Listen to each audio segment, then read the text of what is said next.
You are now listening to Banter and Boxing.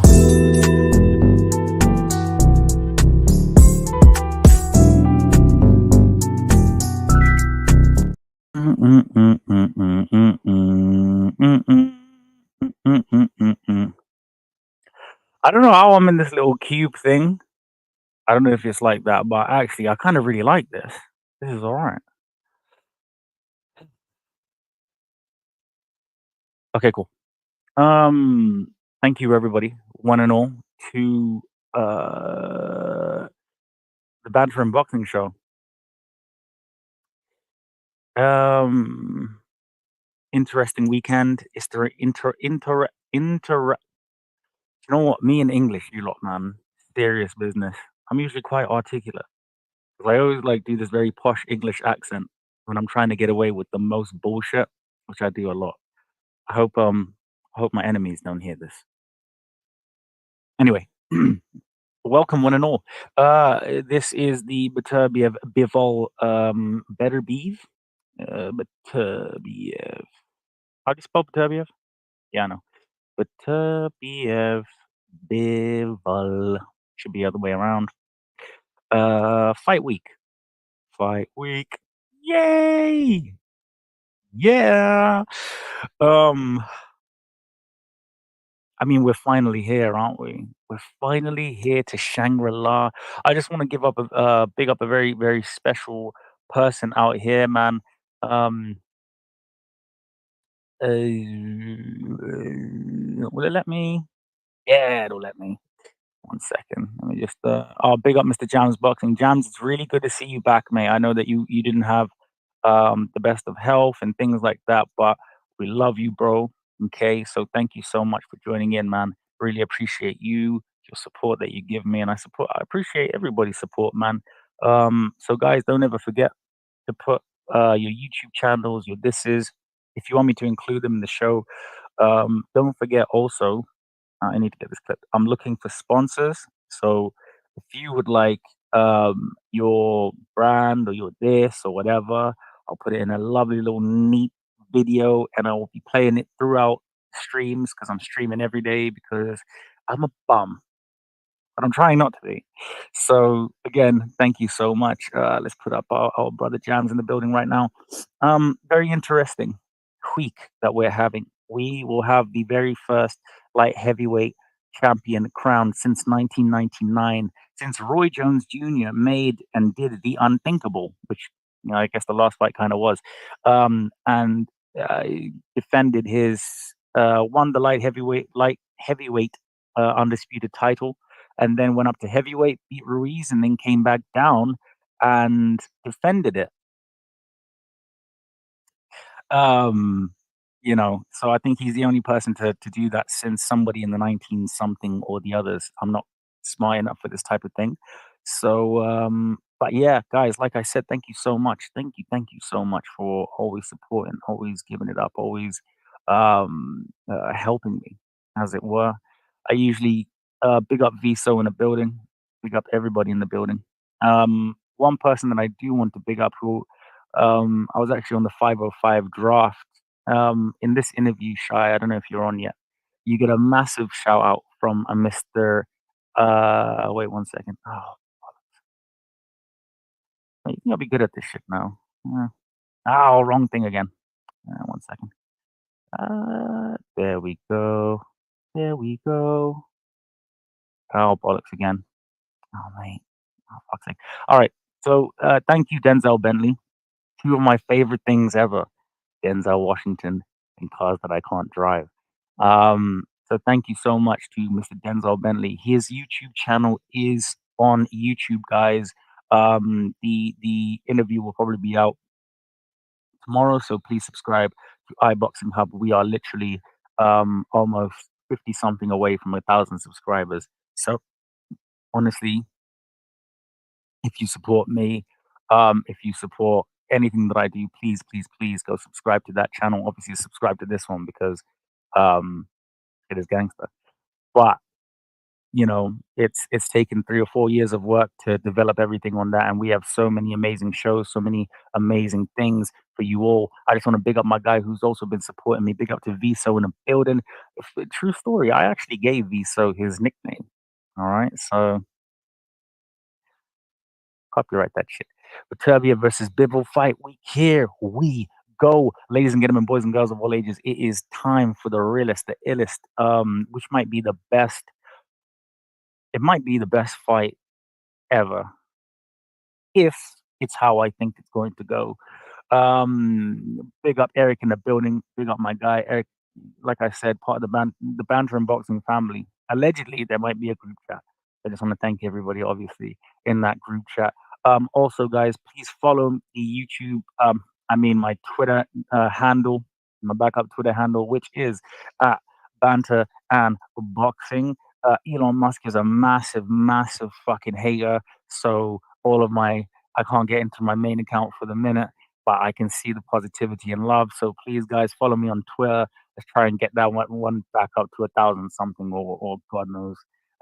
If I'll ever if I'll ever get my main channel again. Anyway, gonna pop the StreamYard in here. Let's have a conversation station for the nation. We're gonna do a long stream tonight. I think we're probably gonna go about 3 a.m. ish on my time. I'm trying to get somebody actually to come through this evening. Fucking some cheek, this bastard. He literally he oh yeah, shout out to Ken.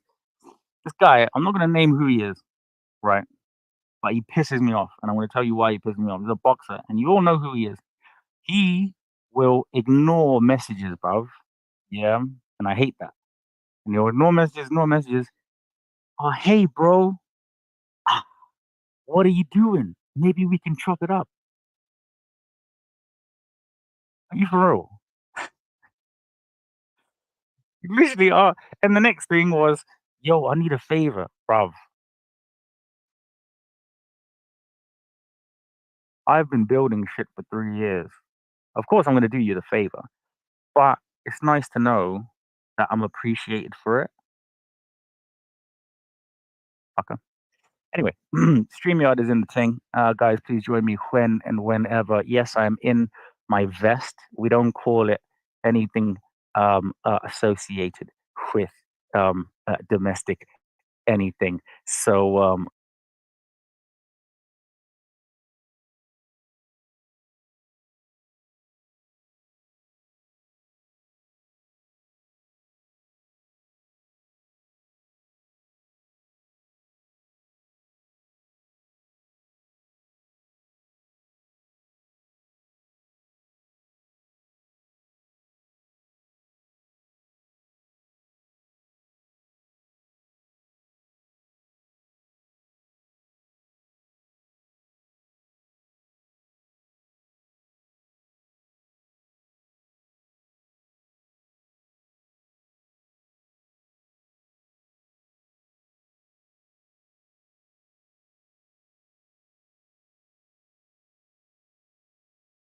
okay. Yeah, yeah, I can hear that. Let me get my charger and an ice pack to wrap around my phone. Viso, just borrow. Just can't you? Don't you have a younger cousin? You can just steal their laptop or some shit like that. Just, I mean, not. We don't condone that. We don't condone that. Let me just reduce the light effect right now. I'm so bright, so shiny. Yeah, there we go. Yeah, there we go. That's what we do. Big up to my one and only. Big up to my uncle Robin, man. Love you, bro. Hopefully, we can get you involved in some of the convos as the um as the castle was built.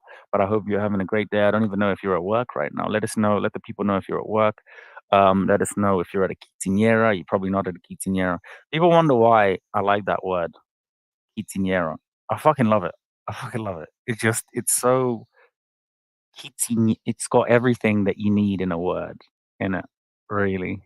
So I mean, so just bear with me a second. I just need to, yeah, we've got that low definition. Yeah, we're good. Yeah, we're good, bro. We're good. No, that's why. That's why I look like a fucking. There we go. Yeah, let's touch up the appearance. Yeah, this is not me. It's not me. I'm beautiful. I am beautiful. Let me get my charge in the ice pack. Damn it, be so Jesus.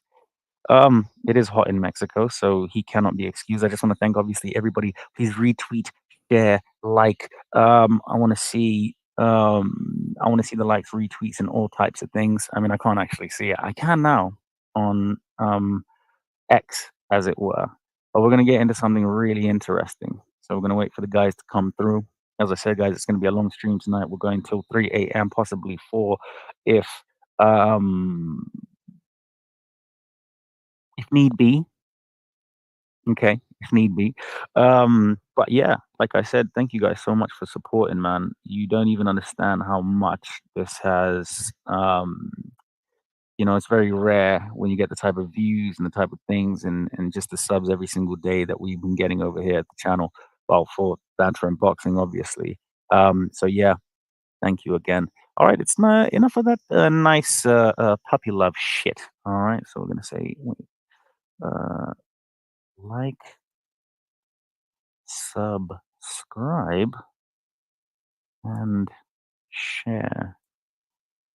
Okay, we're gonna have some people here helping me with spelling because I'm slightly retarded from um, years of underdevelopment of the brain area. Mm. Anyway, we're going to talk about something that's obviously happening this week that we have been talking about for a while. I'm gonna get the card up. Oh look. Oh wait. I don't know. Oh mate. Ah. Wait. Can I be bigger? No. No, I can't. No, it's either you see me or the thing. And oh, mate, I like this small, compact thing. It's sick, but also it's just kind of just there, like, ah, no, ah, no. Okay, I'm gonna stop. First of all, we have to big it up to Australia and the Australian citizens. Okay, shout out to the Mandem. If you're an Australian, I need you to say Mandem to me. I need that. Okay. Again, guys, let's see some. Big up my uncle right there. Let's get some likes, some subscribes, some shares. I do believe we have 21 watchers, listeners on 3 different platforms. We're streaming from Twitch. I don't even know what the fuck that is. Obviously, iBoxing Hub on Twitter. And we've also got my guy, Adolfo, Big Boss. Sup, Rico? What it do? Nothing much, brother. Nothing much. Um, well, there they come. There they come. One by one, one by one. We have the talented Mr. Ripley. I mean, we have the talented Mr. Neutral. There might be a reference, some of you guys that will know. Anyway, we have Mr. Neutral here. Obviously, guys, please go check out Neutral's vlog. Okay. That is on the Hub boxing channel. Also, you can check me on across the way from the US to the UK with somebody who I believe should be coming through. I'm not too sure if he will be or not, but I want to see if our energies mesh. So I'm just gonna send that shit out there. We'll start with you, Mr. Big Boss, because obviously you came in first, and then we'll go with Mr. Neutral. What do you think about? I mean, lads, it's the first undisputed champion since 1999, Roy Jones Jr. Big Boss, what does this mean to you? Oh man, to see another undisputed light heavyweight bout after that long, it's incredible, man.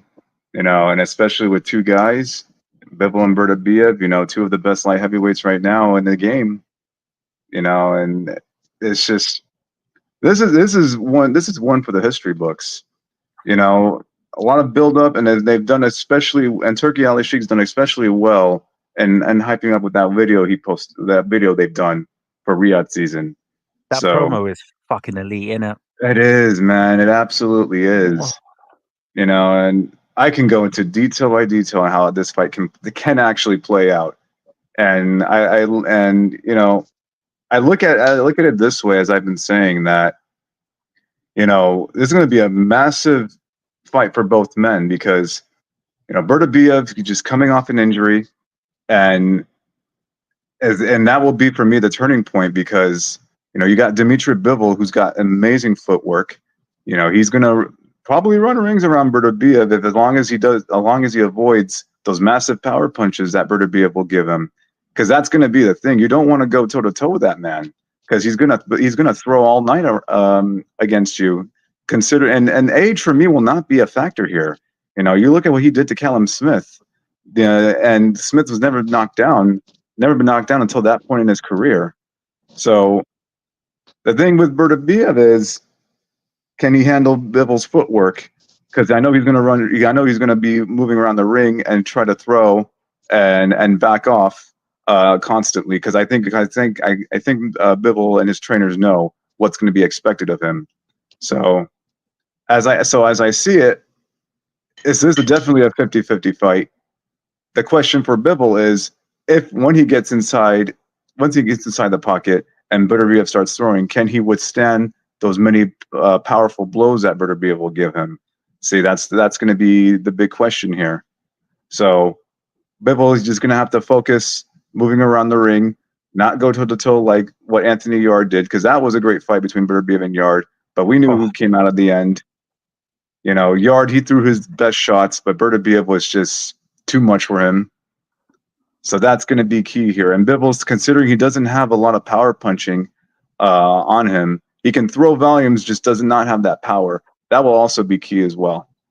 So from the way I see it, and I'll go ahead and give my prediction now, is that you've got some time with us. I think if you're going to go and leave, I don't have to give it now. People. I mean, don't have to go now if you want. That's fine. I think you better wait for me then. That's fine. That's fine. I can stop there.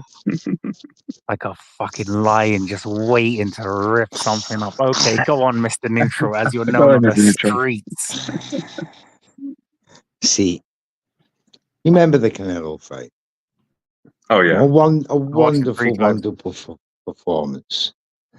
But Canelo and Beterbiev are very similar. They hunt you down, big power punch combinations. But that's if you stay still. Callum Smith, Anthony Yarde, Joe Smith Jr., Marcus Brown. They all just stood there and let out Beterbiev punch him. And then you get the one, Maestro. He's like a ballet dancer. He's like the Jensky of the ring. The one, Dmitry Bivol from Kyrgyzstan. He will take punches, but he'll take singles, maybe twos. But Beterbiev is not getting 3, 4, 5 punches off on Bivol. He'll attack back with a combo of himself and then suckle round and start again the way he did with Canelo and Zurdo and everybody else he's fought. He's too clever. He's got you sussed, downloaded from round 1. You thought the Matrix was good. You thought Lomachenko was Neo. No. This is the maker of the Matrix. Oh. And he makes boxing as he sees fit. And if this will talk about cumulative punching, Beterbiev, for me, will find it hard to connect with 3 or 4 punches at one go. It's just not going to be a standing target that Beterbiev has been used to. If you look down his resume, they're all literally static Europeans. So, having said that, but Bivol's never met a Beterbiev. I've got to give Beterbiev his flowers. If Bivol sits in the pocket with him, then that's not going to be a good idea. He could do that later on in the fight when he's gassed Bivol out a wee bit, Beterbiev out a wee bit, but not early stages. Bivol's too clever for that. The way he dealt with Canelo, Canelo couldn't get a punch on him for 3 rounds. It was ridiculous. So, having said that, I think Bivol's going to approach this same fight in the same manner as he did with Canelo, and I think he's just going to be in and out, lateral movement, side to side. But Beterbiev's very good coming forward, but he hasn't got that movement of 40 years of age that Bivol's got in his prime right now, the WBA 175 champion. And I'll pass it over. Mate, I felt every fucking word of that. I'm not gonna lie. I almost went for Russian citizenship there, but I'll never do that because I'm British. V, so you've got an ice pack for your Well, I actually put it like next to a fan right now because I feel like StreamYard is just gonna make my phone explode. You just want to turn the brightness down and close some apps. Maybe you do that shit. Yeah, that's what I have to do. Like, StreamYard is just too much. Okay. But yeah, Okay, well, but yeah, man. we're happy to have you. Thanks, man. I'm happy to be here. Yeah, so it's fight week, man. I'm actually, happy, that this week has finally arrived. I know some people are not really excited about it because let's face it, Bivol and Beterbiev are not like good talkers. They're not really like that charismatic, but like they're good fighters, man. They're very excellent, tacticians. One's is, specialty is fluidity, the other one's is brutality. I guess we know who they are. And I'm still undecided really about who wins, to be honest with you. I'm mostly undecided, I'm mostly undecided, but part of me wants Bivol to win because I just think like Beterbiev being 40, I don't know how much longer he has, on at world stage. And because he's fighting infrequently, like almost less and less, yeah, you kind of have to wonder, like, what is he going to do next? And does he really like boxing anymore? And he's told people that, look, I don't like boxing anymore. So could we see a checked out, Beterbiev? I don't know, but I will say this, man. I think he's very motivated for this one. I think he feels this is his best challenge. I think he's going to bring his A game. Bivol's going to bring his A game. The one thing I hope Bivol does is try to trade with him selectively in the middle, in the center of the ring. Do not trade with him in the ropes. There aren't that many exit, on the ropes. The best you could do is tie up and try to maneuver yourself, and try to put his back against the ropes. But yeah, Bivol, to me, is a very fluid and very efficient puncher. The guy that has a mixture of Soviet style and American style of fighting. The pendulum step, the combination work, but there is a little bit of power missing in that department. But because he's more efficient, he's able to move. I think he's going to be able to make Beterbiev probably guess, because he is going to face a lot of shots. The question is Bivol can withstand the punches that he's going to be returning? Can he withhold the punches that he has? Because Beterbiev doesn't have that much like torque to his punches, but like just that small space he needs just to squeeze in those punches and really hurt you. And that is something to be worried about. But at 40 years old and after knee surgery, you always wonder like what like is he really going to be able to do that the way he's done to his other opponents who are more prone to stand and trade with him? And I don't think Bivol is capable of doing that. But if I would have guessed who would win this one, it'd probably be Bivol by unanimous decision. Shocking. Okay. Well, I wanted that till the end, so I'm gonna scrap that fucking bit. Okay. In regards to what you were saying, I think we can go back to Mr. Neutral. If you'll see there on the Superiortron, I need to coin Jumbotron and Superiortron. The Superiortron, is it a question of Bivol's chin? Because I see everybody questioning, and no, not you, Mr. Neutral, not you. Okay, I see who questions and who doesn't question. Because I love questions, I love answers.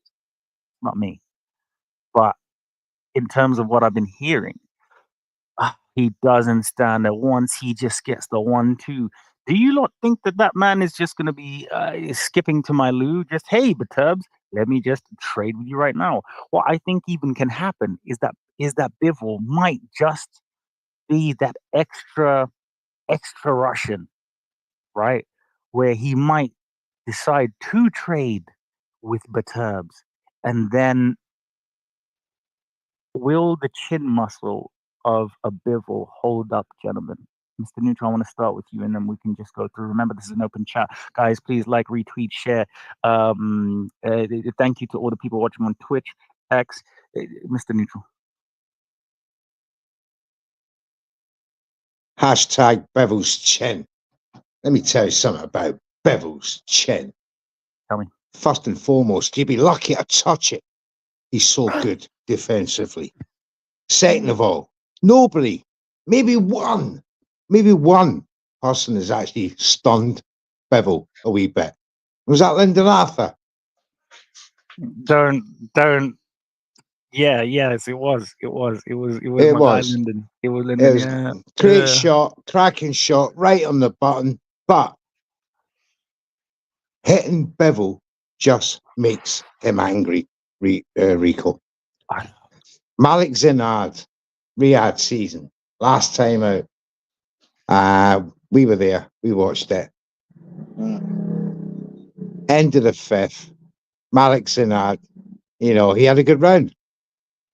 And he's getting cocky, showboating. Next thing you know, he's sticking his head on Bivol at the end of the thing. The bell's gone. And he's like that, sticking his head on Bivol. I watched Bivol's face. His eyes, Bivol's eyes just turned black. I went, uh-oh. Time for somebody to get fucked up. Now's the time. Man, I seen he come out of the sixth round, and within 45 seconds, that boy's knocked out, and he's on the canvas. Bivol's chin, for me, is not an issue. What could be an issue? Beterbiev's chin.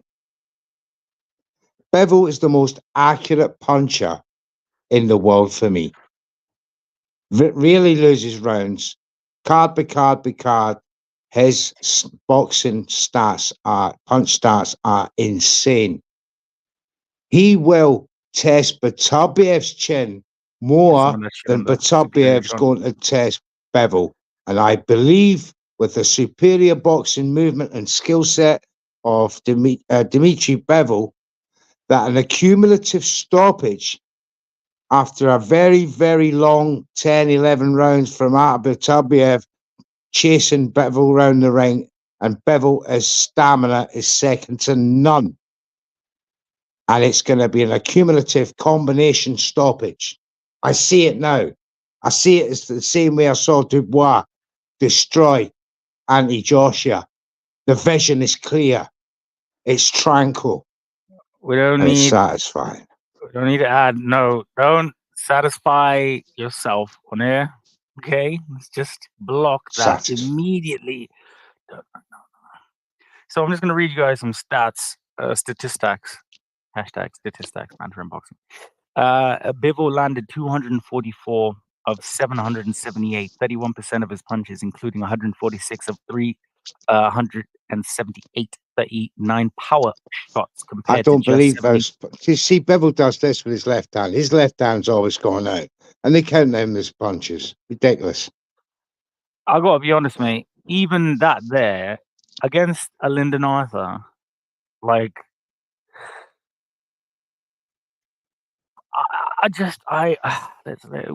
we have somebody coming through the area right now. We got Turnbuckle Talks right now. We got my dog Peace in the building. Peace. How we doing, sir? Turnbuckle TV. Hello, Peace.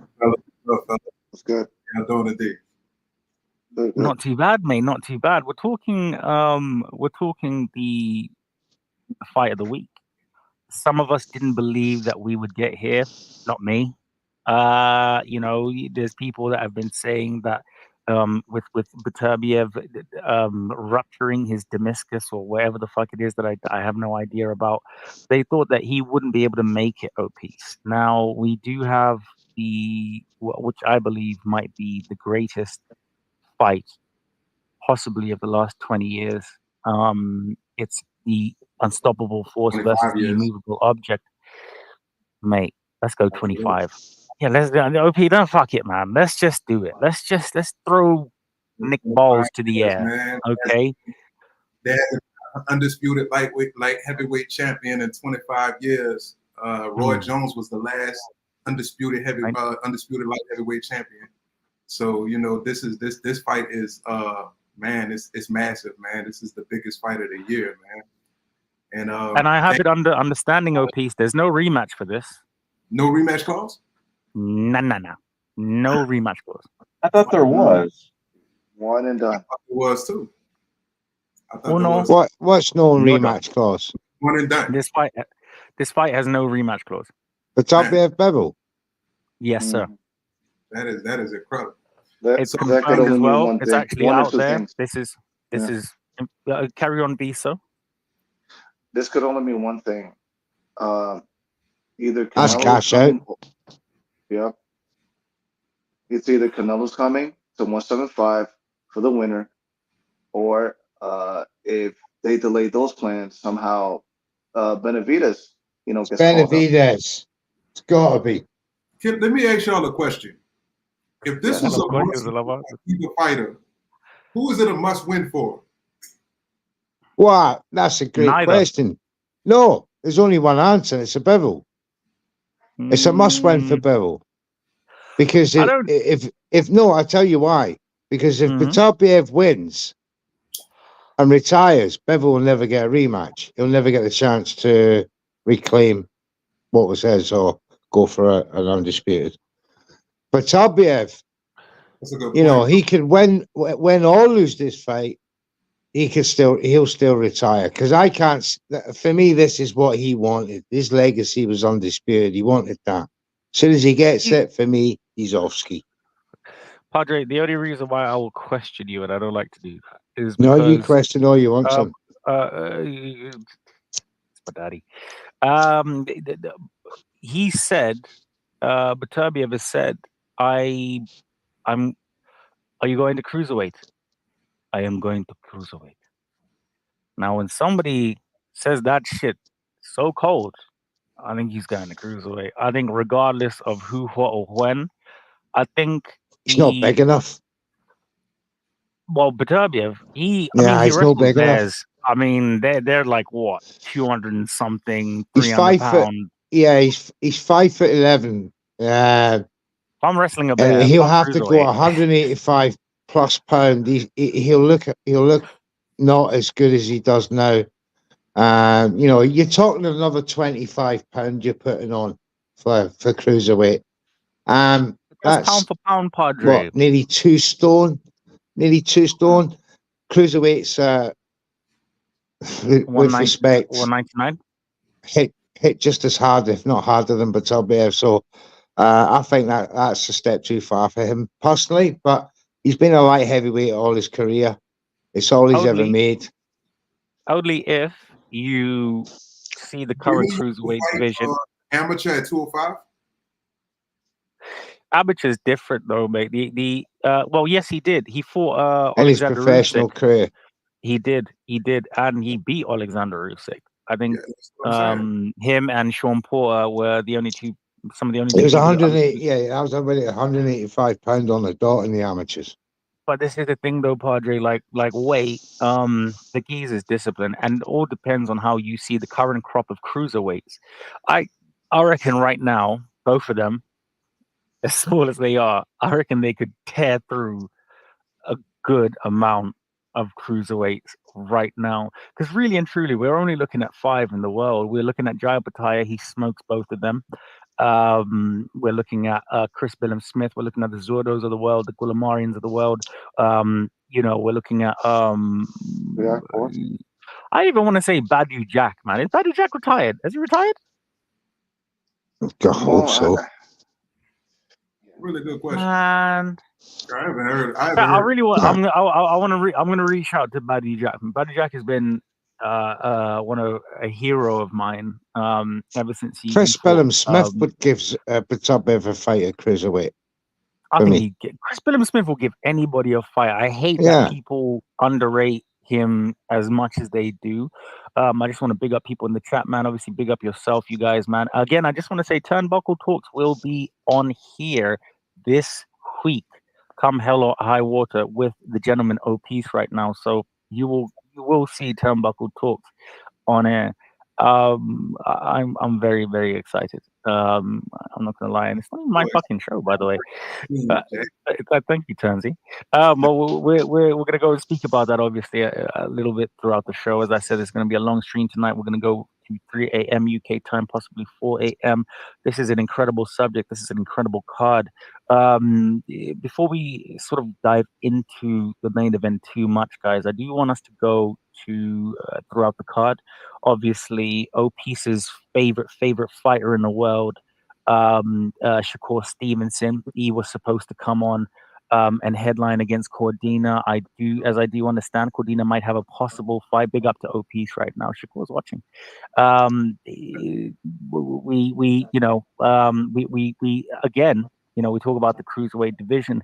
You cannot talk about that without Jai Opataya. We will be speaking about that gentleman as we go through the card, and we can go back and forth anyway. There's other topics and what have you, but obviously we need to talk about first of all, big up Australia. I've got the Australian flag right here for the people.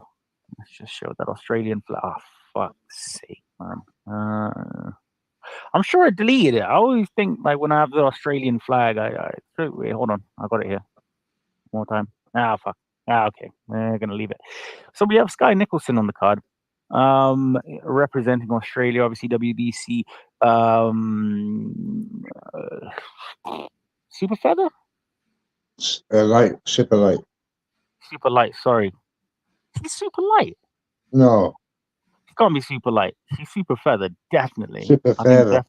Yeah, she's definitely 130 pounds. Fighting Raven Chapman, obviously, Hail Britannia.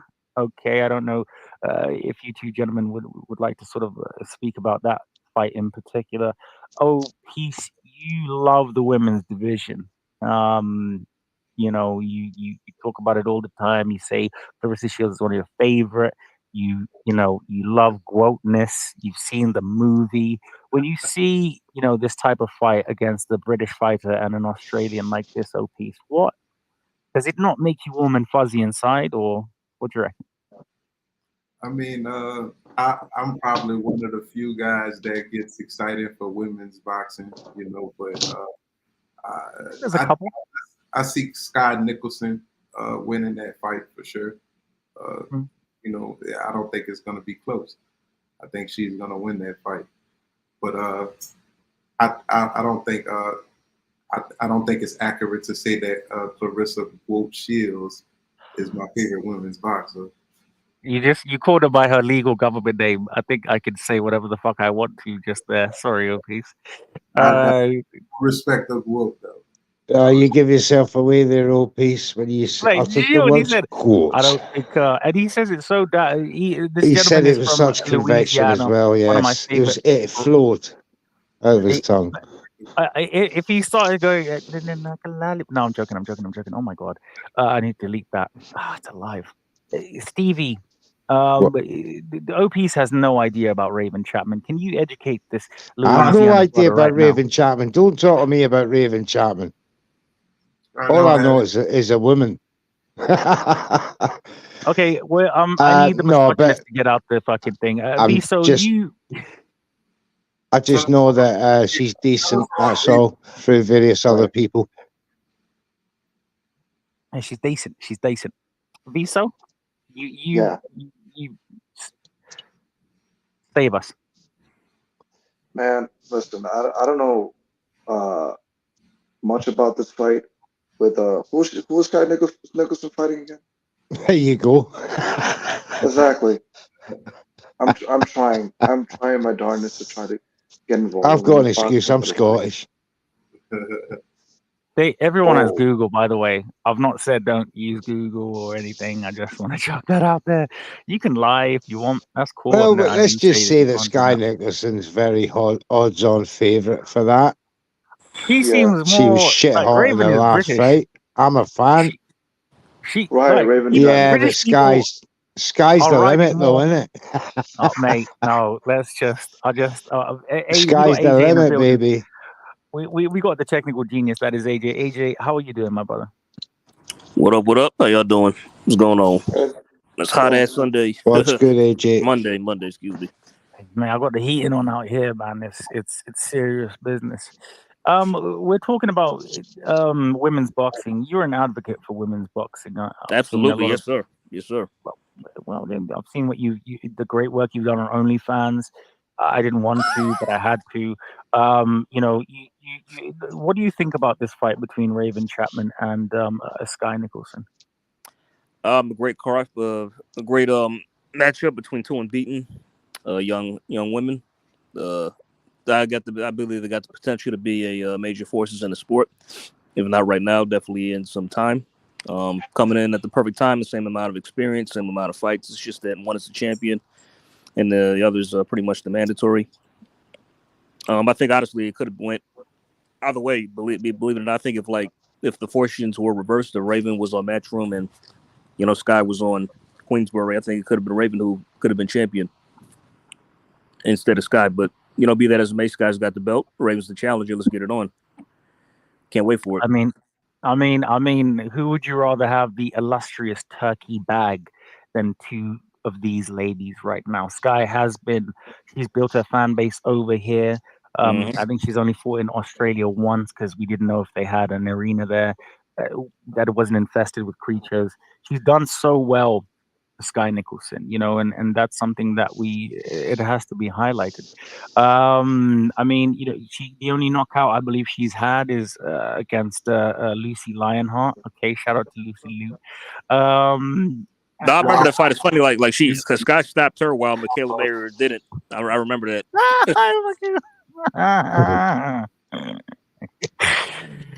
Oh wait, see if we can get Evans on here, man. Let me shout my dog Evans, man. Evans, I feel like Evans will just mash up the whole dance.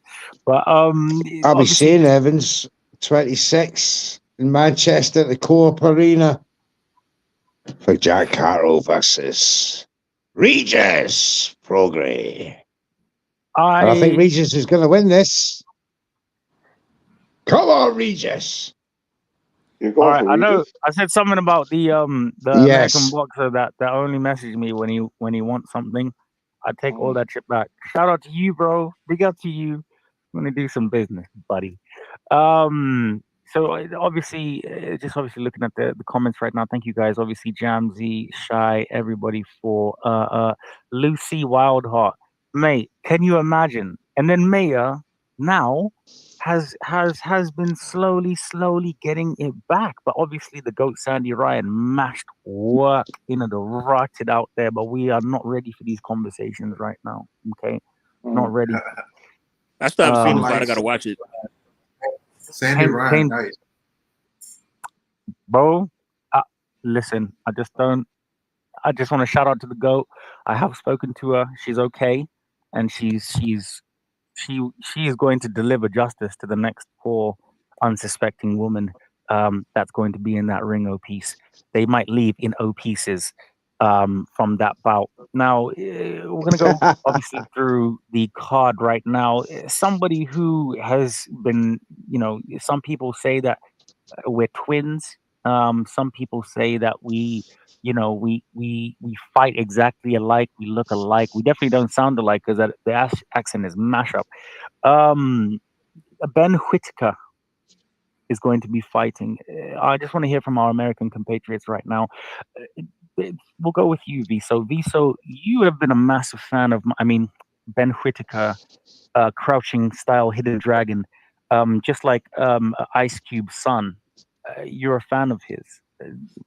What are you expecting from this fight compared to all of his other ones? He said he'll be right back.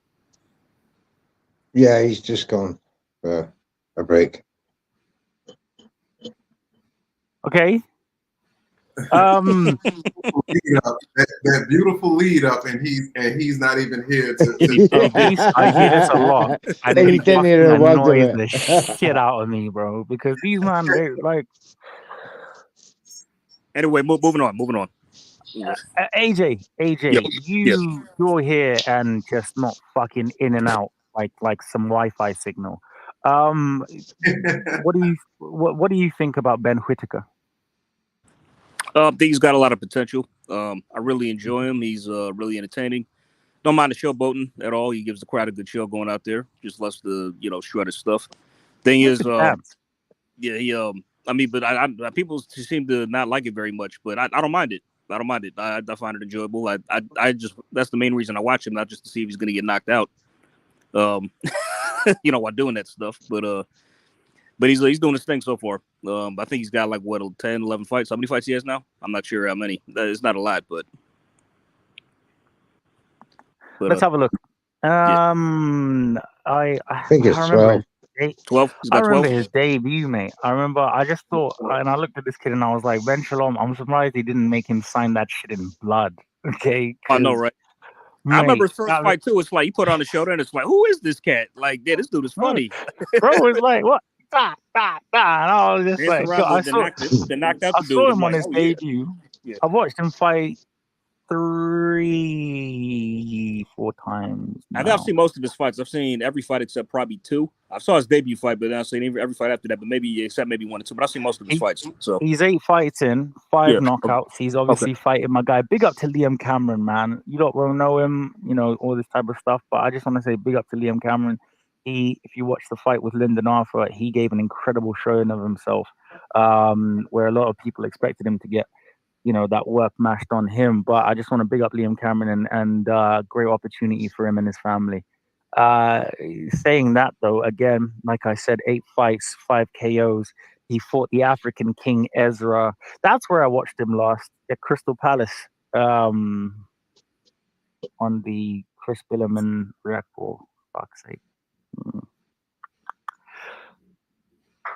Anyone watch that? Anyone watch that fight? Yeah.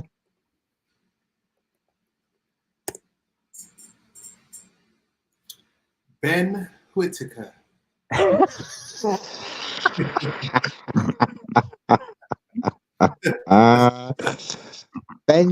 Whitaker. Ben Whitaker. Brilliant.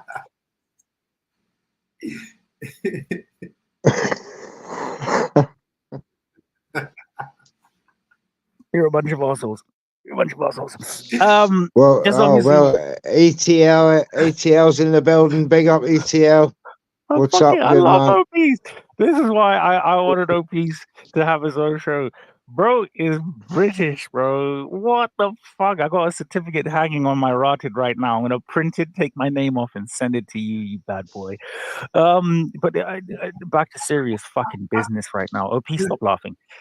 Ben Whitaker. Do we believe that he could be somebody? Because obviously there's Ezra Taylor out there. I will educate everybody regarding Ezra Taylor. But do we believe that Ben could be the next at light heavyweight? Do you think this Crouching Tiger, Hidden Dragon style that he's doing is deplorable at the highest level? Because he's not really fought at the highest level, in all fairness. As far as Ben Whitaker is concerned, I think he's one of the most impressive showmen in boxing today. I think his style is very, very fan friendly, very reminiscent of the drunken master Emmanuel Augustus. You know what I'm saying? So I think he really embodies that style well. I think it's good for boxing. You don't have really many fighters that have different styles that you can, kind of, you can look to that fighter and expect that kind of style from them. So you don't have much of that in boxing anymore. So I think that's good that Ben Whitaker kind of embodies that. So I appreciate that about his style. Now, will it translate in, in at the upper echelons? That remains to be seen. I would like to see it in action. I would like to see it in action. But remember, Emmanuel Augustus, you know, he didn't have the best record. He put on some great fights. He put on some great shows, but he didn't have the best record. He didn't have a, you know, he didn't have a, you know, a high, you know, Journeyman. A highly praised. He take fights on the week. Notice that guy. Never ducked. He'd take a fight on a week's notice. Never ducked. He never ducked a fight. Emmanuel, and he would take fights on a week's notice. Yeah, but he was an entertainer. He was not there for legacy, but he was really, really good. Yeah. If he had put his mind to it, he would have been something else. Who do we think that would be a great fight in terms of the US? In terms of OP's your dogs are basically saying, hang on, let's just get this right back there. All right, there. OP's can't even speak this black. What's going on, man? How Them Louisiana got no decorum. That's a lie. That's a lie. I am impacting lives. Okay, I just want you fucking people to know that. We're known for our hospitality in the South, Jack. Don't try to play on my top. Yeah. You ever heard of Southern hospitality? You did? I too don't let people play on my top. Okay, that's not something that I fuck around with. Louisiana guy's got no decorum. This is no play on tops over there. We're gonna go back, obviously, right now. In terms of the Ben Whittaker, big up and shout out to Lil Weezy. I mean, do we see the progression after this? Do we see? Shout out to Mr. Foreman, Brother Foreman, completely unrelated to anybody that we know. Shout out to you, sir. Let's get Foreman in here. He's good for a laugh. Mate, anybody is welcome. This is Banter and Boxing. We have banter and we have boxing, but we have banter first because it pleases me. Pause. Now, in terms of obviously Ben Whittaker, what do we see after this, gentlemen? Is this something? Because Turkey's obviously looking at bro like, What does a step up matchup look like for Ben Whittaker? For me. Domestically or international? Because I think I have one for both. Either or. Domestically, I will say I'll give him Lyndon Arthur right now. Right now, right this second. I'll give him Lyndon Arthur. That's a good fight. Not mad at that fight. I'll give him Ezra Taylor. I don't know if you guys know Ezra Taylor. Big up to Ezra Taylor, man. You know, I think both of them are almost pitted against each other. Maybe not on the same level as a Boatsi Yard. Give him a Dan Aziz. Mate, even a Dan Aziz. I mean, Dan Aziz, He'll test him. I think he will. The only thing with Dan, though, Padre, is Dan is I need to see a little bit more from Dan in the sense of is he, because if you watched his last fight at Crystal Palace, that was not Dan Aziz, and I could almost see what kind of was wrong, and I think he's had sort of that sort of issue, you know, for quite some time. So in terms of a Dan Aziz, I think I need to see more from Dan on the comeback with another fight like that. But this is the level that I think Ben Whittaker's at, man. You know, like normally you just say, yeah, sure, Dan Aziz, because obviously former Commonwealth and British champion, beaten by Boatsi. I think Whittaker needs, because he's obviously not going down the traditional route. He's IBF, Intercontinental, WWE champion, or whatever it is. Mass as he should be. He's I agree with that. I think if he gets by his next fight, which he should, I think he will. Dan is a good step up opponent for him after that. If they're trying to rush him, see how he does against Dan. You know, see if he can pull through that. I don't know. I think Dad. The only reason why, gentlemen, I say that is because Dad has not got the movement for bro right now. He just doesn't have that movement, and Ben Whittaker is dancing around like a fucking man on ice skates. It's That's why it's a bad style matchup, or Dan's tailor made for him, in my opinion. I've seen Dan fight. I think Whitaker would just box his socks off. Who's that kid that gave Ben really just by sticking to fundamentals? I thought he performed really well. Do you remember, Padre? Yeah, I can't remember the Central Reece Area Edmondson. champion. Fuck. Not Reece, man. We'll go back to it, but if you, I think it's his fight. Man, he was catching Whitaker for fun, and Whitaker was trying to showboat his way out of it, and that's for me the danger with Whitaker. I said this. I think I remember that fight too. It's like Ben when he comes up against guys like Liam Cameron, he got caught a lot during that fight, right? All it is was fundamentals. Yeah, all it basic foundation fundamentals, and he was catching him. And if it weren't for that athleticism, in my own opinion, Ben. That's it. Leon Willins. Yes, mate. Him, good lad, great lad. Actually. Leon Whack-a-Mole Willins. Very, very good. I feel like if he had just a little bit more about him, I think that might have been his night that day. I mean, did Ben drop him in the first? He dropped him in the first round, right? Drop him in the. I can't remember him dropping him. I can't remember. No, okay. Maybe I got the. I can't remember him dropping him. No, the Ezra fight. Do you guys remember the African King Ezra?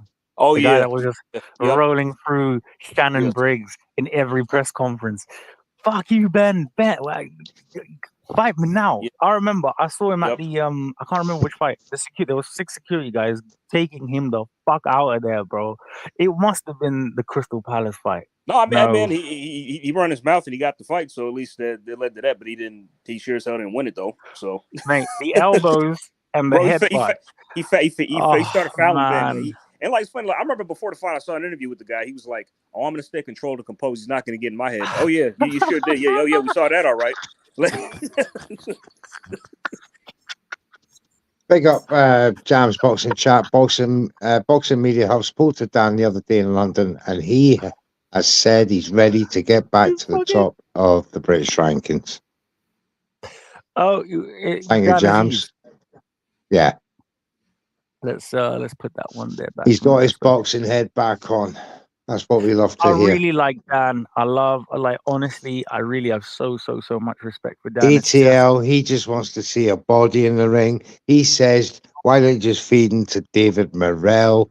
Sorry, ETL, but that'd be a murder charge at this stage in Whitaker's career. I don't want to know. I think Morrell is too much. Hold the phone. Who has Morrell beat? No, come on, it's the style. Never mind who he's beat. It's the manner of how he's beat people. Styles makes fights, Mr. Neutral. Yeah, Styles they do. But can you see that showboating working with Morrell though?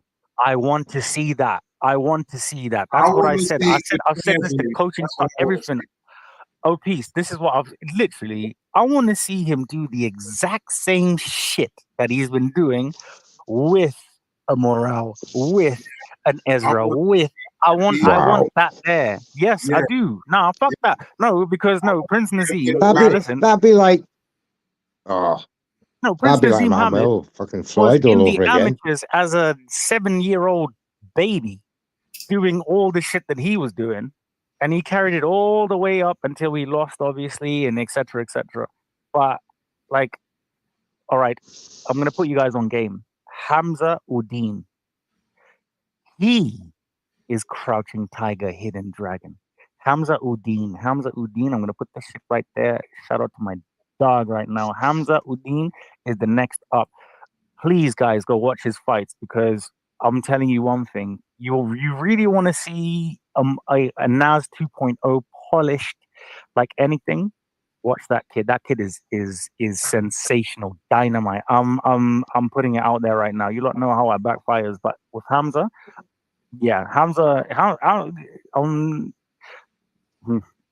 So I'll we're gonna go back. I have a look at him. I'll look him up. Please, AJ. Honestly, and tomorrow Hamza had the neutral touch.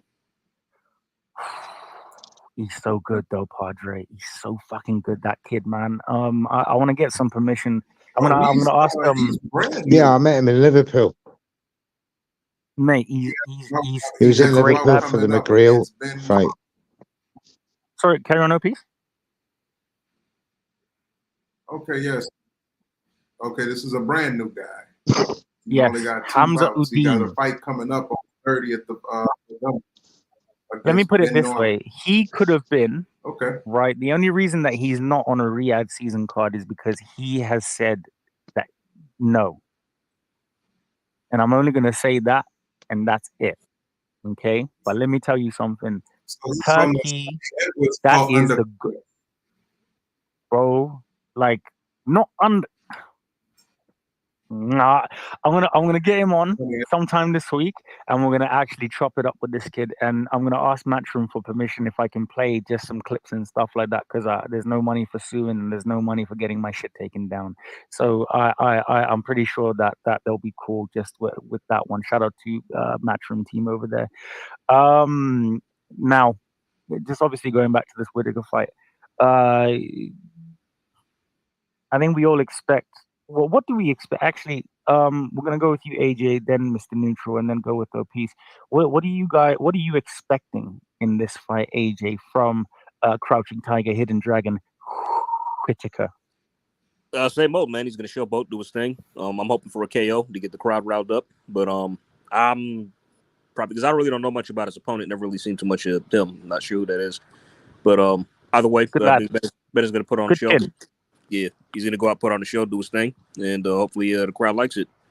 Probably not though. He's so funny. Him. I'm gonna try and see if we can get him on as well. Let me just shout Evans in the building, man. Let me see if Big Bro is awake. There's a couple of people that I want to try and get on today, but obviously if not, then that's absolutely cool. But we'll go up the card, gentlemen. Again, incredible episode, guys. If you like banter and you like me talking absolute crap and them talking sense, please, Banter and Boxing is the place for you. Okay, we have heated debates, we have turnbuckle talks, we will have an array of people and networks on here displaying their talent. So please subscribe, like and subscribe. Love Udine, been chatting to. Bro. I can't even say any more about that kid. I think the Americans will call it glazing. It's not what the fuck I do. Okay. Liam going in. I love Liam, man. I love Liam. Oh snaps! I just looked up this Hamza. He's going to be on the undercard of Sonny Edwards, Galal fight. I can see him then. Nice. Okay, that's his next battle. That's the next fight. Listen, you will not be. You will not be disappointed. Watch him then. I'm gonna have a look at him then. I'm gonna check him out. Yeah, check him out. Honestly, we're gonna go up the cards, gentlemen. Now we have the real. Now we have the Samoan killer. Now we have Australia in the building. Right? We have Jai Opataya. I'm sorry, you lot. I think, dare I say it? I think he would be a sensational challenge to the current undisputed heavyweight champion of the world right now. Oh, who Usyk? Yeah. Hard to say.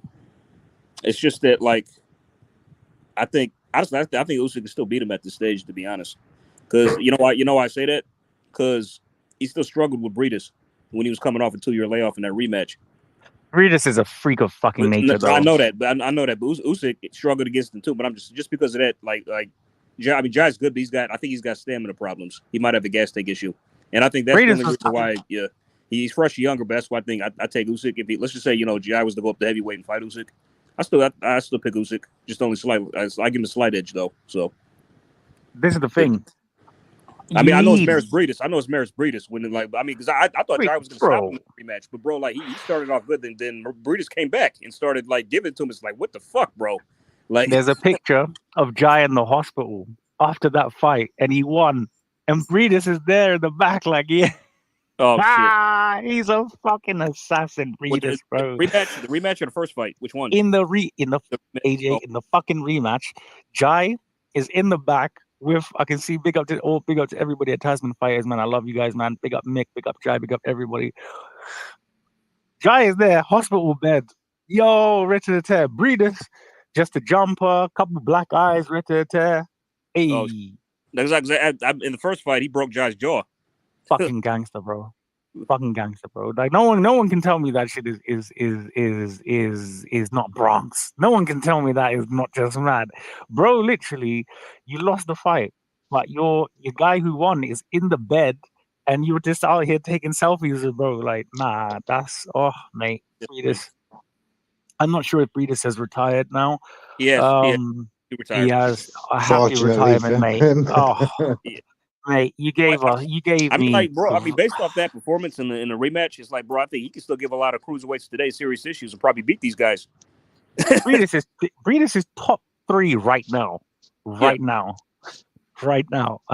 After a layoff, after everything, that guy is a freak of human nature, bro. Like it's tough. I think he might. At the stage, very tough.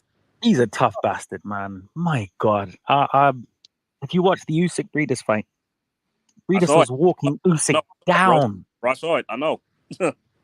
I'm like, he gave Usyk even when cruiserweight. like that was. Did Usyk win that off a split? Majority, mate. Yes. This is all I'm trying to say. Like mate. I'm a huge fan of Breeders. Not a fan of his fucking bullshit that led to where we are right now. But if he had just, I can't even speak about it. I feel like I'll sound like a disappointed father. But no, thank you so much, Breeders, for everything you've given the sport. But just in terms of this right now, Jack Massey, Mr. Neutral, I want to hear from you in terms of the Massinator.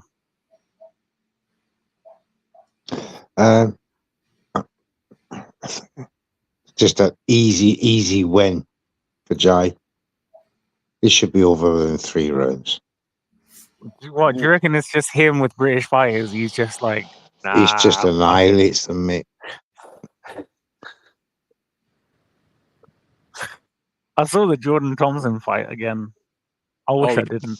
I just wanted to go back to the Ben Whittaker Liam Cameron, if I may, very quickly before you move on. Of course, mate. No, of course.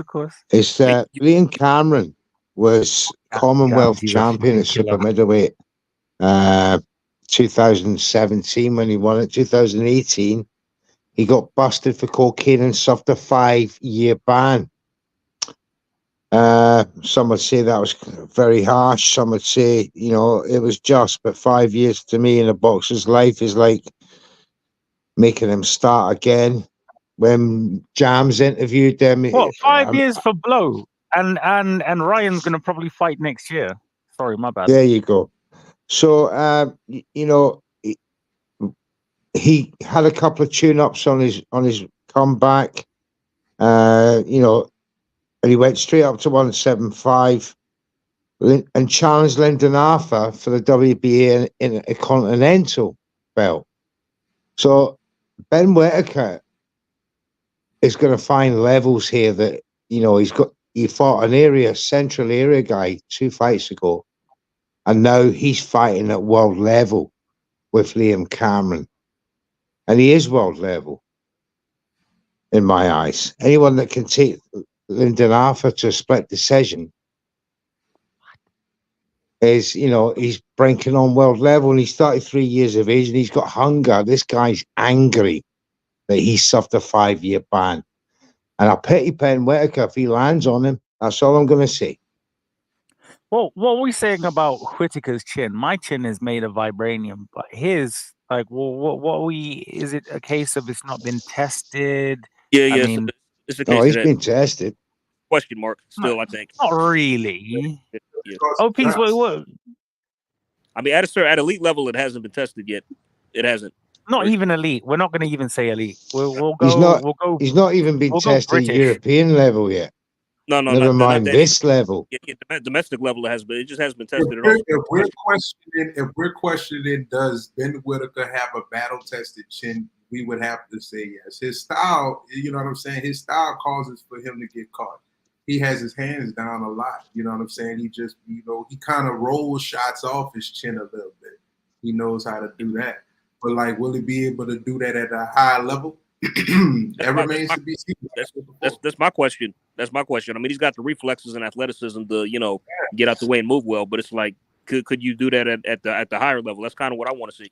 I want to see him do it at British level. Firstly, yeah. Okay. No, obvious. I'm not even being a dick. It's Well, literally. this is it's a like, fast track and a half. obese. Like, he really should be in your 8th fight. I understand the talent. I understand in terms of his Olympic pedigree. So why not fast track him? But this particular fight, now I get it, but I want you to go to Evans. I want you to go to after this. I want you to go to Lyndon Arthur. I think that, lads, that is the perfect fight for him after this. I think that is so. It's something where Lyndon Arthur will need to get paid, which I'm sure Turkey's got a couple bags in there. But in terms of that, I just see this particular fight. The only thing is that the Ezra Taylor fight will take a lot longer to happen, and even if you have this fight and then match him and Ezra together, Ezra being silver Commonwealth champion, I think he's going for the full Commonwealth belt. Him being IBF, Intercontinental, WWE, whatever. Let them fight first. Then the winner goes to Lyndon Arthur if Lyndon, you know, can get another win. There's loads of possibilities with that, man. Honestly, there's possibilities in abundance. It's if Ben Shalom can keep Ben Whitaker. Because I don't know if you guys have seen this picture. I can put it up on the Superior Tron. 1 second, guys. Eddie Hearn and Shalom Ben Whitaker. Yeah. Oh, mate, this was just, this was fucking cinema when that shit happened.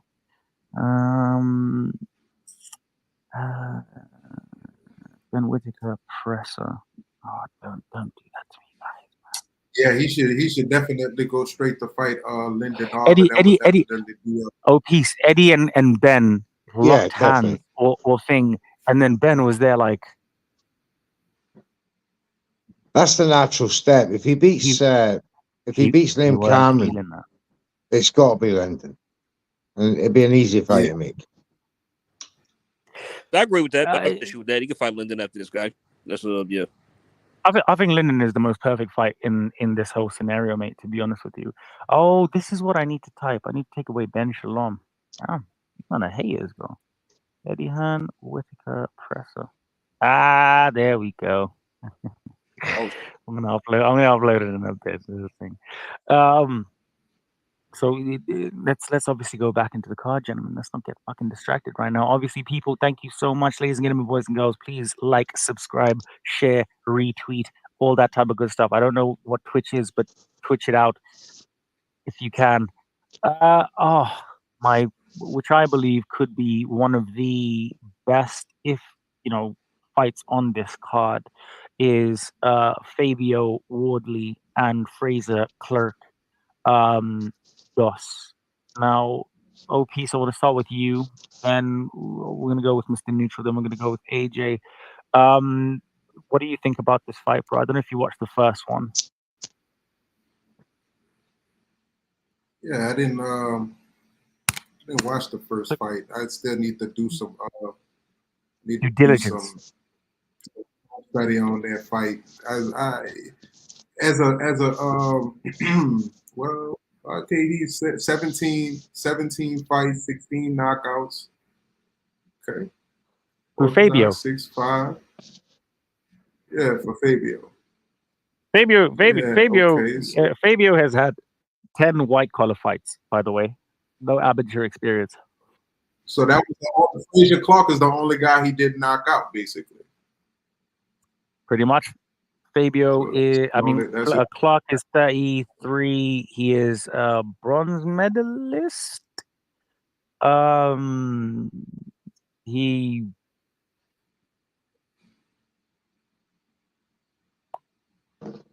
Mr. Neutral, help me right now. Fraser Clark's bronze medalist Olympian, 2012 London Olympics. Yeah, good. He was the favourite to win that fight, but I don't think he took Fabio Wardley very seriously until the first round, the end of the first round. I think he did take it seriously, Padre. I don't think he did, because a white collar boxer versus an Olympian boxer who's been boxing all his life, you'd expect him to jab that man away a bit more, but he didn't. He wanted to go in and mix it up, and that was a mistake. I thought he won by a round, but they give it a draw.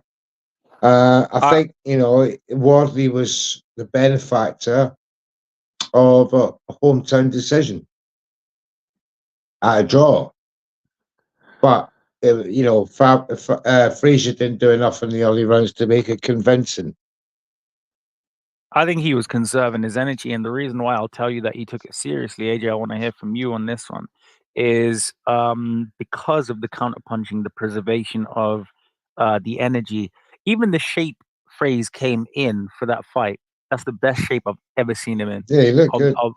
He looked incredible, and he needed to be, because Fabio, him and Nick Ball, they're like Mortal Kombat characters. So when you do the 1, 2, 3 combination, or you have that one cousin that you just say, "Fucking, I don't want to play you," because you just start mashing up the whole controller, and then he just starts doing some mad shit. That was Fabio. Okay, and the one thing with him is that he does the backhand jab flick. Yeah. Refs don't like that, and he has gotten away with it for quite some time, I would say. I see this as potential dark horse. AJ, what do you reckon? No, yeah. First fight was great. Definitely exceeded expectations for me. Because it's funny you mentioned that Fabio's got the white collar background, and Frazier being amateur. The aesthetic of the fight kind of showed that. It showed that Frazier was the more well schooled guy, but Fabio's got this thing where he goes into Super Saiyan mode, and he just and I'm Hulk, don't make me angry. He just explodes and just drops guys and probably gets him out of there. And he did that to Frazier. That happened in that fight. Put Frazier down. Did he drop him once or twice? I can't remember.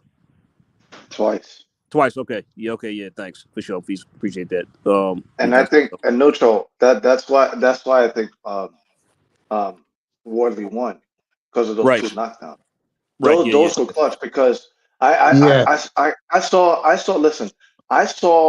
Wardley struggling, and that kept Big Frazier in the fight.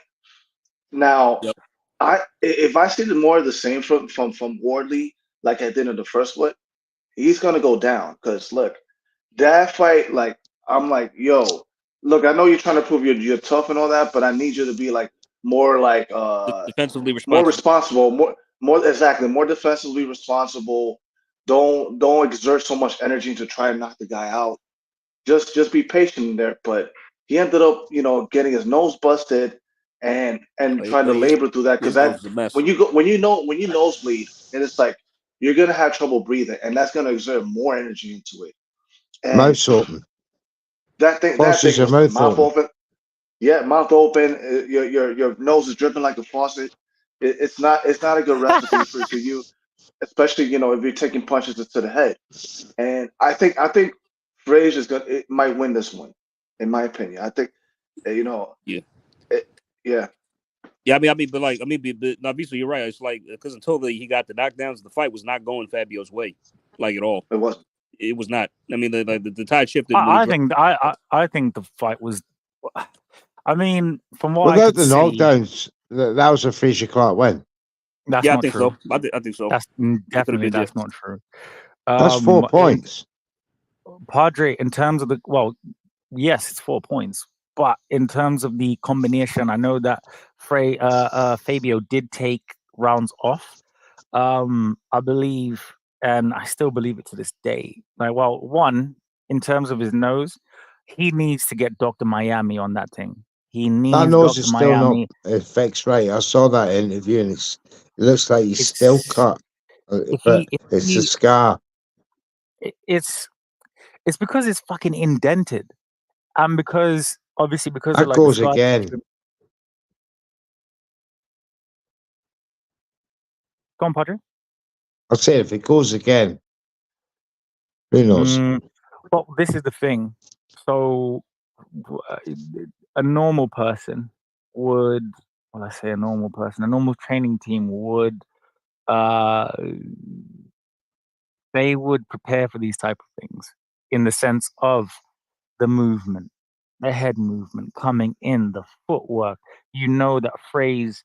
I mean, in terms of engine, gentlemen, I think we can all agree that Fabio has that in, well, more than abundance for Clark. Thing is, in terms of a must-win, I want to hear from you, Viso, because you've been trying I to was hoping exercise he's gone. Yeah, Uh, nah. you'll probably be back. Well, like I said, we've got a long ass stream today, guys. So please, like I said, retweet, subscribe, and share. Please follow all of these gentlemen out here. And thank you again, my Banter and Boxing family. But who is it for the must win? You said the must win. Win, yes. Well, I don't think it's like a must win. It is a must win fight for either guy, but me, I don't really care who wins. I mean, I'm going with Fabio again. I picked him before the first fight. My mind hasn't changed now. I think you and I we're actually in the spaces, AJ. I like Fabio. He's done well. He has done well for a guy with mate, just white collar, white collar. Just to do what he's done now. Everybody he's beat. It's like this dude. Yeah, he's definitely a late bloomer for sure. Just imagine if he had started sooner. I mean, you say or I read an actual big up amateur or Turnbuckle whatever. TV, So. something happened and kicked me out. Turnbuckle, wait, let me re-put the old streamy Yizzle in here. Hoping to get a nice little special guest for us. Oh, he's driving. But I don't have a horse in the race though. I mean, I'm just looking for a good fight. Hopefully, the right guy gets denied this time. But I'm going Fabio again. Yeah, I really rate I don't. Fabio. Go on, Viso, and then No, I really don't think it's like a must win for either of them. I just feel like this ain't as high stakes as I would say at AJ versus Dubois rematch. That's more high stake. That is a must win. Yeah, either one. That's a must win for You know AJ what I mean? match if he takes it. Can I tell you why though, Viso? Before you carry on, and I want it to make an impact in what you're going to say next. Clark is 33. He is. This is for the British title. Yeah. Yeah, that's true. So that's a must win for Clark. He doesn't have much time. He's got to get going. I mean, does he desire, going to the top? Yeah. But does he want to fight for a title one day? Like, what's his ambitions? If you chat to him, bro wants to do everything. But the thing is, realistically, when I say must win, this is like it's like it's like a Joe Joyce 2.0. Now I like Joyce, I really do. I actually have his blood on one of my shoes for clothing purposes once the apocalypse happens. Oh shit! But I know I'm gonna have an army. But the thing is, AJ, my dreams for conquest aside, we look at Fraser Clark, and I feel that this is a Joe Joyce 2.0. I think that if he does win, he must fight for an eliminator immediately. And you thinking that he'll get found out pretty much, or he'll get exposed by Morlex? I thought, in terms of being found out, I thought that the Fabio Wardley Clark, the first one, yeah, I thought that he was going to get knocked out. Okay, and I'll tell you why. Because the condition that I've seen him come in, the opponents that I've seen him have, I think Fabio is world level personally, and it's such a huge compliment considering where Fabio has come from and where he is now. I think in terms of Olympic pedigree, and this is no shine against Fraser Clark, because Fraser Clark is actually a really good fighter. I think it might just be slightly too late for him, and I think if he loses this, he rebuilds. Do you know how long it takes to fucking rebuild? Oh, Unless yeah, no, he takes he's 33, so yeah, so it's like, you know, I mean, if Fabio unless he lost, he takes can a one. rebuild. He's got some time. So I reckon Fraser Clark versus Joe Joyce. If Moses Tsuma I don't go. have a I match. go for that. If he loses, yeah, I go for that. I go for that. I could do that. I mean, because bro, you just lost to like an ancient Chisora. I'm sorry. Nothing against Del Boy, but it's like, I mean, who the hell was picking Del Boy to win that? I don't know anybody who was picking him to win that. Like, I seriously. was picking him. I was picking him. No, you weren't. I'm sure you won, What? but you didn't pick him though, did you? Did you really pick him? Bro, I picked him for 3 or 4 different reasons. One, the banter. Straight up. Okay, Right. so that's what the fuck AJ, you've known me for years now. You lot know me. You knew what you were getting into when you got into bed with me. Wait, neutral V. So did Rico pick Joyce? Did he pick Chisora to win to beat Joyce? Do y'all know? Is there some evidence out there? I mean, I'm not really. I can't recollect, AJ. I really don't know. Thank you. And Neutral shook his head, so I'm sorry. You have to provide proof another way, Rico. There's recorded spaces. You can go through each fucking one. I can't get into the account right now to actually pull it up. Oh, shit, that's right. Did he? You remember now? Okay. Yeah, right. I remember that. Do you see these men? These men are haters, bro. Wait. All right, if they're vouching for you, then I believe it. All right, fine. We show. If they remember, then yeah. Wow, AJ. No, you know what? Chisora. This is why I asked. Chisora was like a sentimental pick, you know. That it wasn't that. Okay, it might have been one of the reasons, but I believed in him. I believed in him. I just thought after the experience that I had watching Joe Joyce against Cash Ali, I was like, he's right for the picking. Yeah, like a low hanging fruit. Man, take that bitch off. Padre, what do you think about like, the man is pushing 40 years old already? Joyce, did y'all know that? I mean, he looks great. I mean, there's only so long bone density can density bonely. You know, there's. But I think his punch resistance is probably gone. I mean, he got dropped by Chisora, stopped by Zhang twice, knocked out coldly, like badly by in one of those fights. You know what I'm saying? So. Yo, Zhang, which is why work. I'll never which is forget why that. Daniel was to take advantage and Daniel beat him this time in a rematch. I believe for sure. Yeah, absolutely. Now, I don't even think there's a point, man. No, but there really isn't. To be honest, there really isn't. It's not like anybody's demanding for that fight. So, I mean, the only way it makes sense if Joyce was to make him work himself back up and beat a lot of. It's like a yard Kovalev. Yeah, It's like you don't need. Yeah. I mean, you don't need it, but it's gonna be entertaining. It would be, yeah. Even not there, like what for 10 seconds, 15. Like, well, I mean, Daniel Dubois. I mean, Host V Dubois is a serious entity. He is a celestial being right now, bro. Okay. I mean, like what's funny is like you look at the current. So you got that one. 10. I mean, you look at the current top 10 heavyweights. Like no guy stands above another. It's like all these guys could beat each other, in my opinion. Which is fucking about time, to be honest with you. It's nice to not have one cunt just mowing for I mean, let's just say Daniel was to fight these 3 guys next. I said this all the time: Martin McCauley, Zhang, or Ajit Caballero. Daniel don't beat all those 3 guys. I'm sorry. One beats him, or 2 will beat him. One beats him, or two beats him. He don't beat all those guys. I think he can beat one of them without all 3. Are you talking about Dynamite Daniel Dubois? Yes, I am. Oh, that's a big shout. Yeah. The second best British heavyweight right now. Sure annoys me about these guys, bro. Allegedly, there might be group chats. But these, man, when I was saying, Dubois, nah, Rico. And now, Daniel, look at the all Scottish accents, all Puerto Rican accents. Everybody's a dynamite Dubois. Okay, fucking yeah.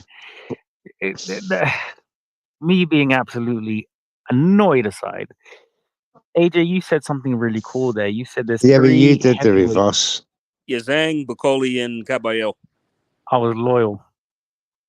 No, not only till AJ's name was mentioned. What am I supposed to do? I've been with AJ since Azerbaijan. I've been with Daniel since Filip Hrgovic. Okay, we're gonna move on. Oh, have you? Damn, that was just one fight ago. AJ? That's it. Bro said I've been with man since. I knew it wasn't going to beat Usyk twice. So, No, not even once. Shit. Not even once. He beat him. Yeah. All right, we're not going to go into that because no one's mature enough for that conversation. AJ, you picked three heavyweights over there. You said Ajit Kabayel. Yep. Bacoli and Zhang. I got to be honest with you. I reckon Daniel sparks all of them, but I think those three fights there. The only one who he could beat, in my opinion, is Zhang because he tends to gas out late into fights now. I think that's an awful matchup because Daniel and him will collide. Bacoli's got very quick hands and he's very explosive. He does. Bacoli's very I don't know what the hell. I like Martin and big up Billy Nelson as well. He beat that shit out of Jared Anderson. And Jesus Christ, I mean, him up like he owed him. But Anderson is not Daniel Dubois. Stop it with the comparisons. That's not Daniel Dubois. Jared Anderson. Come on. I mean, there's levels in this game. Padre. Oh, this is what we're saying. We're talking about certain levels. So Jared Anderson getting the absolute ancestry beat out of him by Bacoli. Beating Jared Anderson is not a great thing to have in your resume. I'm sorry, but he beat the man that walked the earth like a god.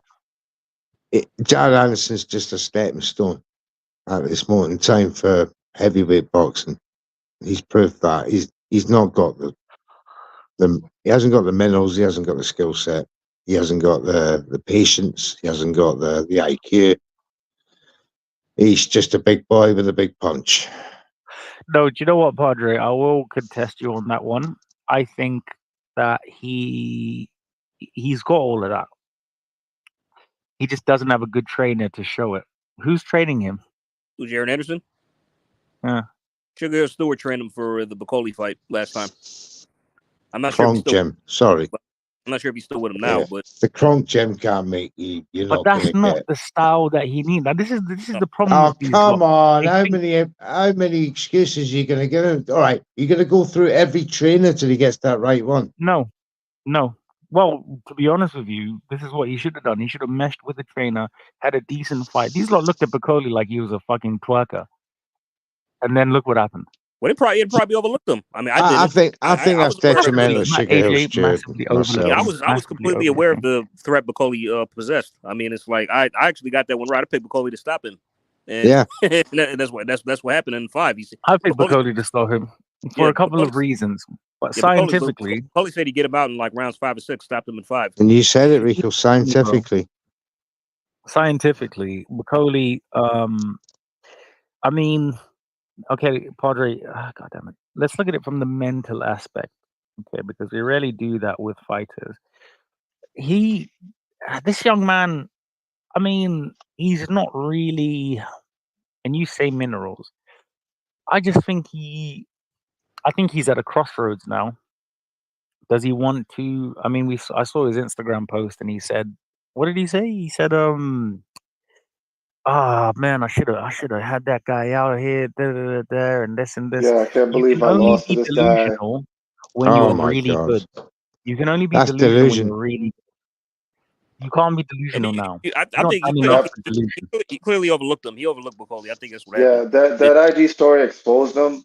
It just goes to show that he didn't really, want to be in a step up fight. That he was more comfortable fighting, C or D level fighters that don't know what they're doing in the ring with him. So him he was look able good. to get. Yeah, I just think it's like bad habits, been exposed of him, like just pulling back, fighting like he's a taller fighter when he's not, and not trying to adjust, to what he sees in front of him. So it comes down to whether he has the desire, like mineral, like Neutral said, does he have the minerals? Does he have the mentality of a Yeah. fighter? And he hasn't shown that. Like it's mostly him going through the motions. Ever since the Charles Barton fight, he hasn't really looked very impressive. And He looked like shit. Even in the He was Charles Barton fight. exposed by Charles Martin. Charles Barton, like 39. ancient at that point too. Charles And he Martin is an exposer, bro. And he hurt him He twice. exposed him, wobbled him. Yeah, he let him up. Yeah, Stanky leg. But then like you talk to Roy, you're talking to Roy Jones, you start breaking down in tears and crying. It's like, bro, No. like come on, man. Like That's Listen, what I mean about the minerals. Rico, He hasn't got that manliness. You shouldn't have gotten it. Oh, my God, yo, you shouldn't have gone on my man Aladdin for that Shakur shit. You shouldn't have gotten on his case, but for that, for like showing us how much of a bitch he was. I'm sorry, but like, damn, that didn't need to happen. If you're trying to preserve his hype as the next American heavyweight, please don't show that. Oh no! When I saw him crying with Roy, it's like, no, this dude he ain't the next American heavyweight. Nah, no, but Laz, wait, let me explain something to you. It's different when you don't just have a fucking session with Roy, and then when Roy's giving you game, you're just like, I'm only 23, and Roy's even like, and I told a lie. There is a trainer who could put some life into John Anderson. Send him down to the Everton Red Triangle Club here in Liverpool to Paul Stevenson, who trains Nick Ball, Brad Strand, Jack Turner, and Joe McGreal. And the list goes on. These boys don't smile. These boys that live and breathe boxing, and that's why that Stevenson gem in the Red Triangle Club, big up them here in Liverpool, are so successful. Padre, he wouldn't last 5 minutes with this guy. He would not last with Enzo. Enzo Macaronelli. David Hay, he's a great trainer. I know for a fact, bro would not last even because Wilder came down here and he trained, and we've all seen the footage of exactly what happened. Bro went straight back to fucking America, understandably so. That's because he wanted yes men around him, probably. That's why. So, and this is the problem with American heavyweight boxing, man. This is why it's people say because they all go to the NFL and this and that. There's only so many NFL teams, you lot. There's only so many this and there's only so many that. But it's not looking good for heavyweight in America. I mean, it's not. It's getting extinct. There's nobody in America. It's been not looking good. Not years. I mean, for years. Look, I said this myself. It's like is Jermaine Franklin. Come on, that's decent. He's a world level this fighter. is not good enough. It's just like I've been saying. It's like the last great American heavyweight was Evander Holyfield, retired in 2011. Deontay Wilder was on the ascendant, but like he was brought up very slowly, and it took him 7 years to get a world title. And what is he doing since then? Just fighting the same level of opposition. So once that got exposed, it's like we're so not back. We've never been back. Thing is, like, I don't understand where it sort of went wrong because how, like, I mean, you know what, Padre? I'm actually putting chips in Richard Torres at the minute. Him, his mustache, fucking everything about that kid. He seems disciplined. He seems like he actually loves and enjoys boxing, and he loves doing what he does. For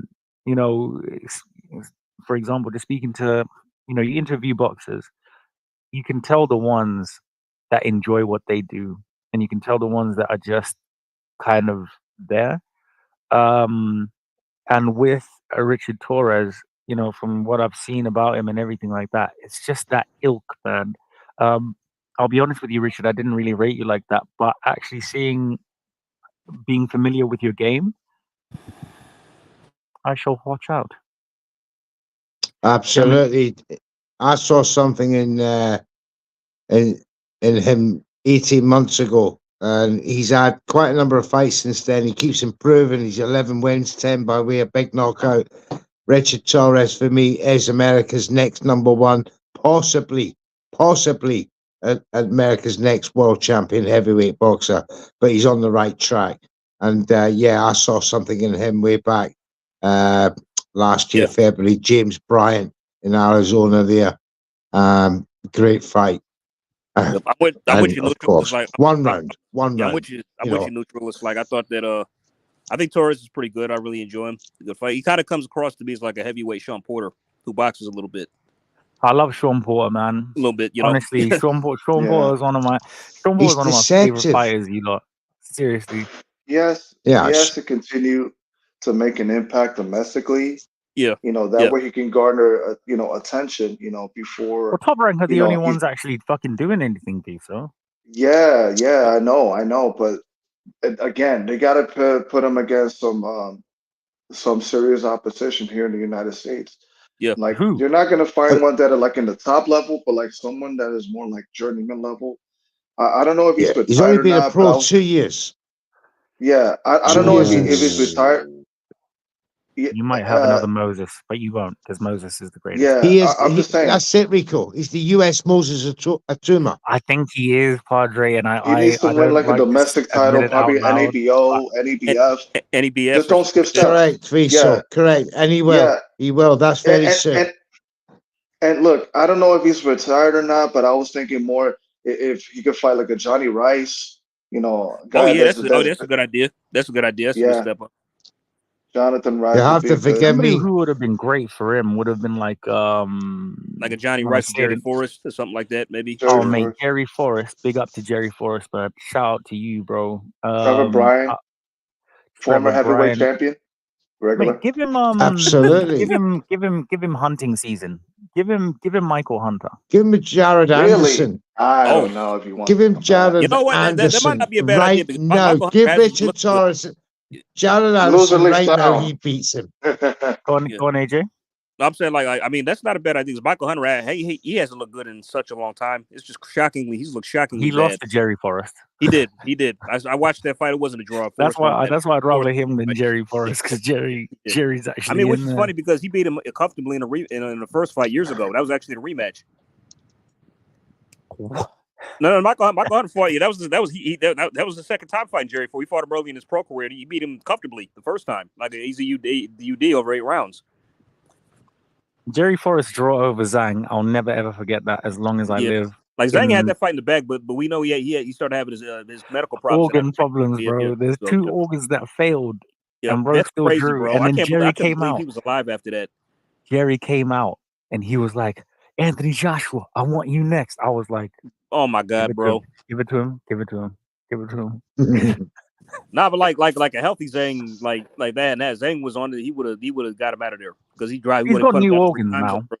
They've thrown him new organs. He's good now. He's good now, but I can't believe he's stuff. That was a miracle he was alive. That's what I was saying afterwards. That's just crazy. I think AJ, we were all saying that shit. I think we either had a space or God knows what happened. But I think after I was just like, I'm mesmerized by Jerry Forrest, man. Shout out to Jerry. Actually, must be a couple of weeks ago. He's a really, really good lad. It's funny, you also know Martin McCauley. Michael Hunter beat Martin McCauley too. He stopped him. That's his only loss. That's McCauley's only loss. Michael Hunter. Michael Hunter. He's another one that's wasted career. Just I mean, because Brooke is like you. I remember he was ordered to fight business decisions. No, because he was ordered to fight Hergovic in the final eliminator, and he didn't take it. And for the life of me, I can't understand why. Because I was picking him to win that fight when it was announced. I thought he would have won it quite comfortably. Probably got told there was a £10 rehydration clause. Yeah. Go ahead, Viso. You said what? No, I'm just saying. You know why? Because he got fooled into believing that somehow like Hearn was gonna screw him or something like that, and I just think that's just bullshit. That's ridiculous. I just think he didn't want to fight. Yeah, I agree. Hers never I been. mean, Hers he never. was No, mouthing you know off. what it was? No, Yeah, they released him. He was mouthing off like he would have took any challenge, any fight. Then you get No, ordered to fight, and then he didn't take it. Eddie released him after Yeah. Povetkian. He Eddie did. released him after Povetkian, and then obviously Povetkian went and fought Dillian.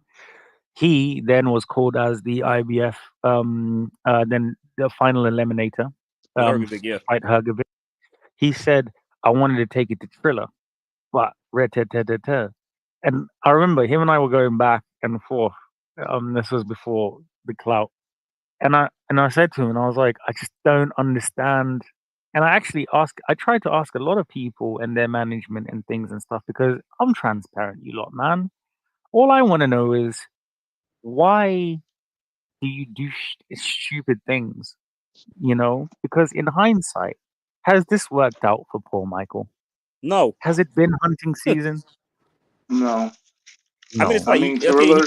He went to Triller for a couple of that Jerry Force fight. Then he fought some no name. No, beat AJ, that you guy. didn't hear what I said.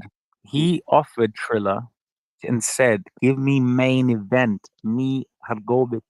Triller said no. Oh, they declined. And then they gave him who? So I don't know. Jerry Forrest. Some other guy. No. But he had one fight prior to that fight on Triller. I don't know that because I watched that fight. I saw it. It wasn't Jerry Forrest. It wasn't Jerry No. Forrest. It wasn't him. Jake Paul's undercard. He fought. Yeah. Was that it? Then what the hell was it? He fought on Jake Paul's undercard first, and then then Forrest. Then the Forrest fight. Then after that, he doesn't fight. Then after that, he doesn't fight for like I don't know a whole year. Then he gets a fight in Mexico against some like no name, and then recently he fought Cassius Chaney. Was that the guy? Fuck's sake! And that God, it was awful. It's like this. All because he didn't want to fight in Philip Hrgovic. Yeah, he didn't want to fight. They're the same. They're the same people. He wanted that's Hrgovic. Like, he just didn't. I don't want to go to the zone. Like, it's just. No, but this is the thing. Fans, this is the thing about fighters. You don't understand this, right? And I'm going to say this to you. You would never think people who their job is to get punched in the face are the most sensitive fucking people I've ever met in my whole entire life. They will let that get in the way of business. Now, yes, you can be, you. So, for example, I'm in my network. I release you. Yeah, you go off, do your own thing, blah blah blah. There's a fight there that's been ordered. I then come to you, Mr. Viso. I'm offering you. No, you release me. I'm gonna. You know what? Fuck you. I'm gonna go on my own way and bet on myself and rainbows, cherry blossoms, and unicorns. And then they see fucking hell and fentanyl and terrible things there. And then it's just like, don't make it too personal, gents. All right, it's only business at the end of the day. Don't shoot burn yourself. bridges, bro. It's not even burning bridges. Like bro, literally, don't if someone offers you bread and a main event and this and everything, and you say it's okay if you have another offer, and that offer could potentially, like the next fight, you win that, and then this and that, or something substantial. Don't say no to life-changing fucking opportunities, and then you're out injured for a year or whatever, and then you fade out into unexistence, bro. Has anybody seen Brian Norman Sr.? Has he? Bro, I'm glad you even segued into that. I'm glad because listen. I just want to get into that real quick because look, the WWE had an event in Atlanta, right? Bad Blood, right? 16,000 people showed up. Yeah, probably sold out, right? Sold out crowd. And I'm thinking to myself, can Brian Norman do that without boots? We know the answer. No. So why flex your muscles like you deserve this, and that? Come on, man. I suppose. Well, who's that guy? Tay, because of the T or something. That gentleman. And the first time I saw that gentleman, and anybody out there, please share StreamYard. I would love to chat to this guy. It would probably last only maybe 10 seconds before he gets pissed off at what I say and he fucks off. But it's you I want to know the logic because when I ask certain people something, it's you know, like, yeah, but Eddie, 2 million, Eddie, and the fight's yours, Eddie. Bro, I've offered you 1,000,007 something. Now you lot talk about your deductions. I was there when his manager spoke. He very eloquently talked absolute nonsense. But he was basically saying, after this, we cut this down and da da da da, brother. What? So right now, for your 200K purses or your 100K purses, how much is that poor bastard getting at this current level in Well, I time? mean, we know he was paid $100,000 for his last fight. So, was he not being deducted from So that he tax? probably only got $7,000 by what these lot are saying. He probably only got 7K and maybe a Happy Meal. From that 100K, right, in his last fight.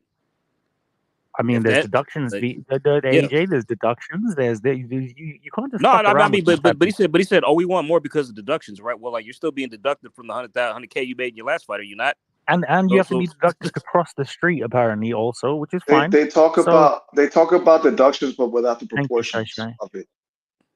So Tay Jones, big up to you, Tay Jones, my brother. Again, I would love to have a conversation with you and anybody watching here. Please at him and everything. I'm blocked on my other account. Seems to be a thing right now. But again, I'd love to have a conversation with these gentlemen because I know a little bit about boxing, right, and the ins and outs and stuff. So when somebody is saying to me, Eddie's offering me 1.7, and then let's deduct 8K just to be generous. So you now have 900K, right? Just there. Let's do another 100 for taxes and whatever, and then 700. Now you're injured for a year when you could have had an advance and you could have had and I know that Eddie does this. You could have had an advance and you could have had that opportunity sort of set in stone, or depending on the injury, like, mate, it's just not good, is it? It's not good.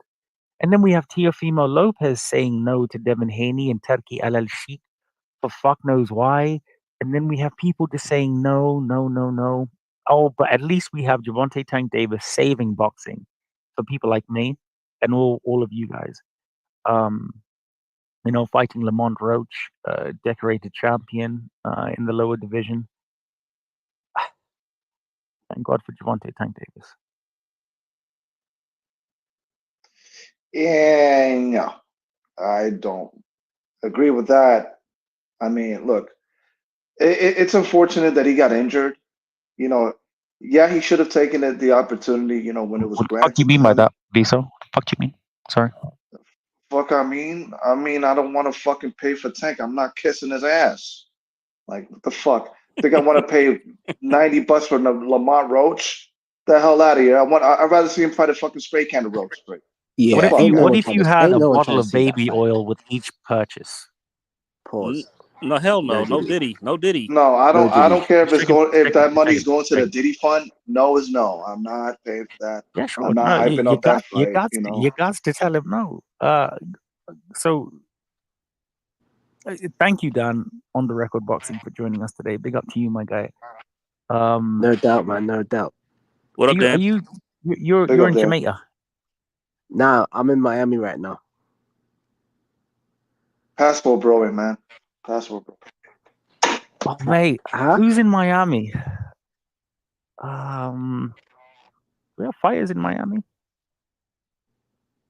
Shit, I don't even know, man. Fucking, man, fucking. I just got out of the airport, man. They had to get the bomb squad and everything, and I ain't talking about Deontay Wilder. Oh shit! Oh damn! What happened? They had the bomb squad out in Miami, bro. Yeah, Miami Airport. Yeah, like you can check on Twitter. Yeah, they had the bomb squad out. I can, but I choose not to. I want to listen to what you have to say about the experiences, mate. But I'm glad you had a safe flight. I didn't really experience anything. Just they just stopped everyone from going through customs and just said that we've got the bomb squad. No one's entering or leaving the building until we sort it out. And that was Malik it. Man. Scott was right there in the back. Exactly. Did you interview him? I was expecting Deontay to just come around the corner and say, "Bomb squad." I was I'm like, oh shit. And then they tackle him like, "What the fuck? Get out of here!" Yeah. No, Who I the want to fuck- go who on a the fuck's this pilgrimage. guy? I want to go. Nah, you lot. I want to go on a pilgrimage to his statue in Taluska. I want to go there and just be like on the thing, just feel it, you know. Oh man, But, I'm not gonna lie. It Dan- don't even look like him though. Look. It don't even look like him. That's some fraudulent Listen, kind of if statue. I was Nah, that's if a I was spin image. there, I would commit vandalism, but not the kind Oh, you fuck. think. I would basically put a printout of the tweet he made saying he turned down an AJ fight, that he had more money offered to him for I that might fight, do and that. just stick it right there. Might do that. I was about to Yeah. say the same shit, V. So it's like I do the same shit. I'd probably cut the head off and put some stupid shit up there. Yeah, Bro, Yeah. bro went full Simpsons on the rotted. I hear yeah, that. Oh man. I'm fully with that though. But but as it goes, Rico, like whilst we're on the kind of subject of Wilder, and I know he's your guy and everything, We but weren't. But yeah, go on. well, we were a little bit. Not But even a little bit. No, but I carry on. know he's your guy, but Malik, man, he's just not the one, is he? What do you mean by that? Like he's just not that guy. He's just not that guy. Training wise. Shouldn't have said that. Rico's not gonna be happy. Now, when you I'm sure these he's a type I'm of sure he's a things to great guy. me- He's winning in life. He's winning in life. You know, he's got Kate Abdo as his wife and everything. Like he took Zerda to a world title, so give him credit for that. But the facts are like, wait. But when he was with Wilder, he lost 3 out of 5, man. Wait, was it 3 out of 5? No, 3 out of 4. He had Whoa, 4 fights with big Wilder, man, and lost 3 of them. big man. Hold up. So you, out of your Miami bomb squad mouth right now, has just said he's not the right trainer. He's not there. He's not that. And then proceed to say that the bird has a world champion that he's trained and got 2 world championness. I think you should fall the fuck back. I'll give him credit for that. I do give him credit for that. But then, But that doesn't make him the man. With Wilder, he's lost 3 out of 4. Yeah. I mean, I think that's just due to testament to how bad Wilder is than anything else. Mate, listen, take it from me. He has a 75% loss rate. There's some loss shirts that you can't wear, bro. As much as you really want that shit to slap as much as it used to slap when you used to go to the dance. Some shirts, no matter who is pressing them or whatever, or who the tailor is, even Daniel Dubois' tailor right now wouldn't be able to straighten out the bomb squad. I just think it's a bit harsh. It's Not really. unfair. Not really. Maybe I don't know, but then at the same time, I would question why are you employing a trainer that you've knocked out? Like if I've knocked you out in a fight, I'm not going to employ you as a trainer. No, I mean, like with a better way to phrase this, why am I having you as a trainer who, when you took a dive from me? Because he took a dive in that fight. Well, yeah, he took a dive. Yeah. Allegedly. No, that was a dive. That was a dive. No, literally. He literally he did. Allegedly. He did. Thoughts and opinions of the banter unboxing commentators or whatever the fuck it is. We're not trying to get. Okay, Rico. Let me know if you have an interview schedule with him. You know, that way we can write down. I don't. All right, so we're allowed to talk shit. Listen. The only reason Wilder were employed Malik is because he needs a yes man who's not gonna, challenge him and tell him what's what. So yeah, Dan, as soon as Mark Breeden left, it just all went downhill. Yep. Like, it was just. Dan, It was just. I want to ask you the beginning and the end. And needless to say, shot. it was. I mean, one second. Needless to say, it was just. It was disgusting what Wilder did to Mark Breeden and all the shit he said about him. So that I didn't appreciate that at all because he didn't deserve that. Oh hell no, but you reap what you sow at the end of the day. And Exactly. That's why I'm glad. When he got killed by Zhang, I was laughing. No, do you know what?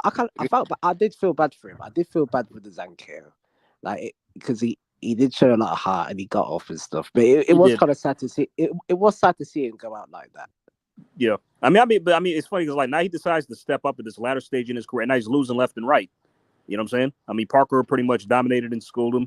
Got just destroyed by Zhang. I mean, I'm surprised he even got it from that knockdown. Dan, you're right.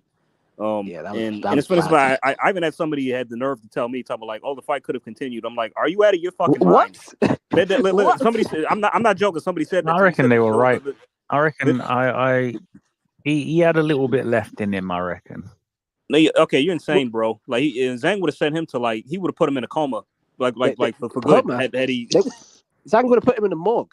You insane, fucking brother. coma in the morgue, exactly. Yeah. What are we talking about? The fight could have continued. Continued in what? The afterlife.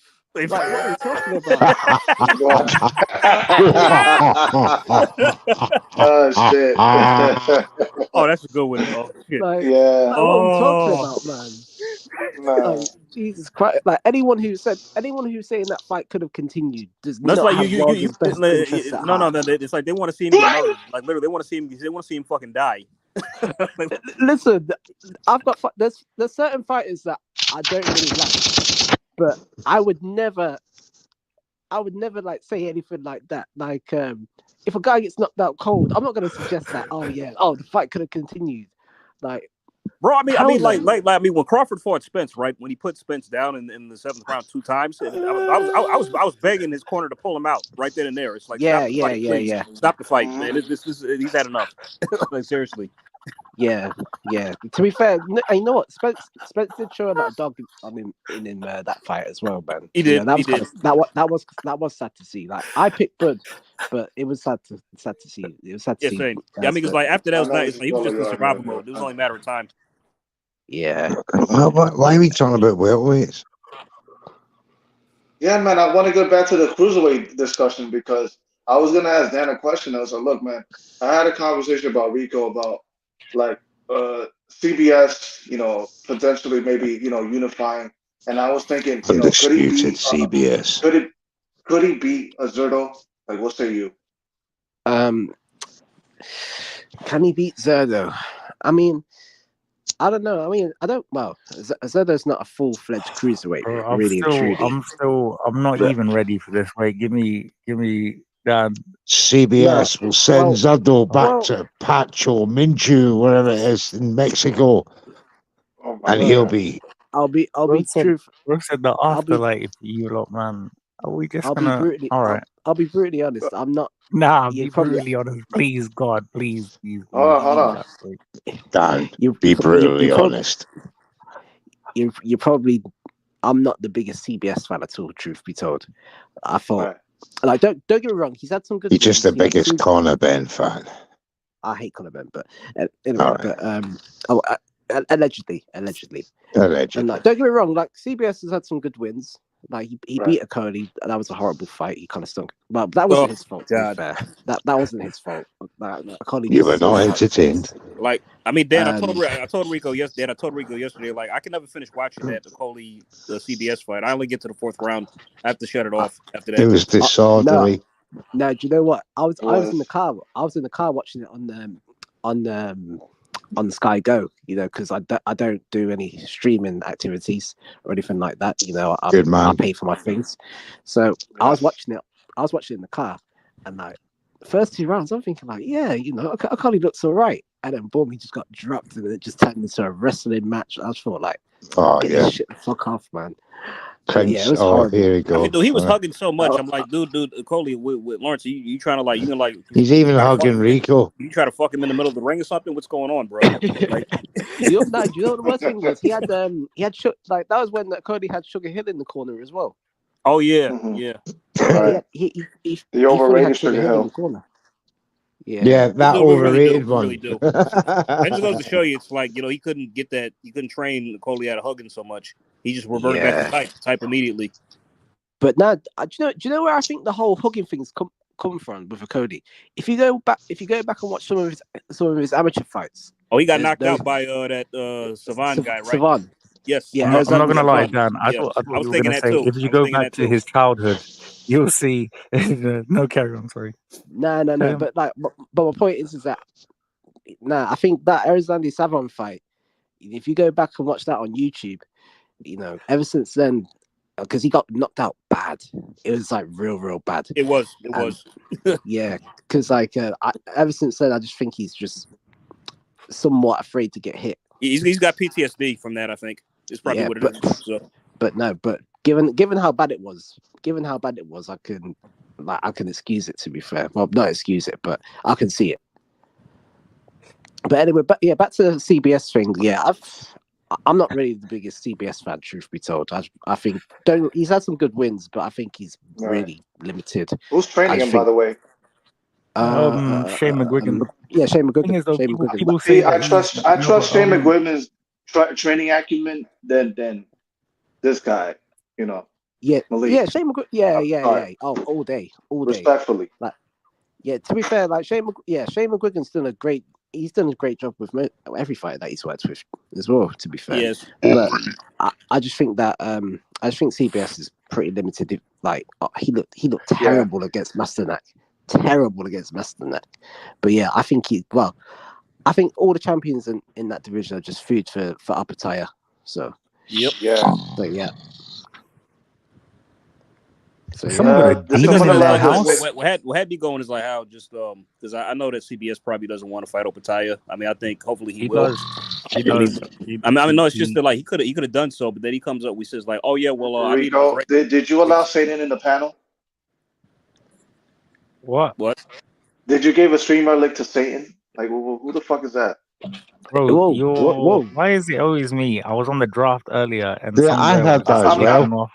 Mad weird shit. Like, and they were like, "Oh, Reek, I know it's you. I know," and I'm like, "I'm actually innocent." Shout out Shy. Let's shout out to Shy. Salute Shy. What the fuck? My words exactly. Now going obviously back to okay, let's have enough of that. I don't like the dark as it is. That's only me. I'm only playing this. We're in the spirit of Halloween, Padre's got a new soundboard. Padre's out here. Okay, I've had it ages, to be fair. I just don't know how to use it. Wait, wait, what? This is off a camera I got off of Tubi, from Tubi Studios, or Zeus Network. So we're looking at the whole fight now, in terms of the cruiserweight experience. Jai Opataya, Jack Massey. Do we give the Massey? I don't have any nicknames for him. Do we give him a chance against Jai, or is it just going to be another Jordan Thompson? No chance. I would say I think he'd be lucky to go 4 rounds. Yeah, he's better than Jordan. He's better than Jordan Thompson and Sorrow. Yeah. He to his credit, he's tough. I mean, Joseph Parker landed some clean shots on him, and he didn't fold over or go down. So he's no mug, Jack Massey, and I love that about him. He's no, and he knocked Fury as well. He did what? He knocked Fury down in sparring and got sent home. So did Jai. That's what I'm talking about, Jai. Oh, Jai. Oh, you. I thought you said Massey. I was about to go. No. Yeah, but no, I think to be fair, I think Opataya wins it on points personally. No, I think once Jack feels one of them right hands on the side of his temple, I think he's scrambled brains up. It's one of them. If he catches you early in the fight, you're gonna be struggling for the rest of the fight. So, has he got the defensive skill set to keep a Jai Opataya off him? I don't think so. In terms of I think you need special freak of natures like a Breedis, like the U6, like it's a bit weird, isn't it? You've almost seen Jai when he did fight Breedis for the first time over there. That was one of the best fights I've seen in at that time in a long time. Bro had his whole jaw like this. Yeah, and he's like, I was like, he's a freak. And then obviously getting to know him and he is such a lovely lad. All those guys like to do is punch up people and fish, bro. Like they're a specific type of people, the Samoans. It's fish here, punch up a guy over here. Interesting. Wait, first of all, guys, I need to ask you a question just regarding this fight. Jai has told me who he wants. Who do you guys, because obviously Massey beating Jai Opataya, I think would probably be the biggest upset of the year. ever. Nah, I wouldn't say ever, but it's a massive not upset. ever. Within the cruiserweight division, absolutely. Give me a bigger upset. Oh, what, purely in cruiserweights? Since CBS beat, since Lawrence Okoli lost to CBS, That wasn't an upset. I told everybody how that fight was going to go. That was not an upset for me. Not even a little bit. No, I can't really think of one, to be fair. It's a heavy odds-on upset. There has been a few, but there's been others that have been. The bookies. Do you know how many people's accumulator that will fucking mash dead? CBS. If anyone's got CBS Jai Opataya in an accumulator, you're mad. I do. say if CBS, never let me beat down. Jai. If CBS beat Jai, that's an upset. What? CBS, the winner out of CBS should get Jai underrate next. CBS.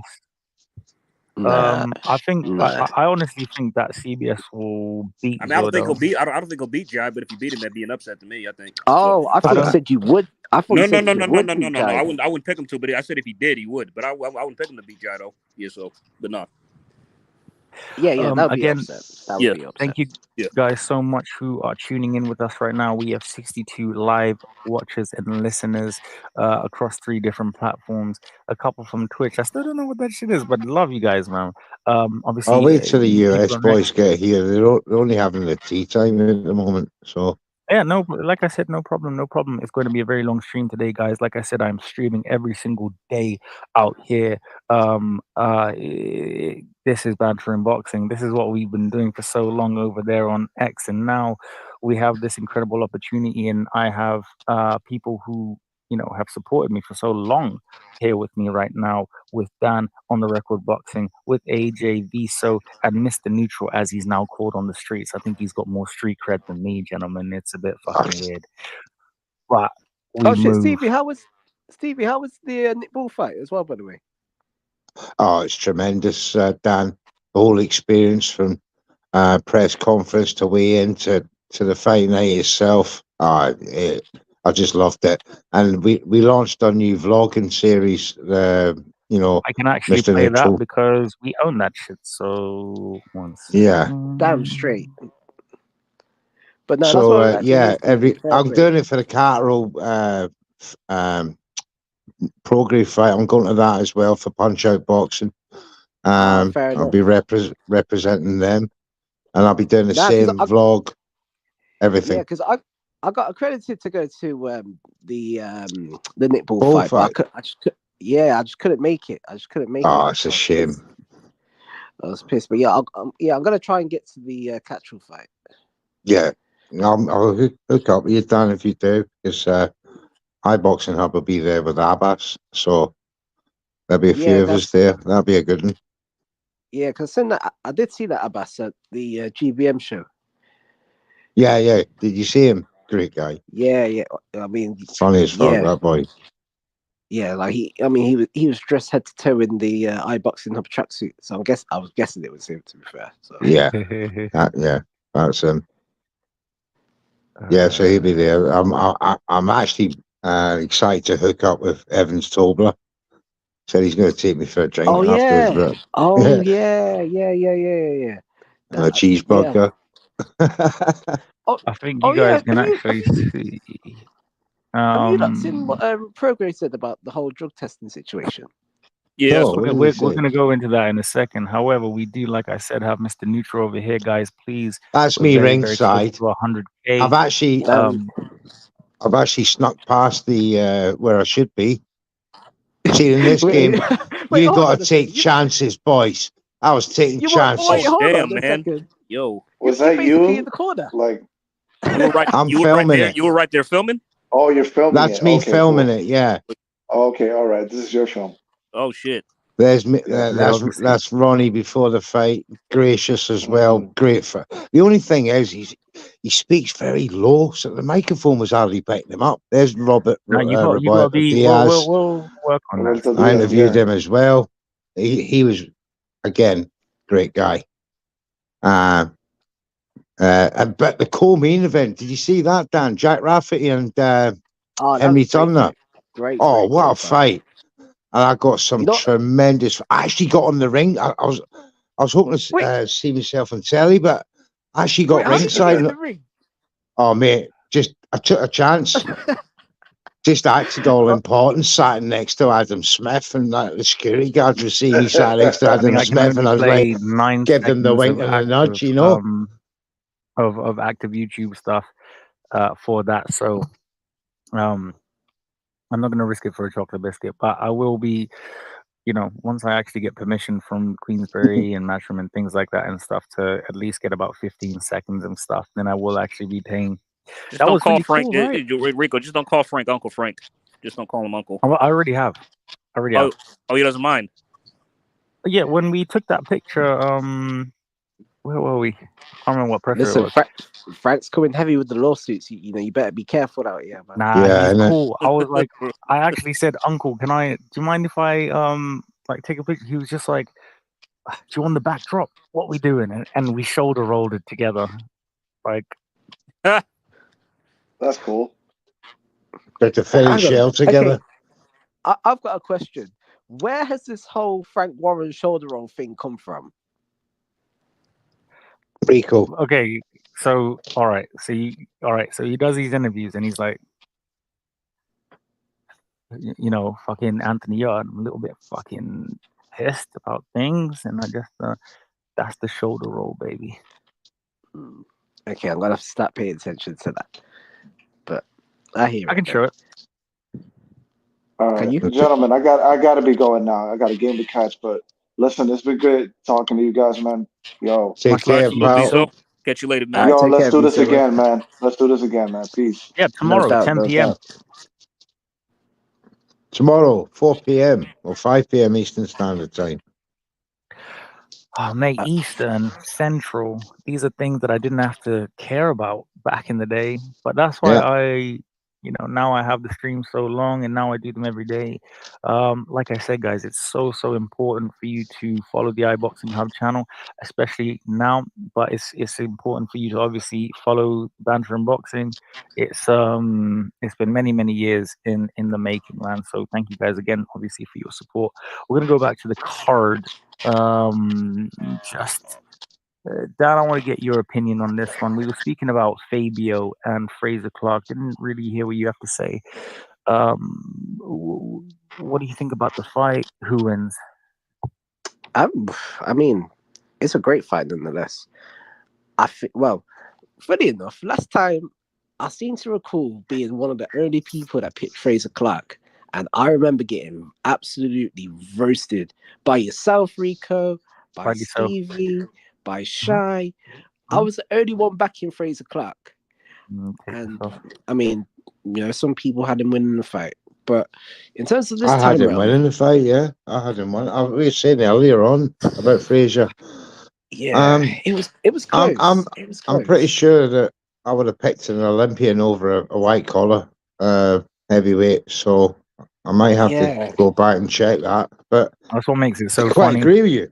But the only thing is, Dan, like I was saying earlier, I was very disappointed that Fraser, being, a bronze medalist Olympian, would allow Fabio Wardley to take the lead as he did. It's almost as if he kind of dropped his level. Thank you. I said that. He dropped to his level. I don't think his level. Who has he fought as good as Fabio? Yeah, but that's what I was getting to. But then in the pro ranks, he hasn't fought anyone at past British level or so.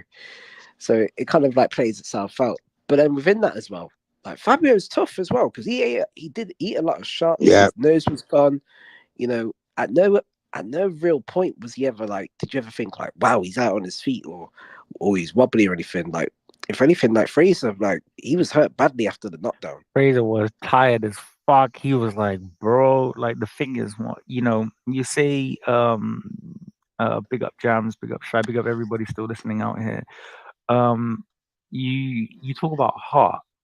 Fabio Wardley has heart in abundance. Fabio Wardley is Oh, mate, 100%. different, bro. He's Yeah, so different. 100%. He's such a lovely, lovely guy.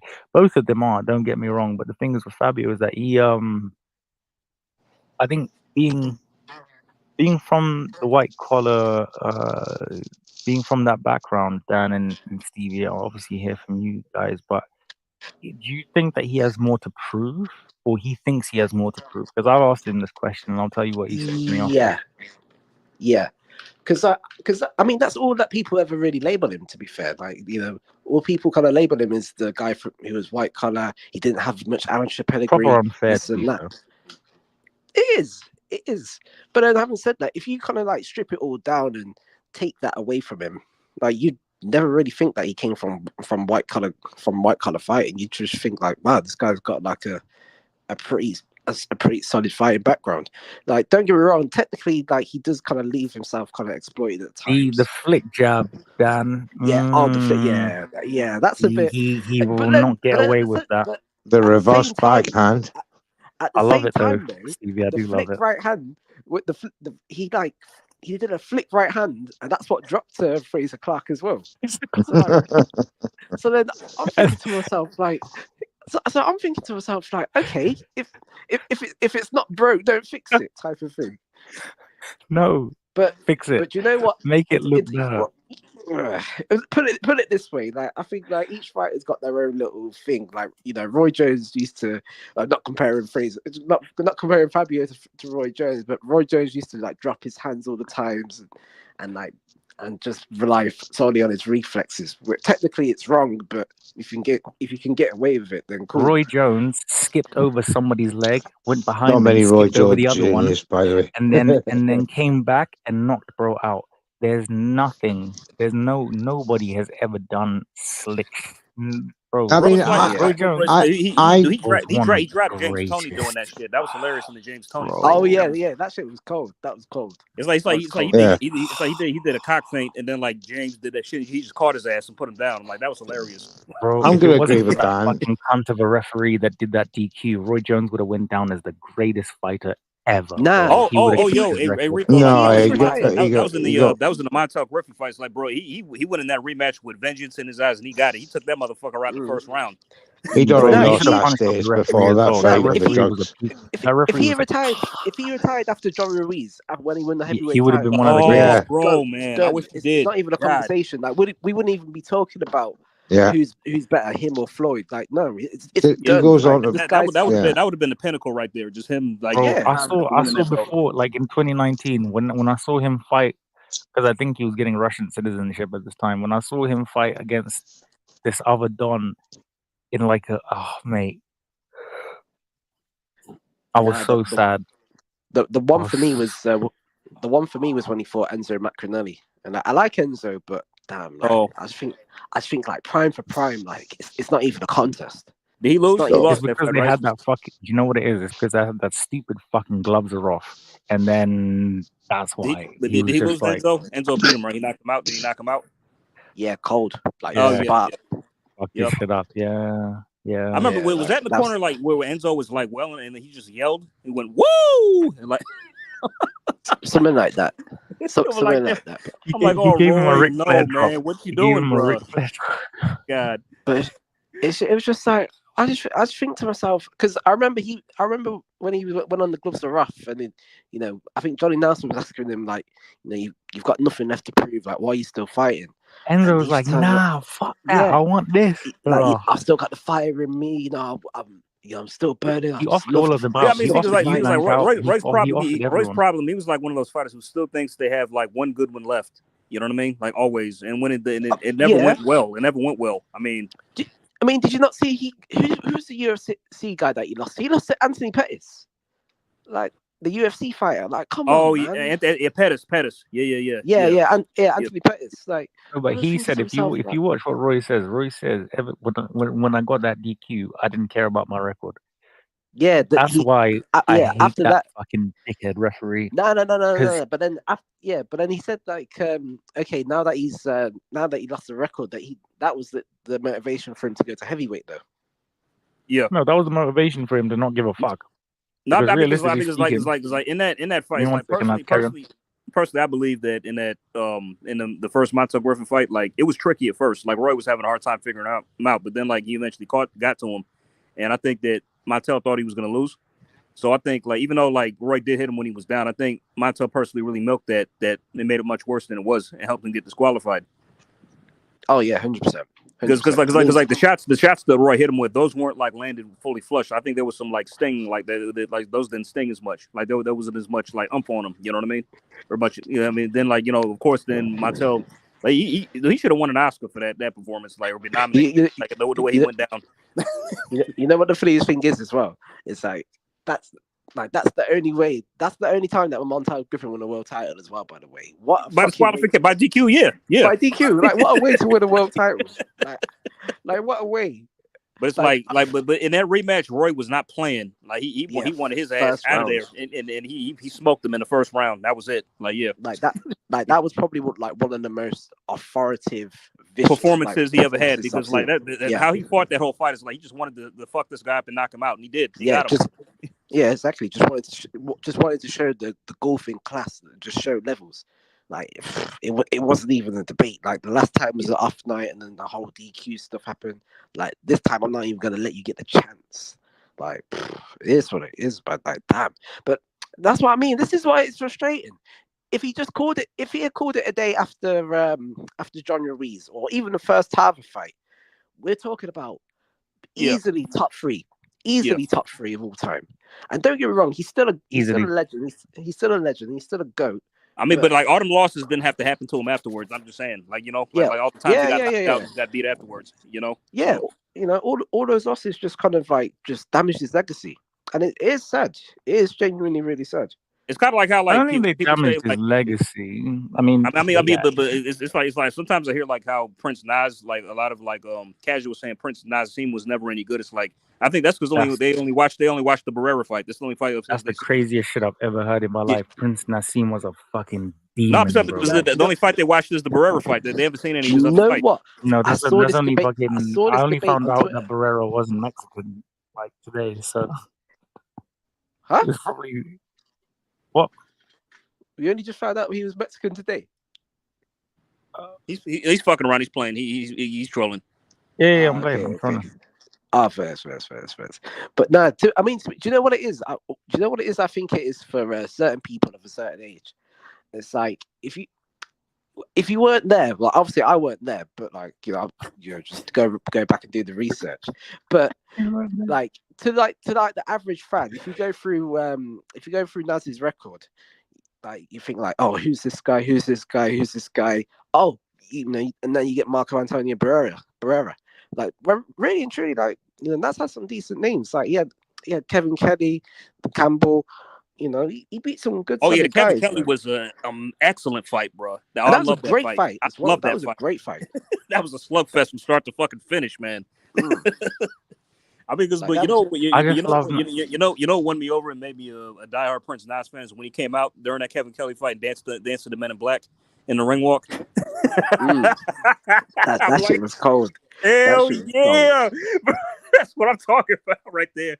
Like, oh, I love that shit. I'll go back and rewatch that shit. He was the original dickhead, isn't it? He was the original dickhead. He was the one that was just like, bro, I want to see this bread get mashed, but at the same time, because his style, and I think when I first spoke to Ben Whitaker, my twin. I mean, but the crazy thing is, even though Nas was like athletic and defensively, like he could also take a punch. He had a chin. No, do you know what the difference is, AJ? Nas was doing that as a child. Yeah, I seen him as a kid doing that shit. As a child. Yeah. People go back and look at Nas as a kid. He was bro. He was doing bad things to those youths, man. I would have just been like, I don't know about this, what the fuck is that kid? Like he was a pioneer, man. He was the one that kind of put money into the lower. It's like damn, like you just said it's like for that Barrera fight, he got paid $6 million back like over 20 years ago. Like, bro, that's an insane amount of money for a featherweight even back then. He was the Tank Davis of today. I'll be real with you, lot. He would marketability wise, bro. Nazim was amazing at selling himself. His son Bro, fights Yeah. like too. I don't if know we if y'all look at seen the him. fighters at that time, we look at the Lennoxes, we look at the Eubank seniors, we look like British boxing then. Nigel Fuck's Benn, sake, Frank Bruno, man. Nigel, oh my god. Calzaghe. Oh. I mean, Collins is Irish, but he still counts. Yeah, fuck it. We'll Yeah, put him in there. yes. Stevie Collins. Michael Watson. Don't forget gosh. Michael Watson. Michael Oh, Watson. Michael Watson was a fucking. He The was a Michael general. Watson, of course. Seriously underrated. Seriously underrated. No, Yeah, he wasn't. He was a serious general. He was not underrated here. We It's got funny. Mr. Like Neutral back in the building. he was actually the first one to beat Nigel Benn. I don't think a lot of people even know that. Yes, stopped him as well. Stopped Yeah. him. That was a great. That's right. That was a great ass. That was a great Stopped him. fight. And even if you go back and watch the second Eubank fight, you know, he was dominating that fight. And then he got caught. He got caught with that uppercut. And then got launched into the ropes. And that I mean, this tape he should have been pulled out then and there, man. They should have. But then, I'll be real with you. I had no idea Barrera was Mexican, Puerto Rican, bro. I don't believe you. I swear to God, I only listen to Barrera. the national anthem. Yeah. Manuel Barrera. Like, Jose. I what? can't remember his What, name. Jose Marco Barrera. Antonio Barrera. Marco. No, the one that Yeah, fought fucking Nassim. Naz. Hmm. Yeah. Barrera. Marco Antonio. He's Mexican. I remember that. I remember his best who fight. tried to AJ? We're gonna have words after that. I knew he Morales. was Mexican. And then, I can smell it. Okay. I'll be waiting. Okay. I'll ring up AJ after the thing. He'll just have his do-rag up. Well, what it do, motherfucker? I'll be like, nah, I'm only joking, bro. Safe. Let's go for the call, you lot, man. Yeah, AJ, you got the truth. It's so nice to see you without that long hair that you had. It was Wearing that shit is a pain in wearing that do-rag is a pain in the fucking ass though, man. It gets annoying. I'm telling you. Bro, I can't even wear mine like that, bro. Shit, I've got mine on right now. Bro reached Miami bomb squad and he was like, "Let me just hit the do-rag right now." I know, do you know what it is? I had my hair braided the other day, man. I'm not trying to take no risks. I hear you. So did I, son. So did I. Let's see. Huh? Let's see. Wait. How many viewers have we got right now? No, not many. He wants you to come on cam. Just a couple. Wait. We only got 2 on YouTube. We only got 2 on YouTube. Hang on one second. We'll turn the camera on. Okay, man. Yes, Wait. Let's get to like 10 viewers, and I'll do the review. Did it? No, so it's different. So there's 2 on YouTube, and then there's like a bag of man on Twitter, and then we have a couple of man on Twitter. Bag of man. Where the girls at, man? Where the women at? I mean, I can't you're lie, gonna be like, pulling them, bro. I mean, you got the braided hair. Me showing my hair to a load of man. You need to go it's landscapes a on. You need to dodgy. show your hair I flows thought you didn't even sideways. want to show people your hair. I thought you were like, oh, there's only a couple of people. Let me. Nah, it's not that deep, to be fair. Hold up, wait. Yeah, Shut bro, man. You probably paid what, £100 for that? No. Oh, you got what, a sweet thing that just sorts out. Oh, nice. Yeah, baby. Kids go hard. That's what's up. That's nice. That's what's up. Out here, blood. Yeah. Yes, bud. Yeah. Hey. Look at the drip, man. Hey. Man, Dad, I admire you. I applaud your courage, man. It's like I could not get braids when I was young. That shit just hurt too much. Hey, you look good there, Dan. Nah, do you know what? Adrian, that shit hurts like hell. Bro, it's like 10 people pulling your hair at one time. Like no, it's like my brother was fully doing it, and like at one stage that I was close to crying, man. It was hurting. Yeah, eyes watering to fuck. It's like my mom did them for me, right? When I was like a teenager, she's like, "No, you just got to get used to them." So this, like, I can't. You got to take them out, please. It hurts too much. Like, Yeah. Now, do you know what it feels like? I had my hair braided and pulled so tight the fucking lock fell off. I'm actually dead. I'm so fucking dead, Padre. We're hashtagging OTR I wish I right could now. It's a serious type of thing. Like I'm like AI with the braids. OTR braids. Yeah, you look at that. Man literally came on the whole thing. I'm telling him there's these viewers here. Man How long did it take you to grow that? Say again? What? How long did it take you to grow to the suitable length to then braid it? To be fair, like I grew my hair out for probably like I don't know, probably like a good few months. No, not that much. No, yeah, it's disciplined to do that, isn't it? To it do does. It for that long. Like always, it's fucking long, man. I used to always have it short. But like even my braider was like saying to me the other day, like she just turned around and said, like, yeah, you know what, like, you know, like I enjoy doing this and that, but like she's turned around and said, like, you know, I think you should go with locks. I was like, really? Like, I don't think I've got the capability for all of that. But anyway, enough of the hair talk, man. Let's talk boxing. Yeah. Told you to relax your hair. Your shit is what y'all think about how y'all think Earl Graham would have done against Eubank Ben and Watson? Oh, that's tough. Wasn't he light heavyweight? No, Earl Graham was the middleweight, wasn't he? Or like 160? Yeah, he fought around middleweight, I thought. Oh yeah. I know that, but you know, I kind of saw him as a spoiler, to be honest. I think he was. I could have sworn he was around 154, going up to 160. I think you're right. Yeah, I think you're right. He fought it both. He fought it both ways. Yeah, 154 and 160. Yeah. So it's sad though. It's sad because he's probably like one of the best British fighters that never won a world title. Yep, I agree with that. Like he had it tough in some fights. So, oh, like, absolutely. I first found out about him from getting knocked out by Julian Jackson. That's how I first found out. Yeah. And like, I'm pretty sure. I mean, he got knocked out. He got KO'd in 4 by. He started off at light middleweight and went up to super middleweight. Oh wow! Yeah, okay. but like he was.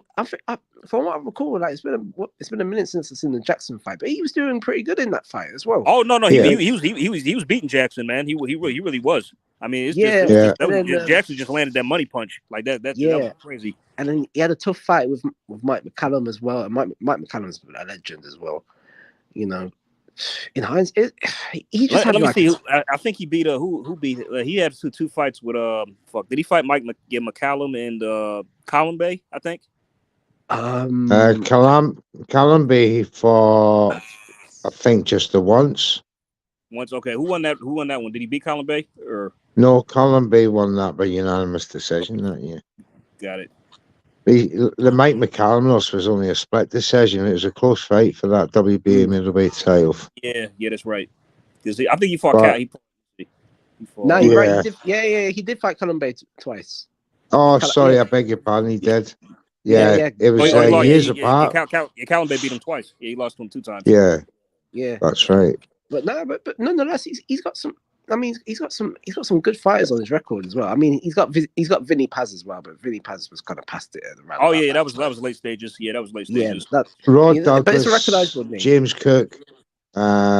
James Cook's a good I am Callaway at the time was all right. Ismail Negron.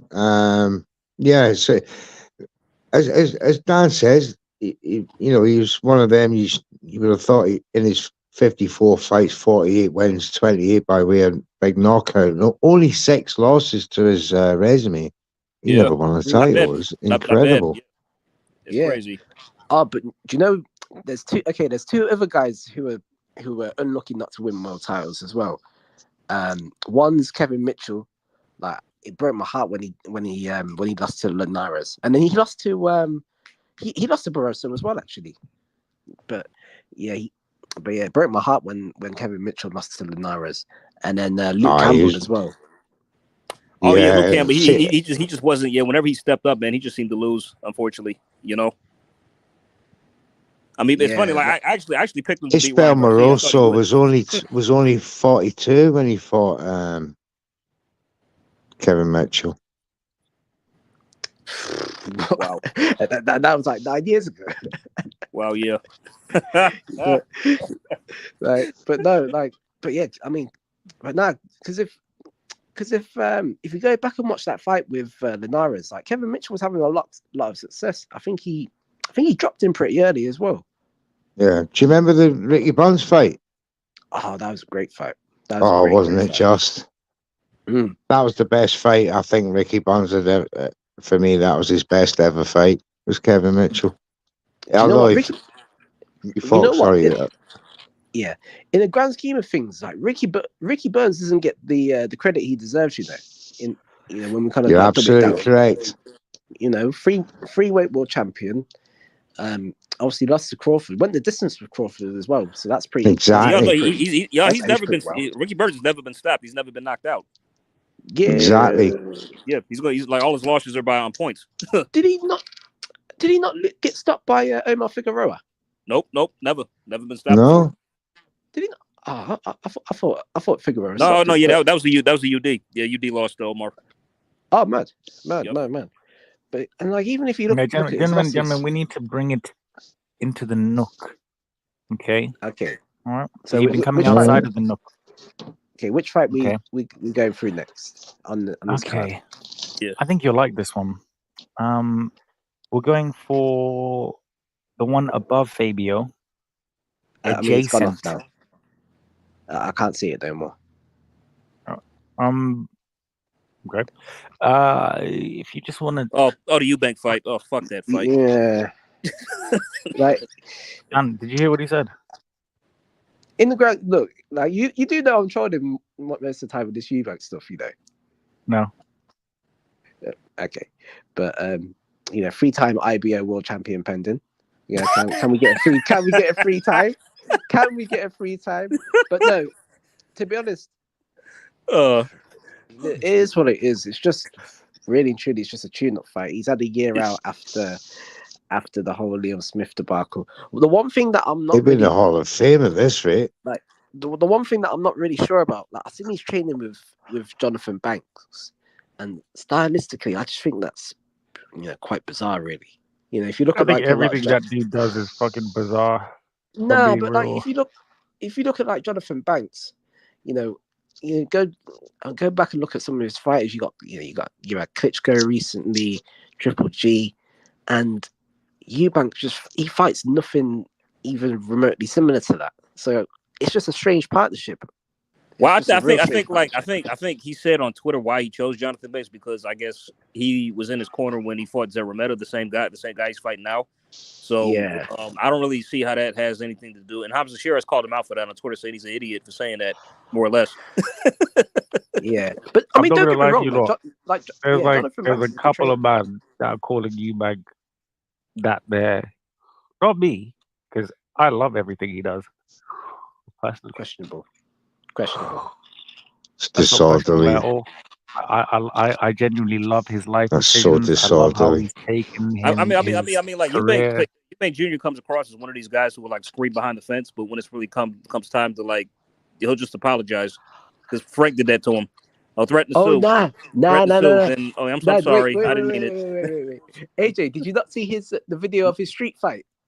When he was young. In the car park. In the car park, the parking lot. Yeah, I saw that shit. Yeah, he talks about it in an interview this week. Wait, Rico, you've met Castilla before, ain't you? Yeah, if you watch the interview that I'm on about. Yeah. Okay, to give it some further context, like Eubank, so he gets asked about it this week, and then he turned around and said, Eubank basically said that he was a roadman in Brighton. A roadman? He was a what?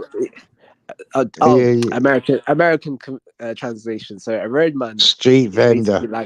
It's like a gangster. Oh, okay. Right. I mean, but wait a minute. But I thought his dad sent him to live in the States when he was young. So how was that? That's because of the whole street fights and stuff. Okay. I'm trying to see what Rico's laughing at, to be fair. He was a roadman in Brighton. Huh? Yeah, he fixed the roads. Who was a road digger.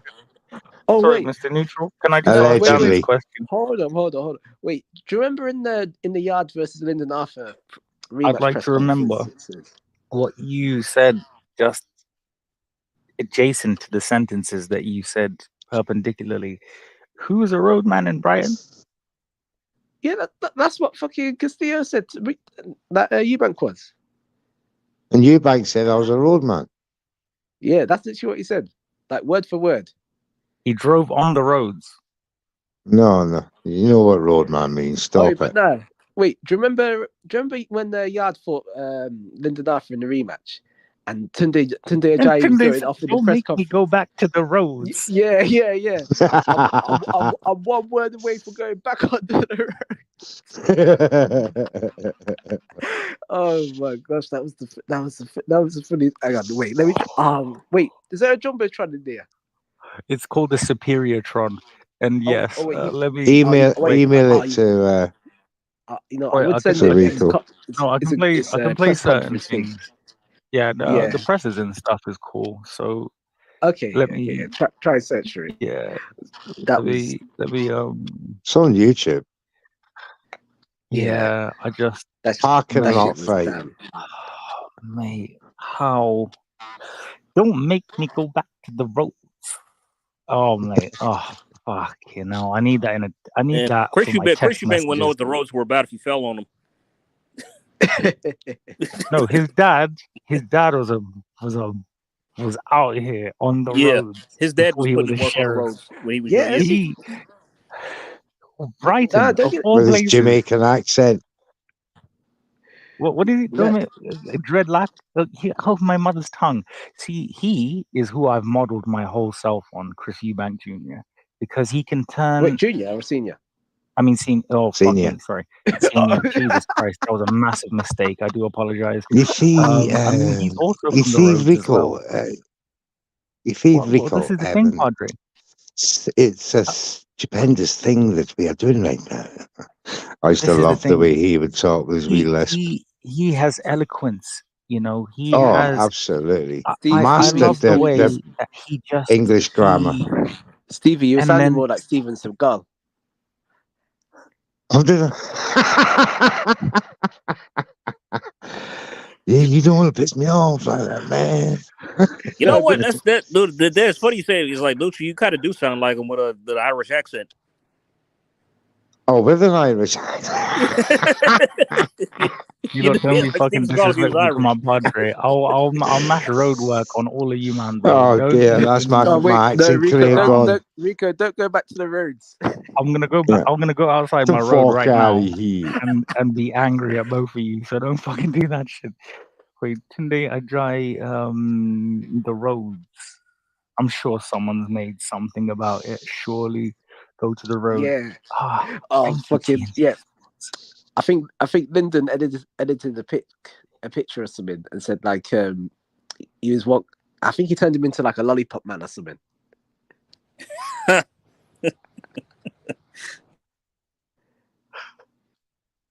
Wait, you've got it, yeah? Okay. This is part of the fair use policy for YouTube. So, suck a dick. 1 second. Oh, mate. Huh. Fucking stupendous. This. Yeah. Okay. You guys can see it now. We're gonna go with a little bit of audio. Yes. Or I got a child who's looking back at home. So even coming down there, I had to say to myself, Tundi, act civilized. Don't fall into that trap of being ignorant. Be calm, cool, collective. Like that. If you're gonna talk to the fight, it's like a kid and his parent. Talk to the parent. Yeah. Talk to me as a trainer. Don't try and diss the fighter. Pat, you ain't punching no one in the face. You got dark glasses on. You ain't punching no one. It could be like that. It could be like that. It's as simple as that. But maybe we'll do a face-off between Patterson. No, wait. Did I miss keep it? playing it. Keep playing it. Keep playing it. It's after. It comes I'm a after. big man. I'm a big man. Listen, at the end of the day, let's answer the question. As I said from the beginning, we don't make excuses, other than the fact that Anthony lost a lot of family members. Anthony That's done, man. it's finished. That's exactly it is finished. And we're gonna be cool, calm, collective. And we're gonna do what we're supposed to do in the first fight. I don't know what Pat's talking about with this changing room situation. Let it play, Rico. Let it play. I'm not gonna. If my fighter's just lost the contest, I'm not gonna be shaking and hip hip hooray to you after the fight. I have to let that digest. I'm not here to. This is a fight, so don't think I'm coming. Who are you that I must come on show you respect? It's a fight. And all the talk about this, I don't understand what you're saying. We both come from certain areas where we've seen all that. Here it comes. You're a boxing trainer, Pat. You ain't no bad man. You're a boxing trainer. So let's just let the gladiators do what they do, which is fighting with their fists. And, you know, what day is it, Frank? 4th of December. 4th of December. We see what it is. Today, you see a group of people that were professional and another. No, man, I don't want that. Wait.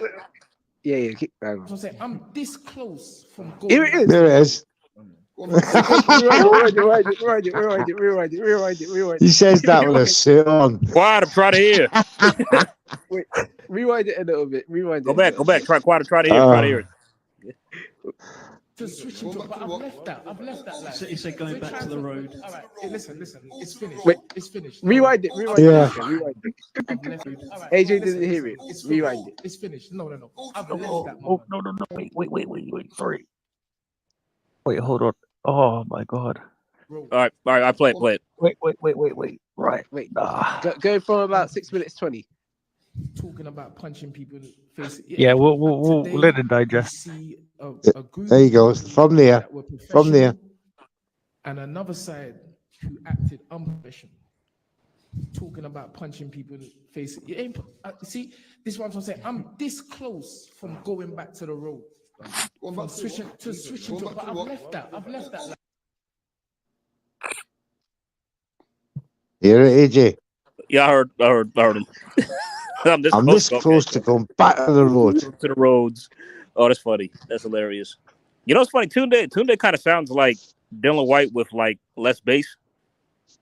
I hear it too. I hear that. Is this just me? Like, I swear I'm sorry because like when he's talking, it's like, is that Dylan White there or something? Like, but it's just a lower bass. Like you know, it'd be like Dylan White if he fell in like the dryer for like 2 days or something, and he came out.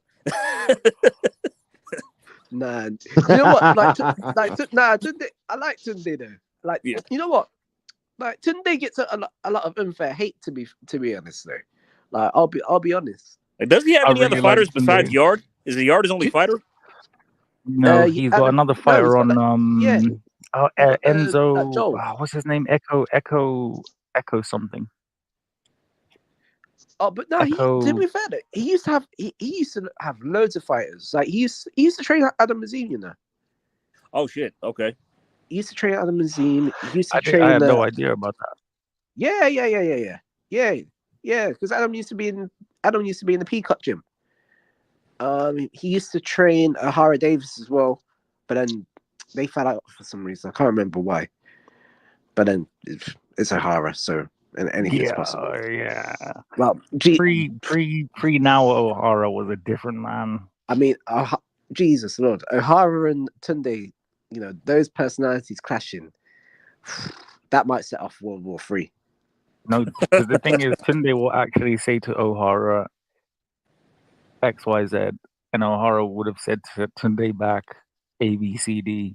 You can't have opposite ends of the alphabet with these two gentlemen. Thing is, I respect Tunde a lot. Tunde's a very, very lovely gentleman. Yeah.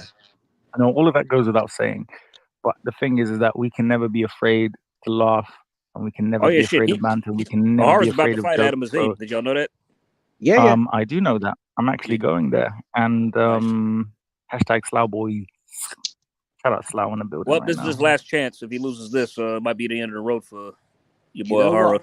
It won't be the end of the road. reckon He's got loads of fights that he can have. Plenty of money to be made. Not at the highest level. No, It's good money. You confuse it.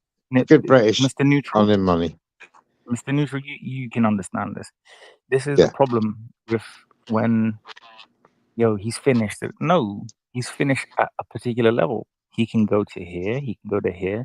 Derek, nobody thought. Well, to be fair, he after was never really elite. So Derek Chisora is the Gabe Rosado, right, of heavyweights. bro, Rico, I said that years ago. Like literally, I said And Gabe I'll Rosado never was forget it, I AJ. said You're Gabe the Rosado person was the that I Derek got it from. Chisora of the US. Pretty much, that's what I said You're the about person Gabe. that I got it from.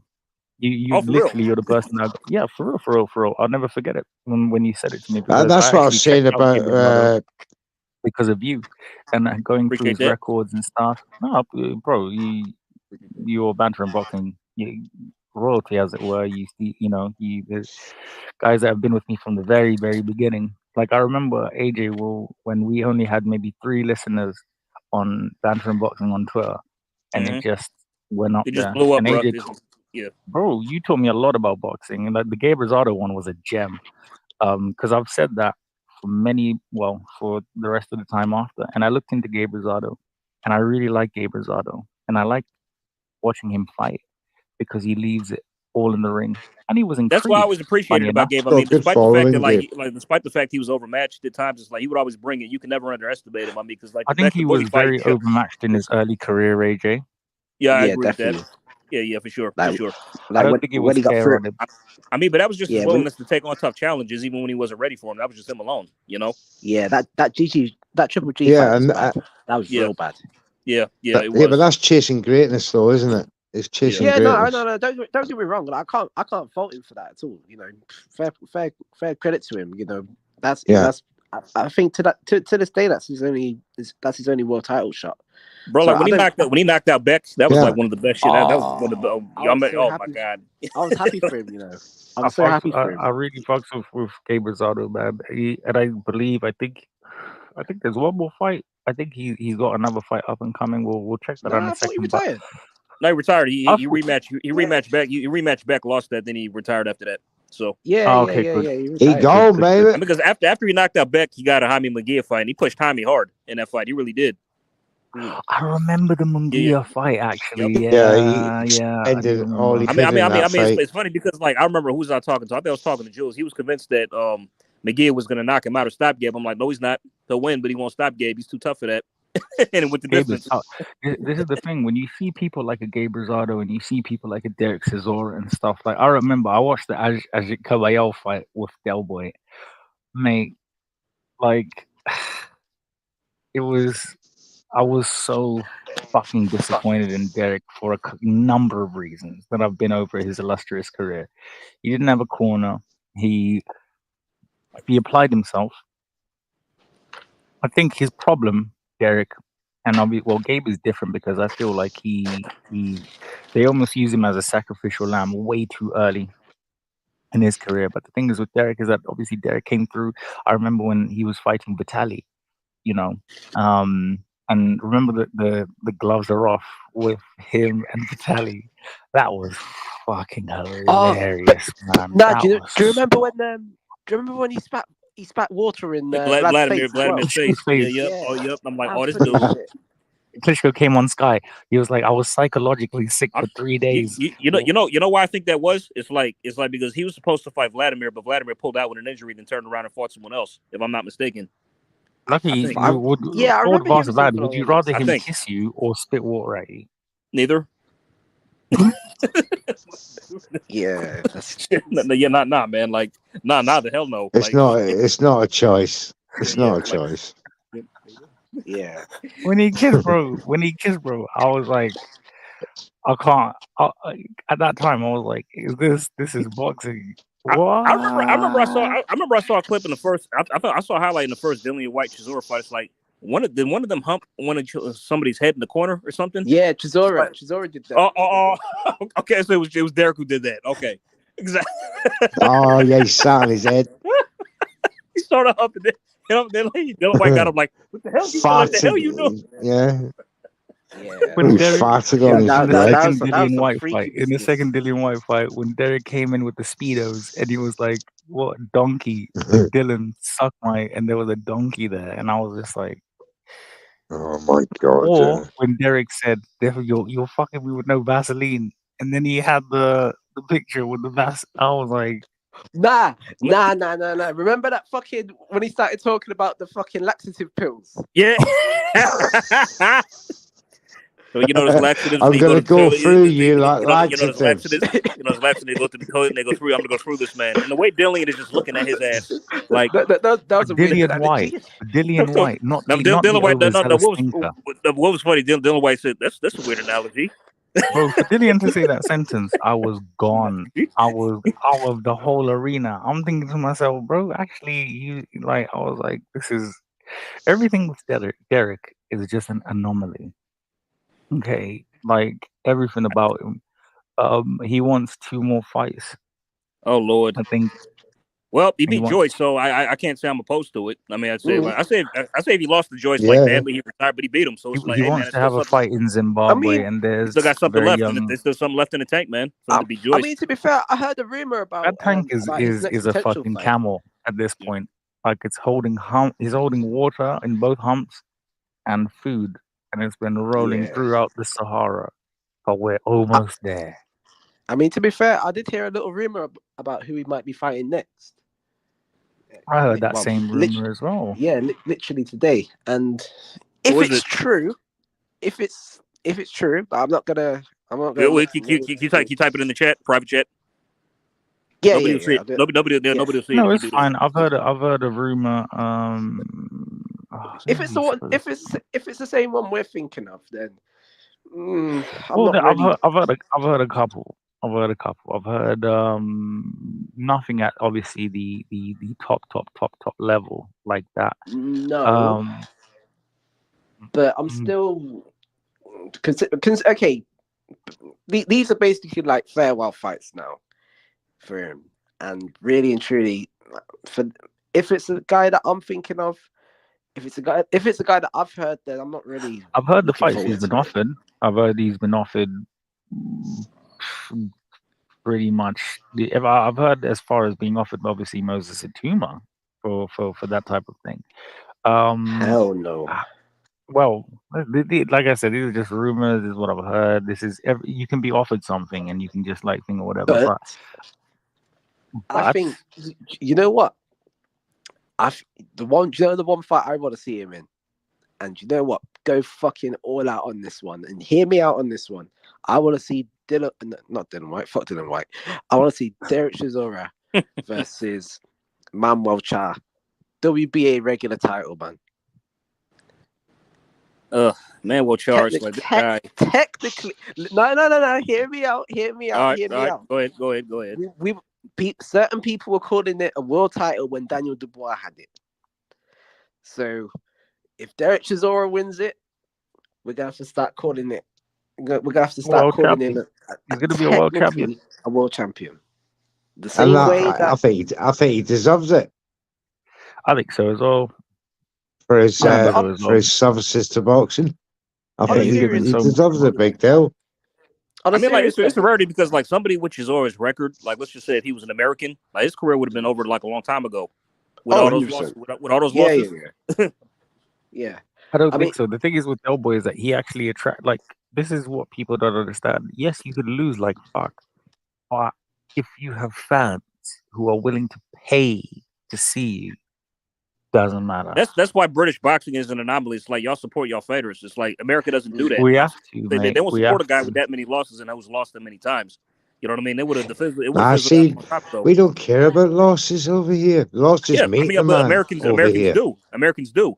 I don't. I'm not. I'm a rare. I don't care about false economy. That means you're cherry picking to keep zeros and all the rest of it. Exactly. They're behind now. That shit. You can see that byproduct currently within the American. I mean, I'm a rarity. I'm American. I don't look at it like that either. I don't care how many times she's always lost. I'll still watch him. You know what I mean? So.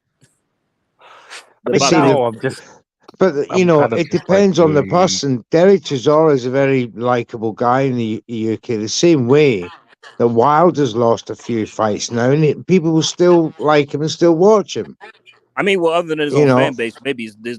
I'll watch him to see him get sent to the gulag. Me too. That's the only reason I'll probably watch him again. But you know why? And I'll tell you why. For reasons I blame him and his fucking stupid establishment for the reason we didn't get AJ. I know people be like, "Oh, there's right and wrong on both sides." Fuck off, right? We all know who was the perpetrator. Bro even admitted it, right? Yeah, he So put I'm that shit not on saying. Twitter. This is what I'm saying. I'm not saying AJ did. No. Because Eddie calling Shirley Winkle, you're a fucking businessman, bro. Okay, you're gonna say no because some guy has said that. You're gonna say no to 150 million for your client. You're gonna It fire wasn't Lou DiBella. 150 million. How much? No, 50. Well, And it was whatever it 20. was. It was 25 for one fight, and then he was supposed to fight somebody else as a warm up before it. So, Well, whatever it was, That's not true. whatever it So was, that's it not true. wasn't. So Lou You DiBella, know, it was good whatever, money. whatever it was more than Wilder was earning at that particular time. Exactly. And it's probably more than what he. It's probably. Listen, it's between Shelley Finkel and Eddie Hunt at the end of the day. And you know, no, it's wait, not no, because no, let me tell you something. It's them two alone. It's them two Where's alone. Espinoza now? No, there was a. Where is he? Yeah, I remember a 100 mil offer. Yeah, I remember that now. Yeah, there was definitely a. Yeah, but he's a line. 100. He's a line toe rag. I wouldn't believe a word that Rico, comes out of that man's Rico, mouth. load it up, please. But I saved it just for receipts. Blow up my profile pic. Wait, you're there, AJ, mate. can you send that to me on WhatsApp and then I'll load that onto the Superior Tron? Oh yeah, give me a sec. Hold up. No problem. I like the way you've done that. What we've moved from the Jumbotron now. It's Superior. Obviously, just in regards to all of that, we look at what Lou DiBella says, Padre. We look at the linguistics, the statistics. We look at the whole deal. Wilder himself, I think he would have rather get chinned less in the latter years of his career when he stepped up to Oh shit! Side note, I think Terence Crawford's just pulled up to Teofimo Lopez's gym. No. Wait, is this on Insta? Twitter. Look where he's just tweeted. At Teofimo Lopez, where you at? Let's talk it out. Yeah, we can check this out. We can do this actually. It's at a top ranked gym. I'm about to present that 1 second. That's like Nick Ball calling out fucking Tank Davis. No. Fuck that. No. So, bro needs to. He needs to get humble, bro. Marv the Great has tweeted Bud, and Bud's replied as well. See, Marv the Great is Teal's greatest British fan. You know what? I like Teo, but come on now. You can't go from 140 to 154, man. That's ridiculous. Come on now. And losing to Sander Martin, as well. And you know what? I'm sorry. Sander Martin, the true WBC champion. Wait, Dan, can you send that to me via direct message via X? Yeah. 2 secs. Thank you, brother. We're about to share this. We need to let the fans know. We've got about 75 watchers and listeners on all platforms. Thank you guys so much.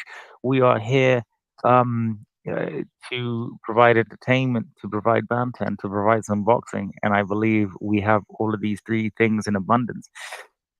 Check DM. Ooh. Bro's really at the gym. Okay, I'm about to share this right now. Oh, thank God for this funding. Because fuck's sake, we're really out the trenches with this one, gentlemen. Just pulling it out right now. Yeah. At Teofimo Lopez, where you at? Let's talk it out. I'm like, okay, you man. All right, so we're just pulling this up right now. I knew this fight was going to happen when they had that meeting. Oh, he's giving the big middle finger with his bottom lip under his teeth. That means, he's not fucking about here. Yeah. Oh, shit. He really is there. Damn, he ain't playing. Yeah. That's one thing about Bud, man. He's really about his business. No, Bud is the last of the real, bro. These man, Crawford, Bud has got to know he's playing with a child. You know what I mean? He's building a fight, though. That's what he's doing, gentlemen. Play with fire. children should not play with fire. If we look at the superior Tron right now, Terence Crawford at T.O.'s gym. Bro, what's bro saying? Ooh. I'm at the grocery store buying. Oh, What's Marvel the Great said there? He's a better boxer Oh than my you. Oh, God, yo. Christ. Oh, okay, here you go again with this I banana know. bullshit. Oh Yeah. shit. What store? I'm in your city. Oh shit. I go over there. Honestly, I go over there. I'll go hunt for his ass. Oh damn, we're even Mad, seeing the mad, live tweets. mad racist, mad racist. mad racist. Let's not get drawn into that. Okay. I was just gonna say mad. Yeah, can't I'm not lie, gonna. bro. No, I'm he knows. He mad. knows what he's saying. He knows. He damn does. He well what does. he's And I saying. mean, bro, it's like he gets on the Mason Camera podcast acting like when they grill him about it, he's like, "Oh yeah, well I didn't really he's come on, man. See, now he's doing the shit again." How long is the store for the gym? How far? Oh yeah, sorry, my bad. I Yeah, this forget dude American. need to get dealt with. Oh shit. Like that's How far Yeah, I'm not gonna. is the store from the gym? Everyone's waiting. Oh, I'm not gonna. I'm well, I not hope I gonna didn't lie. start anything. Is Crawford on his own though? Let's just I look better at some not. of the I swear, comments if I ever right go to now. a serious Bud female sent fight, me I'm the Oh, I mean, mate, I'm not okay. gonna. I'm not If gonna he's on lie. his solos. Tia needs Racist. to. Tia needs to back up that talk. He won't. You know, He won't though. He won't. No, What, bro's, TC can't be there bro's on at his his own. gym, bro. He's at his gym. Oh, yes, Bobby he's the Tio is one not going to taking go over. He's photos. not going to go over there. I think you He's see not going to go Bob over there. there. in his gym, in his whole city, man. Oh, he's a G. He ain't Going going to over that there. gym on Tio ain't his going Jack over there. Jones. That's disorderly stuff, that is. That's Well, I'll be honest with you, gents. disorderly from Terence Crawford. I don't think they'll ever fight, though. They'll never fight. No, they ain't fighting. That's never going to happen. Nah. Do you know what it is, gents? For me, personally, I wouldn't have that. I wouldn't have that. For me, personally, he's only got to go up a stone. He's only got to go up a have him in a stone. straightener, bro. I'd have to have him in a straightener. You'd have to, or just you know how Bud pulled up on Spence that day. Yep. And backstage, yeah. Yeah, but even that though, that was like respectful more so than anything. Yeah, I mean that was like respectful, like banter between those two. That are boxing. I. Yeah, like this, like he said the like thing. this, like no, there's none of that. But the thing is, though, like if Tia really wanted to fight fucking Bud, he could have already done that. He could have already done that when Bud was at 147. Exactly. He could have made himself as mandatory, pretty much, more or less. At 140. He could have activated the WBO Super Champ status and became mandatory, but he didn't want to do it. The same way he could. What, the same way he could. Oh, look, it was only a matter. But he would need to be undisputed for that. You can't just No. No, Rico, you don't have to be. You could have just be you don't have to be undisputed. Yeah. You could just. There's be only a WBO matter of champ. time for Tio was on a big Tucky card. They did it for Emmanuel Navarrete several times. Like they did it for superstars, Navarrete when he moved up to 135. Out to my guy Navarrete. Keep on fucking fighting the system, lad. Fuck them all. So you ain't gotta be undisputed. To get unified, but it can help your case. Mad like this, you lot, man. What? But why, guys, man? Why? Isn't he from New York? Is that okay for him to say that? Who, Tio? Yeah. Yeah, he's Brooklyn. He's from Brooklyn. Yeah, he's from Brooklyn. Get the fuck out of here. Yo, I don't know, man. Was that good, AJ? That was. He's not from Brooklyn, but yeah, let's just. I'm walking here. If we just really quickly, we'll divert our attention to the superior Tron. Bear with me 1 second. I feel like responding to that shit right now, but like, come to me, I got some bananas for you, ass. This is the thing, though, AJ, bro. Like, bro cannot He can't say them things there, man. No. It's You know not what? It's all decorum. gonna blow. It's all gonna blow up in his fingers. Like, see, it's funny because like when he thought he was on cloud 9 after the Lomachenko win. Oh, absolute fucking idiot. Bro, it all just came crashing down with that Cambo. It's the same thing is gonna happen again. Just you watch. Yeah. Watch. Is he going the same way as Ryan Garcia? Do you think? That's where it is. No. With the Healy Garcia thing? No, He's moving mad things right now. Not as crazy as Ryan. No, Ryan was really out here on one. Some crazy shit. He really No, was. but I mean the Ryan- same sort of Ryan scenario where he starts going, do rally and saying he's just a strange stupid character. things. Do you not remember when Roddy did that interview when he was saying that? What was he saying now? That he was saying that Teofimo was suicidal and stuff like that, and he used to always call out Roddy. No, yeah. Remember when he was sat next to Keyshawn Davis? Oh, who was it? The young boy, and he was speaking dead low under his thing. The cameras. Yeah, it was Keyshawn. Yes. It was Keyshawn. It was Keyshawn, and he's gone. You all right? Yeah, I'm all right. Yeah. How do you think it's gonna go? It really dead I used to calm, like Tio as well, but like, do you think he's he's a bit of an actor? I don't know, but what I do know is that his last couple of performances just his acting is gonna get him fucked up if that's his acting there. His acting is gonna get him mashed up. He's had some poor performances, man. Like, go back and watch the Jermaine Ortiz fight. Oh yeah, I thought he lost that. I thought he lost that. Yeah. Initially, I thought he did as well. And then there's Steve Claggett as well. I thought he's lost about 3 fights. If you go myself. 12 rounds. He lost against Sander Martin. He lost against the Sander Martin fight. Sander Martin as well. That too. Yeah. Sander Martin, Jermaine Ortiz, and George Kambosos. Jermaine Ortiz. There you go.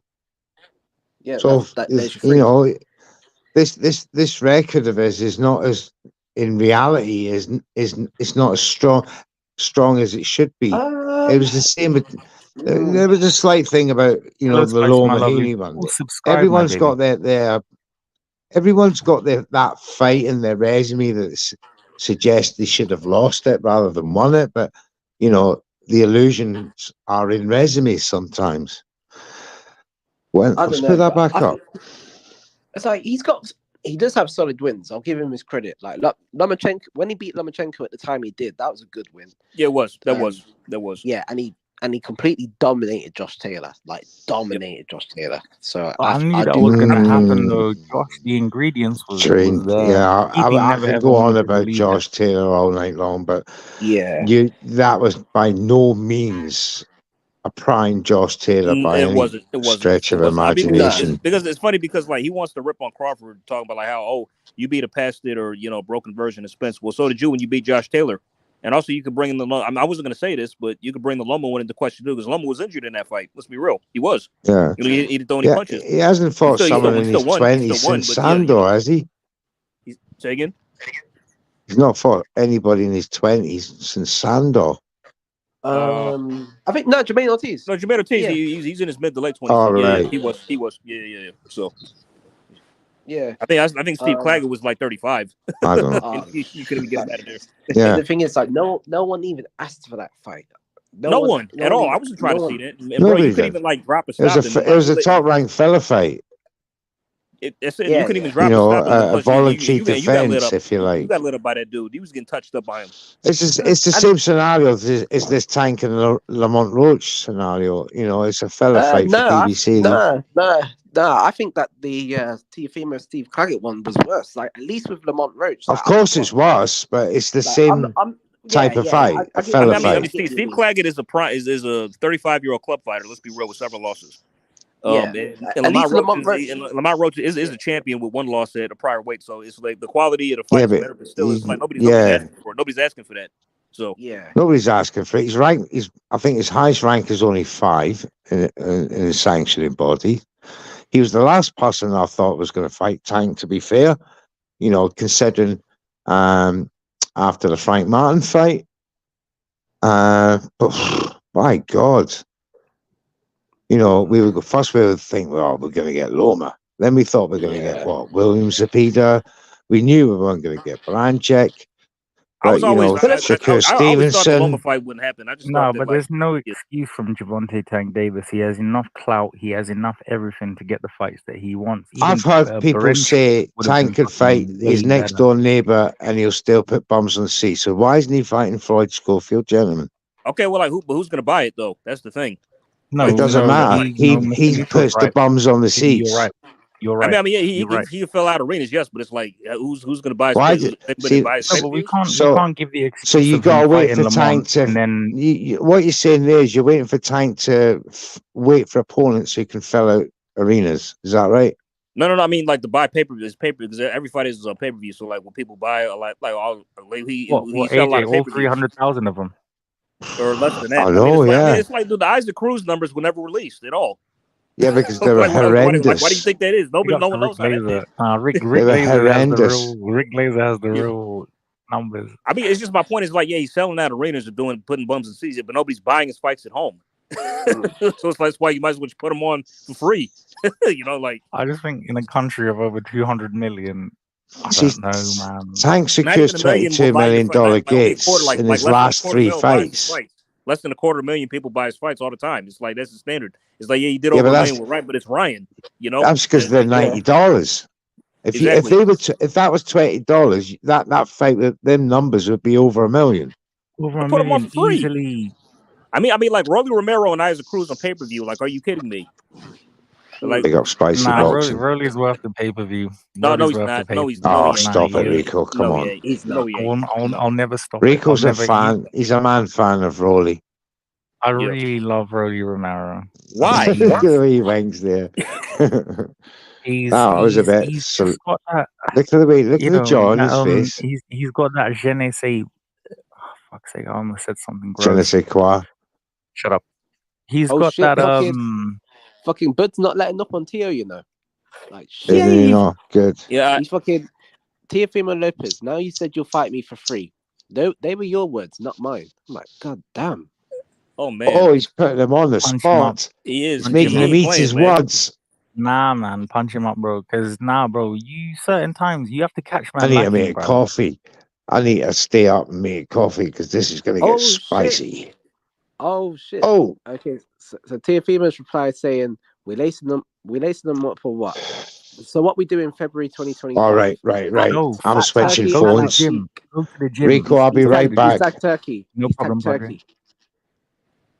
Don't tag Turkey. You already said no to Turkey. You already said no for Turkey and Devon. Don't go to the gym from the store where you have your fruit and go to man right now, bro.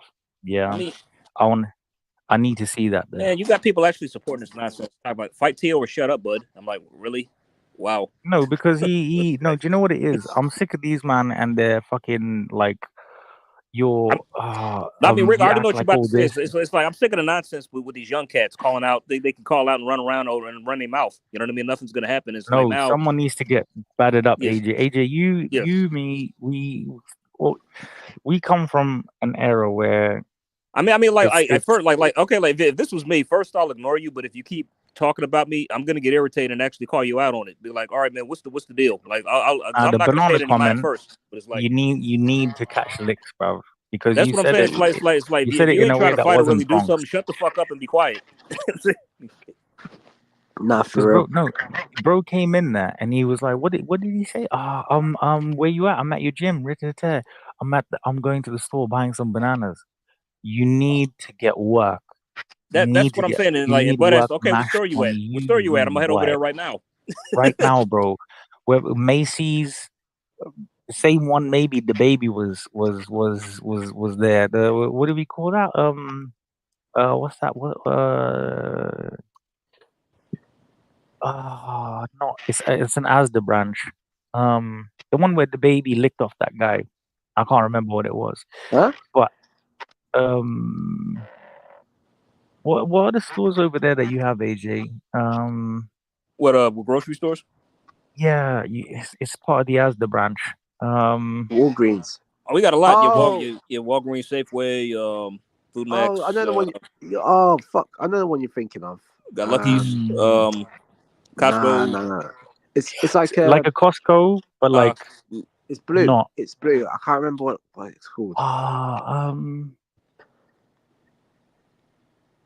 can't remember the Superstore? one No, it's where. not Superstore. Nah, I can't remember where the one where the baby licked off that guy. But literally, that I there. don't know what you're thinking of, man. But Me neither. When the baby, you know the rapper, the baby. Yeah, the baby. Yeah. So some guy was there. Listen, don't say it like that, bro. Don't say it like that. Oh yeah, I thought it was some shady shit, like Yeah, some suspect stuff, like some sus yeah. stuff. But I'm not sure what store that is. I know the baby. I know, but I don't know. I'm not sure about this this incident.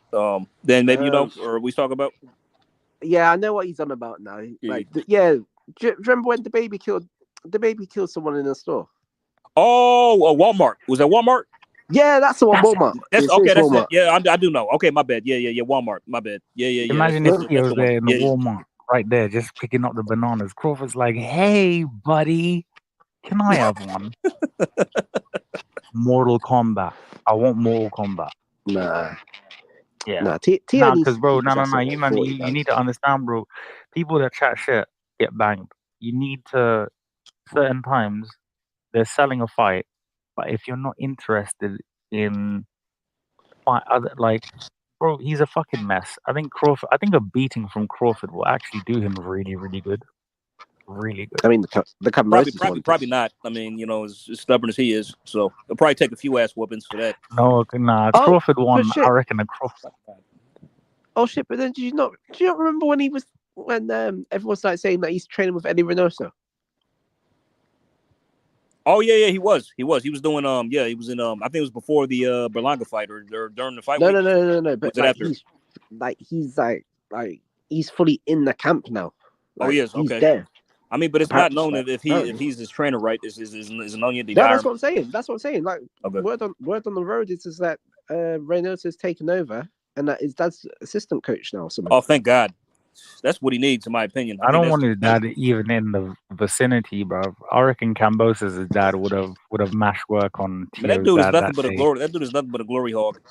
Bro, these men need to get the fuck out of here, bro. Like, John Fury, all of them, get out the corners, just leave. Like, you know what he's like? Do you remember Danny Garcia's dad? Like, when Danny Garcia was at his peak? He was one of them too, as well. Yeah. No, Danny he was Garcia's fully dad with it. to Eddie was hilarious, bro. What was he? He was just like, suck. Eddie was like, oh, congratulations, suck these nuts. I was like, Eddie was like, fuck. Eddie was like that video where the Asian man was just like, fuck you, no, fuck you, no, fuck you, fuck you. Oh, mate, fuck please. me, fuck you. I can't do this, man. Certain times, like, I just can't. But Tio needs to stay at 140, man. Like, if you can't get Steve Claggett out in 12 rounds, I mean, like, if he goes up to 147, he won't have much success up there either. If you're struggling with guys like a Steve Claggett, man, No, but the thing is as well, it's like, do you remember when he was at 135? Like, he could. Yeah, but AJ, it's his style.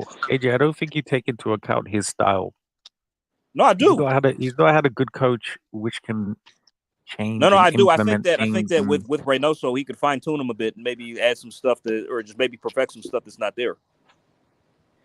But I think like at 135, I don't think you'll listen to Reynoso. He was putting people out cold. Like, he was sending. Because the thing is, like, at 135, yeah, he had a size advantage, was a big puncher, was sleeping guys. But now 140, he's fighting guys that are a little bit, even though it's a 5 pound difference. We're starting to see his power has really carried. I feel like everybody within that sort of 135, 140, like 147, 147 won't be any better.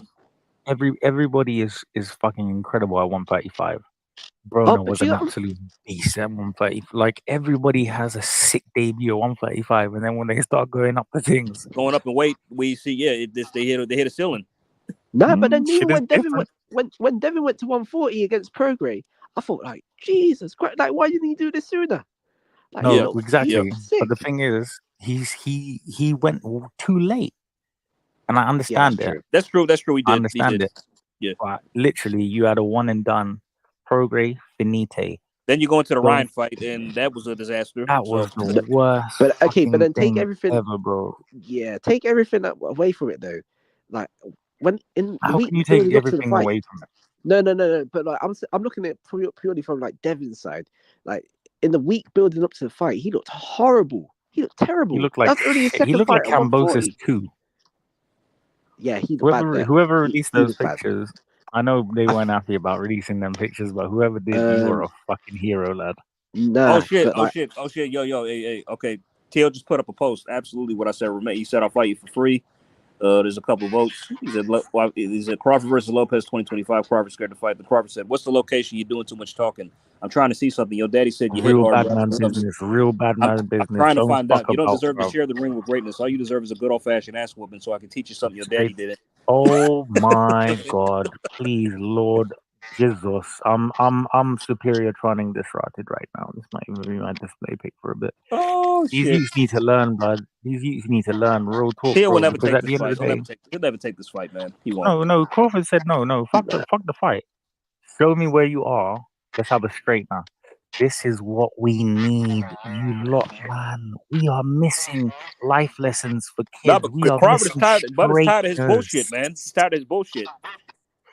I'm tired of his yeah, bullshit. I'm tired of all of their bullshit. I want everybody to have a straight now because this is a life lesson that, bro. Don't give me a side Because, sport. bro, I'll we fight know you. what's about to happen. Let's just say this fight was going to go. Teal will make the negotiations an absolute nightmare. He'll just make all these demands, be problematic from the start.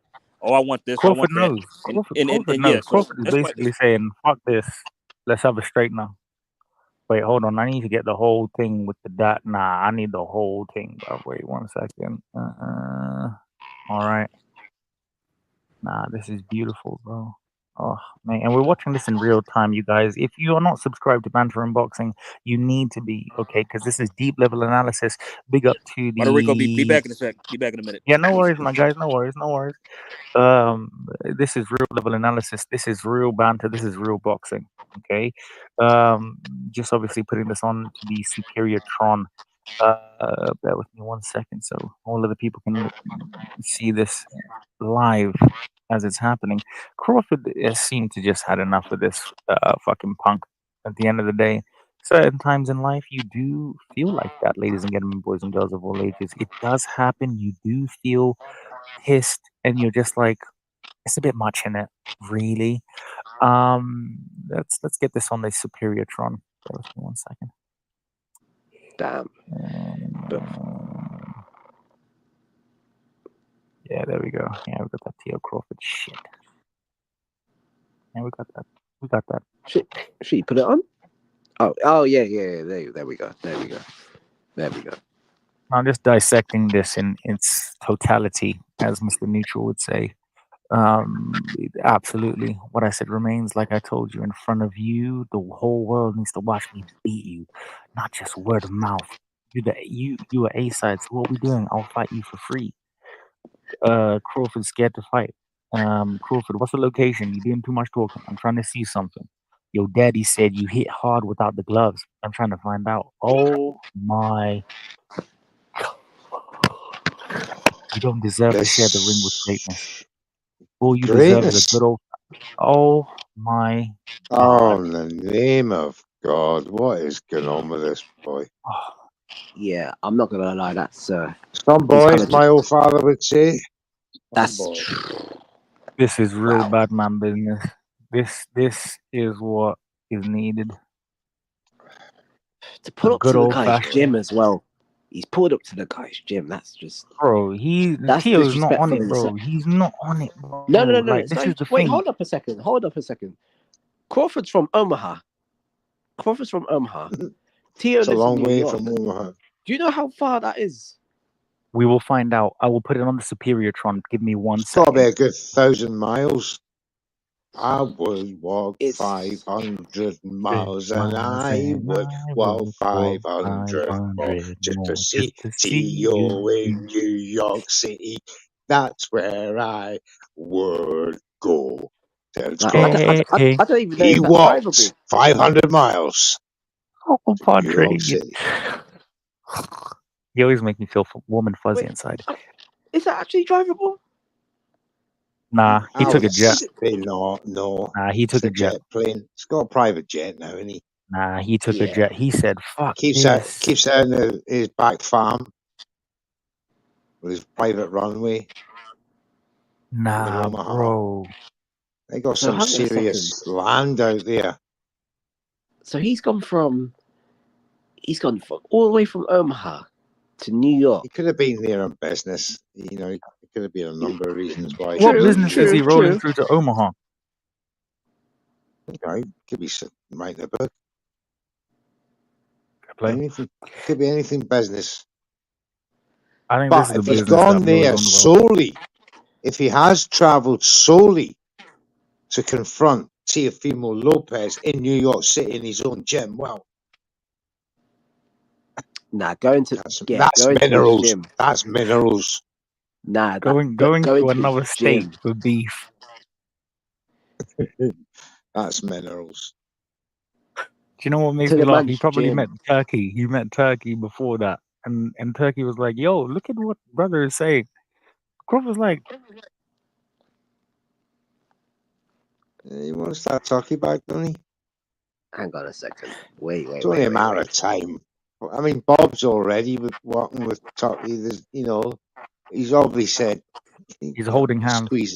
Let's squeeze Tio onto a Riyadh season card. And who should we get? Well, Terence Crawford can't get Canelo at the minute. What about Tio? Bob's like, oh, I like the sound of that, Turkey. And Bob and Turkey have little wink, wink, nudge, nudge.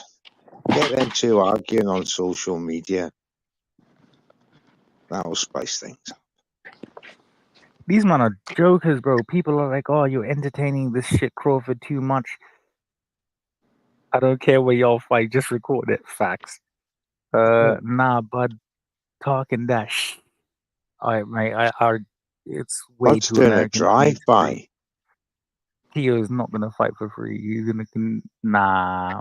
There's people out here. Oh, bro, Tio's these man wanting don't 10 want to see. mil. They He don't want wants to see that 10 Tio mil get bag. slept in a straightener. He He's said, going to "Your get a daddy hit 10 mil hard." bag off Turkey for a Crawford fight. So he'll be wanting some of that. These men are just not built like that, bro. Like there's 10 one. miller. This Don. Someone talked to this guy. Bud, stop, bro. Please come on, champ. This man a world champion with fame and all trying to get street kid gangster instead of doing what profession, which is built. No. Bro, then Johnny Boy, get the fuck out of here, bro. This is what I'm saying. These fans enable Tio to do stupid shit and to let them just say whatever they want to say and things like that. No, certain times you need a straightener. Okay, like I can't let a man 100%. disrespect me like that, bro. Like that's some madness. What to say to when Bud put that up, and then you're saying, "Oh, I'm getting bananas." Why do you think Tio has worded that tweet in the way he has? Put that tweet back up. I want to show you something because I'm a professor of English grammar. You can get that tweet back up. Now it told me a lot about his mentality here. He said something about chasing greatness. But you're not good enough to get in with. That's why I need to say it back up, Rico, if you can get it. But you know what he's doing. He's insulting, teasing, and incentivizing himself with that tweet. In other words, it's like he's just taking the piss. He's like throwing the bait out, throwing it out. But he's doing it in a way that says, "You don't want that bait because I'm better than you. I'm greatness." So he's wording it very cleverly. But it's clever, but it's a bit desperate at the same time. Yeah, it's very desperate. Very, very, very, Yeah. very, very. Do you get that, Dan? It's a bit desperate at the same time. I mean, I don't think. I mean, from the outside looking, I don't think it's a thing where he's looking for greatness or anything like that. You know, he's labeling himself as greatness. You know, he's trying to spin the narrative and go like, yeah, you know, I beat Lomachenko, I beat Josh Taylor, but then as if I'm doing you a favor. You fair beat. Enough. That's fair enough. Like that's in and around his weight class, though. And then so now all of a sudden he wants to go to a weight he's never fought at, against arguably the best fighter pound for pound, number one. Yeah, he's going to get welterweight and go straight up to super light, And like, super middle. I don't think you understand. At 154, like Light 154 right now is like scorching. Hot. Scorching. You know, you've got, like, even if you take Bird away from it, you still got Madrimov, you got Boachuk, you got Virgil Ortiz, Tim Zhu, Fedora, Tim Zhu, Errol Spencer's coming back, Charles Cromwell. There's probably some more that I've missed. There is, because I've just had one and I've just completely forgotten it out of my mind. That's just 7 names off the top, just straight off the top of my head. So of those 7, who does Teofimo beat? Of those 7, like none. Boachuk, maybe. Even with that, I'm not convinced. I don't think Boachuk will batter Teo. I think Dan overheard everybody. So I think most of those dudes would wipe the floor with Teo if he actually went up to 154. I can't lie. Marvin saying Teo's a better fighter than you, bro. I don't even understand what bro is trying to say out here. Was it who said what now? He said Teo's better than Crawford. He's cool, man. Yeah, okay. Shout out to Marvin, but fucking hell. Wait. Marvin, is that Teo fanboy? If Teo was to put 14 pound of muscle on, it's a whole stone, right? If he was to put 14 pound of muscle just to match Crawford's weight, that's going to slow his skill set down exacerbably. So that would take away any advantage that Teo may have had speed wise against a Terence Crawford. It then comes down to grit, willpower, ring IQ, and I think Teo would struggle against Crawford in them attribute wise.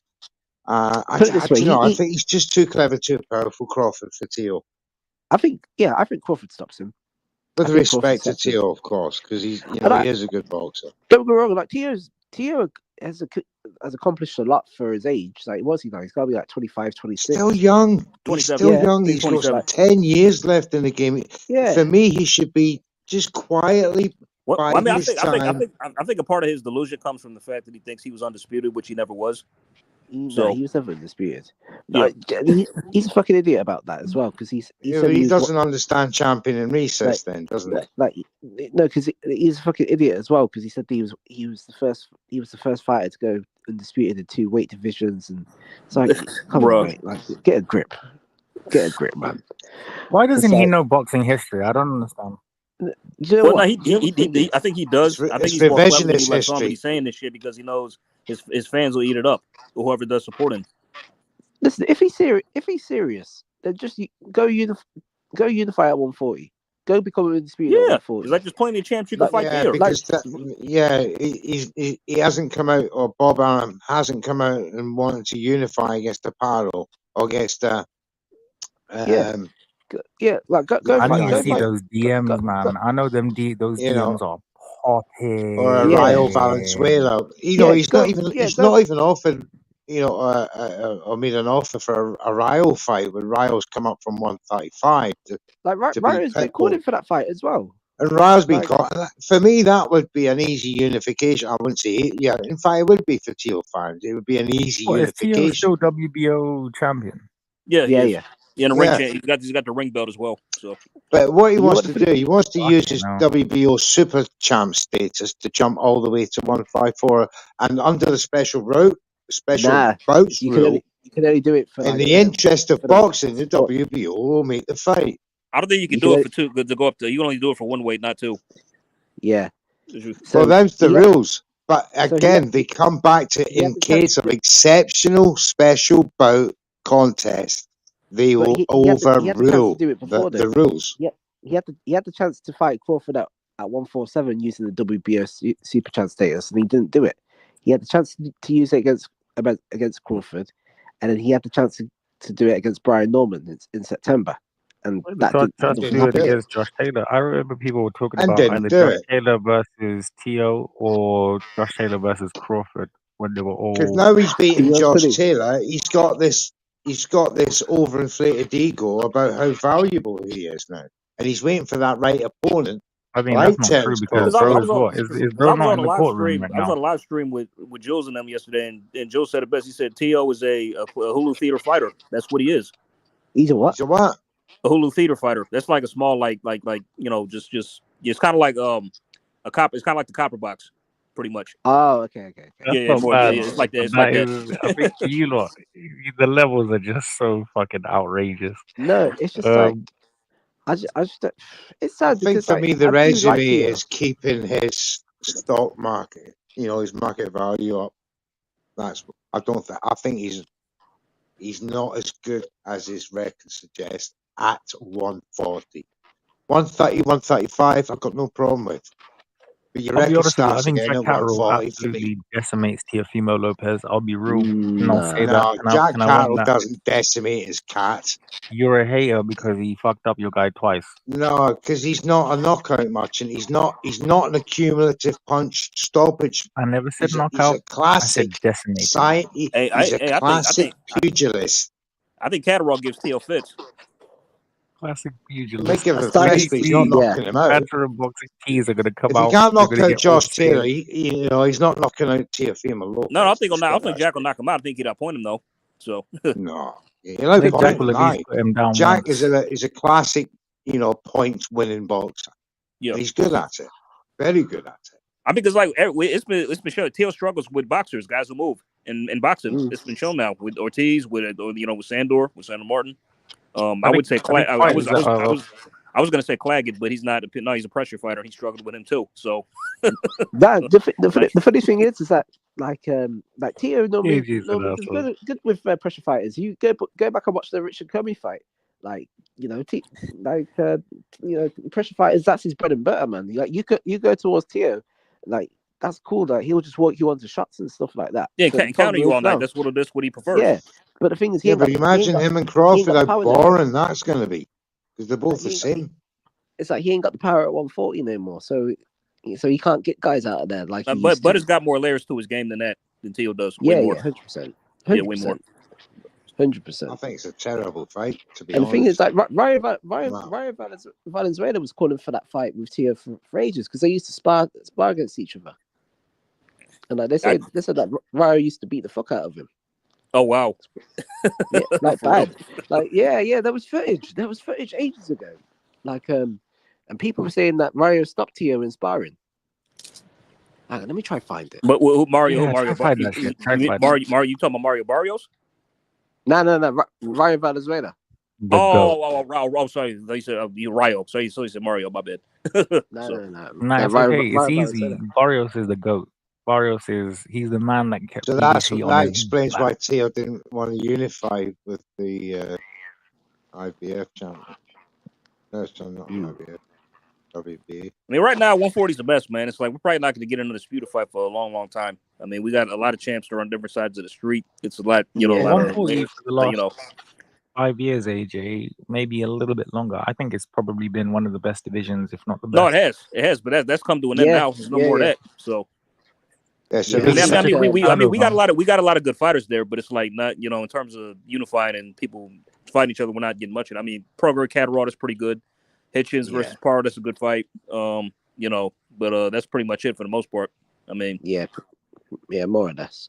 Yeah, 154 is where it's at right now. Yeah. Even like 147 is starting to thin out a lot ever since Bud Oh left. God, ever since Bud left, yeah, man, it's like damn. Mate, it has looked like a shit show. It's like when Canelo left middleweight. When Canelo left middleweight. Don't even get me started on middleweight, man. Oh, dude, that's even worse. That's even worse. Yeah, like I mean, we got Carlos Adames and Laura that no one cares that they're champions. No one even really they have no profile at all. Like I do like Yanibek though, but again, Yanibek doesn't have a profile.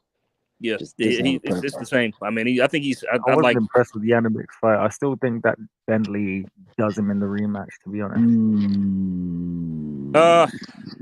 Well, you're telling me after the performance against that Australian, you're backing Yanni? He did what he was supposed to do to that guy. He must be real. I mean, I think that he's not really. I mean, I don't know why. I don't know why they kept him that guy in the fight for as long as he did. I guess they were trying to really give him every advantage. I think Yanibek's that guy. He's the same ref as the AJ ref. I mean, it's just that I'm concerned because, like, carry on. I mean, it's just I think Yanibek is the best guy at the weight. It's just I'm concerned because, like, Yeah. you know, like before this fight, he fainted weighing in. So I don't know if he's having problems making weight or what, or if he needs to go up soon. Well, I mean, the it's thing not a was good as sign. well, So because the fight was in Australia as well, right? But they were saying that Yanibek only turned up in Australia like 2 days before the fight. Right. Don't you think like that's madness? 60 hours. No wonder. Yeah. 60 hours. I mean, because like top rank did. I think they bid on the fight, but like the No Limit won by like $1,000. So yeah, that was it. That was it. Yeah, so it's like something's going on. I think like they might want to get rid of him. I'm not sure because he's not really moving the needle over there. To be honest, because he's Well, from what I hear, allegedly he's ballooning between fights. He's not taking, like. I don't. I mean, but the thing is, like, I'm just concerned about like if he was to actually move up to 168, how effective would he be up there? Because like you got a lot of guys going up who aren't big enough to campaign there, like Demetrius Andrade, David Lemieux, guys like that. It's like these guys they were middleweights. It's like now they moved up because they couldn't make weight. Now they can't cut it. AJ in their careers way too late. Yeah, I think he could have 175 eventually. He stays long enough. What does he walk around at? That's what I'm wondering. Yanibek at 175. I don't know about that, Padre. That might be pushing it. That might be pushing it. He's tall, but he's lean. I don't think he's 175. 6'1" he is. But nah, I think well, if he to be can honest, get there's a 6'1" fucking featherweight out here, so yeah, that's true. Yeah, but Beterbiev's only 5'11". 5'11". And imagine. But to be fair, though, I think if Yanibek gets the fights, then I think he goes undisputed at 160. Definitely. Yeah, I think he could definitely beat Lara. I think he could beat it. No, Hamza Shiraz. I think stylistically, I think Yanibek beats Shiraz. Yanibek gasses, and if he gassed against Mikhailovich, I mean that's I mean his fight with Hamza that's going to be a tough fight though. I mean that's a great fight. Hamza jab him I'd to death. absolutely pick Hamza Shiraz in that fight. I think, to be honest with you, Hamza Shiraz would go undisputed in 2 years at 160. I'm telling you, easily. I think he'll win a world title. If he stops the domestic shit, then definitely. He'll definitely win a world title, but I don't think. And then he'll go to 168. I'll tell you what, Hamza Shiraz will get a Canelo fight before fucking David Benavidez. This does. And I'll laugh at Benavidez. I'll laugh. I'll fucking scream my head off. I'm gonna put it on Twitter later. I mean, like, I don't really pity him. I don't really pity Benavidez because, bro, you should have been about your business and like fucked around so long. I mean, like, you should have not fucked around and like got stripped or just of your titles. I mean, if you would just was always on point with weight, all that kind of stuff, doing good, like nah, man. It's like just so. Don't miss weight and don't do cocaine. And then that's all you had to do, and you would have had your titles. It's harder than it sounds. The fans are furious that he doesn't get a shot. With that being said, he should have had a shot. I'll be honest, he should have had a shot. That's his own. That's his business. I agree with that too. He's earned a shot. He has. So yeah, he's definitely earned a shot. Like, come on. I'm one of those. If somebody's disrespecting me online and on feel public, I'm not going to give. But then when you weigh everything together, like you go through Canelo's resume and stuff like that. Don't get me wrong, like Canelo's got a stacked resume, but then there's certain fighters where I go through. I think like, what's he done to earn a Canelo fight? Like, there's guys like Rocky Fielding. Like, how on earth did Rocky Fielding get a Canelo fight? Like, how can we defend that?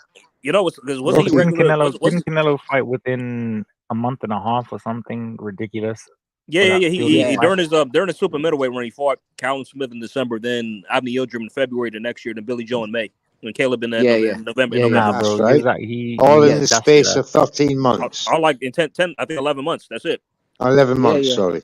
Yeah. I mean, to be fair, Yildirim was a mandatory though. With He Yildirim, was. Yeah, so I'll give the benefit. I love Yildirim. I'll give him a pass for that too. I gave him a pass for that. He had to beat my Dre's, and he was like, Let's go, champ. Let's go, champ. About to I mean, get but about the engine. but in Oh, regards mate, to the I love that. You lot, please keep on doing this and providing no, me but entertainment. in regards to the Rocky Fielding fight, it's like I never seen a guy so happy to get knocked out by a body shot. Like the way he was smiling. That was horrible. That was horrible. Bro, that was what? That was an easy 2 mil, bro. That was an easy 2 mil. And you know what? Because Rocky was regular. Canelo He had the cartel. Rocky had the regular Reggie belt going into that 168. I think, right? Yeah. Oh, Canelo do you know was what? using the cartel to get his brother out. Yeah. Before the fight. That's a mad thing, bro. Nah, do you know what? Do you know what? Fucking Rocky Fielding has some audacity as well. Because a few years later, he went on IFL. He went like after getting knocked out by Canelo, like he went on IFL TV talking about like, oh yeah. Bearing in mind, he had a few tune-up fights. I think he knocked out some like journeyman or something like that. And then he comes on IFL TV saying like, oh yeah, you know, I need to get on with my career. Like I can't keep waiting on Canelo. I can't keep waiting on the Canelo rematch. I'm thinking, what? What are you talking about? I love it. I love it. What are you talking about? Like you got battered in 3 rounds. Don't stop. As if he was ever going to get a rematch. He would have got it. He would have got it. If the negotiations with the cartel didn't go well, bro would have had that second one just for Canelo to be like, all right, red head. Allegedly. Do you know what? Allegedly. My worst prediction in boxing. I made a bet. I made a bet with someone like regarding that fight. I said, you know what? Yeah, Rocky Fielding. Yeah, he'll go the distance in this fight.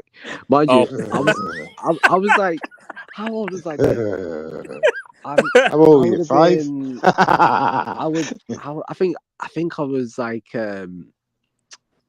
19 or 20.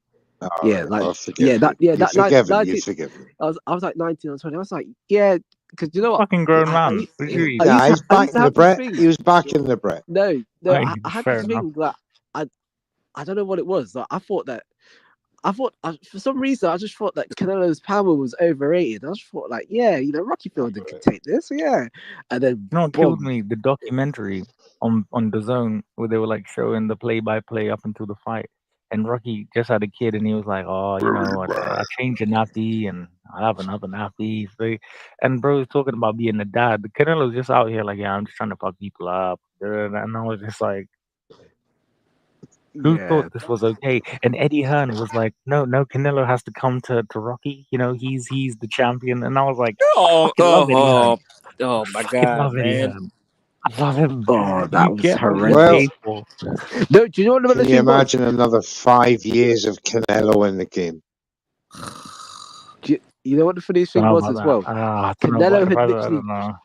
Canelo had literally just fought Triple G like 2 months before that as well. 2 months prior, literally. Like, and that was a tough fight. The man's come off a tough fight against Triple G, and then just strolled in with Rocky Fielding, just punched him off. Rocky Fielding's a world champion. You might need to stop this. You need to stop your nonsense out here. We are obviously.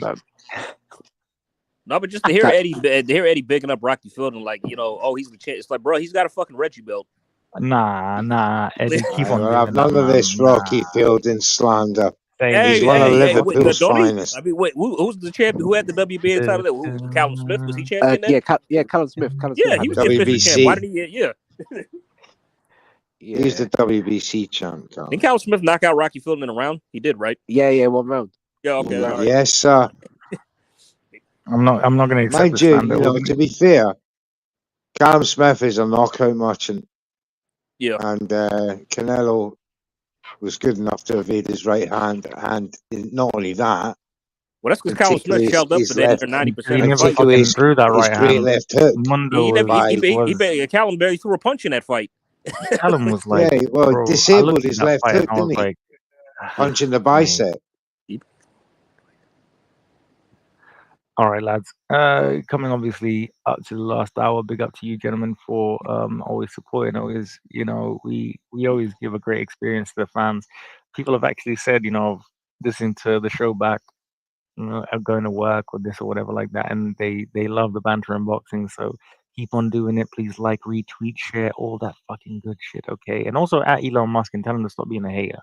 We're just gonna continue to the card for the duration of the show now. The Eubank fight, and then we'll go back into the main event. and then we'll get the old illustrious predictions. And yeah, Dan, do you want to speak about the Eubank fight? Is that something you want to talk about? Dan? I agree. Yeah, I agree, Dan. Yeah. Yeah, He pretty didn't much. say Pretty shit, much. did he? Oh, Pretty no much. danger, right? Okay. Yeah, pretty much, more or less. I agree. Yeah. Yeah. Oh, Okay. you're out of order, Dan, for that. Oh wait. Okay, we'll finish it Crazy. up with the with the main event. Obviously, we will be streaming again. Well, not from 10 p.m. tomorrow. I do have my show with Mr. Trill Dollar Bill, one half of the Boxing Bros across the way from the US to the USA. Please, guys, tune into that. That's 10 p.m. tomorrow, and we will be streaming Banter and Boxing from 11:15. Okay, so please join us tomorrow. I'm sure there's going to be lots to talk about within the Banter and Boxing community. Like, retweet, share, subscribe. Obviously, gentlemen, we're at the final hurdle, as it were. Beterbiev, Bivol. I with your predictions, I want you to break down how you see the fight going for your victor. Okay, so we're gonna go with AJ. Dan is worshiping his Eubank shrine, so we'll go with AJ, and then we'll go with Stevie Wonder, and then we'll go with Dan. Hopefully, he'll be back from braiding that hair again. I'm picking Bivol on points. I think that what both guys have to do to win. I mean, of course, I think the fight will produce a very pleasing aesthetic because, well, you know, what Beterbiev is going to do. He's going to come forward, apply pressure, look to land. I mean, of course, I think they're going to fill each other out for maybe the first, maybe quarter of the fight, maybe two rounds. But I think just Bivol, his in and out movement, his footwork will be the deciding factor. Also, his jab and combinations. I think, but he's got to be careful. He can't let Beterbiev trap him in the corner around the ropes because I don't think he could take that kind of punishment. Beterbiev's still very dangerous despite his age. And I just think that, if he could employ that tactic effectively, I think he could win a points decision. I mean, what Beterbiev has to do, he just has to keep doing what he does, applying pressure, hitting Bivol everywhere, arms, gloves, body, head, probably even make it really rough and physical and just try to break him down that way. Because I think the other outcomes of this fight are, Bivol stops him or Beterbiev stops him or Bivol wins a points decision. But I'm going Bivol by points. Not ruling out a knockdown either in this fight. I think I could see Beterbiev dropping Bivol, but I could also see Bivol doing the same to Artur as well. Because even though Bivol doesn't have much power as Artur, he still does have power. He still has respectable power. Mr. Neutral, as you are now known and crowned, sir. Well, first and foremost, it's been 25 years since we've seen a light heavyweight undisputed champion. I'll probably never see another one after this, as they're few and far between. Generational greats must be appreciated wherever they come from in the world. Also, yes, first in a four belt era as well. And exactly, well, 5 belt era because Dmitry Bivol is the unified IBO and WBA champion.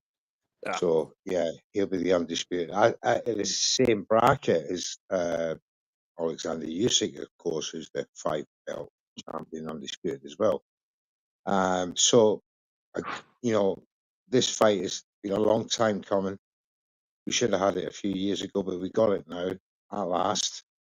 But Beterbiev, last chance saloon for me to hold on to that greatness, because if he loses this, he'll still be a bogeyman. Not many people will want to fight him, so he's got a lot to lose. Obviously, Bivol has as well. He'll be frozen out if he loses, I would imagine.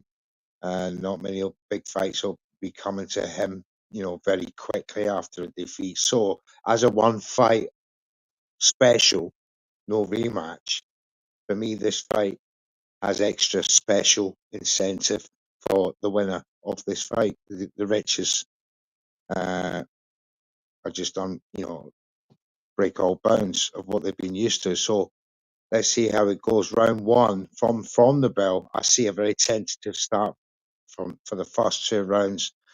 Bivol will obviously keep that left hand up, ranging Beterbiev as he's trying to close his distance in between him and Bivol. You know, so Bivol be that pendulum movement that he has. He's very good at it. He'll be in and out the way he dealt with Canelo, much the same. When the inevitable attacks come from Beterbiev, I do expect Bivol to snap back with 2, 3, 4 punch combinations of his own just to get away from Beterbiev and circle around him. If he's trapped in the corners, he's very good at that. Beterbiev's not the kind of guy that will throw an arm out and throw him back into the corner. He'll want to punch his Bivol into the corner so he can, you know, let loose on those powerful punches that he has. So Bivol will need to be super aware, and he is super aware of his space around the ring. His ring IQ is second to none for me, from what I've seen of him, and the schoolings that he gave both Canelo and Zotto. You know, Bivol for me, Beterbiev for me has not met that kind of opposition in his last few fights. Yardy posed some power problems for him, but Yardy exposed Beterbiev at that point where those right hands were going straight through the pipe. And of course, unfortunate clash of heads opened up Artur once again for the 3rd time in his career. If that happens again with Bivol, that's going to be a red rag to a bull. So I'm saying this, from rounds 0 to 2, it's going to be a Bivol just dancing around, flicking the jab out, 2, 3 punch combinations, in and out. Artur trying hard to pin him down, it's not happening. Rounds 3 to 5, Artur starts to come back, but he's not landing anything meaningful. He's getting the odd singular punch in. Then I'm going to round 7 to 10, and it's just sheer Bivol pressure, in, out. The way he dealt with Canelo, they're very much the same. And he'd be desperate to get back punches, Beterbiev, but the knee's starting to cause a problem. I've seen it all. This division is coming.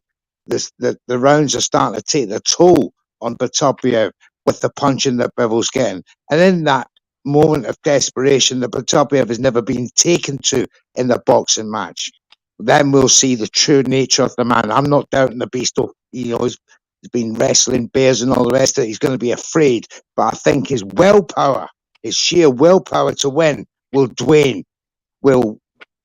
dwindle to the point of defeat when the inevitable onslaught from Bivol, when he sees that weakness in Beterbiev in the championship rounds, and to a referee stoppage. Wait, you picking Bivol by stoppage? Yes. Championship rounds. Neutral, that was that. Were you done? No, Neutral, were you finished? I'm done. Thank you. That was good. That was excellent. That was excellent. What a breakdown. That was good. Well, Rico's in awe. Mate, I have taught this man so fucking well. Thank you, Mr. Neutral. That was great. That was great, man. That was good shit. Mate, Dan, if you can try and follow up to that. Oh, what are we doing? Just giving predictions on the fight? Oh, mate, sorry, I need to catch my breath. You getting all emotional and stuff, man. Methods, mate, everything, that Dan. was fucking listen, Steve, we're gonna talk after. Dan, you're the last one. You were obviously touching up on your braids, or defusing a bomb. Now, what I've asked these gentlemen as the conclusion of our show, and thank you to almost the 100 people that are watching us across all platforms out here. Twitch, I didn't even know you lot actually watch me. That's great. How many? Almost 100 people across all platforms. I want to Tremendous. shout out all the people from Twitter. I want to shout all the people from Twitch, and obviously all the people subscribing. Big up Spicy, big up everybody, but big up for real you guys, whether it's AJ, Dan, or Stevie or an Eric or a Shy or everybody make sure that I don't go on these lives by myself. Thank you guys so much for supporting me, and this is only just the beginning. Dan, Always, the brother. final question. Thank you, my brother. Dan, the final one obviously is, who have you got winning in the main event? And break down how you feel your victor will be. Thank you, Spicy, my darling. Yeah. See, I see it very differently to Stevie, truth be told. Like, as much that's cinema. As much as I like the passion and I like the insightfulness, like I see it the other way. He did make some valid points. He did make some valid points about how Beterbiev gets hit and loses rounds, but ultimately, at the same time, having seen Beterbiev live myself, I just don't think anyone in the division copes with that pressure and power for 12 rounds. And it's not. And yeah, he is there to be hit. He can be hurt, but then you've got to withstand that pressure. And the way that he cuts off the ring is just second to none. And there's this narrative that I don't like. People have this narrative that Beterbiev can't box. People have this narrative that Beterbiev can't box. He's just a brawler. Oh, he can box. He can box. Listen, his ring IQ is phenomenal. Go back and watch his fight with Callum Smith. The way he was carrying with that left hook all night, just pinging it. Like his jab's just like a slingshot, man. It's just a ramrod, hard, solid jab. Before he broke Callum Smith down with it. And alongside that, go back and watch his 2 fights with Alexander Usyk in the amateurs. That's the kind of pedigree that we're coming with Beterbiev. And to be honest with you, I just personally, Bivol, for a great boxer that he is, I just don't think he has the power to keep Beterbiev off him for 12 rounds. That's just the way that I see it. And yeah, I know this is probably. Are you gonna answer the fucking question, or what? Can you let me this? finish?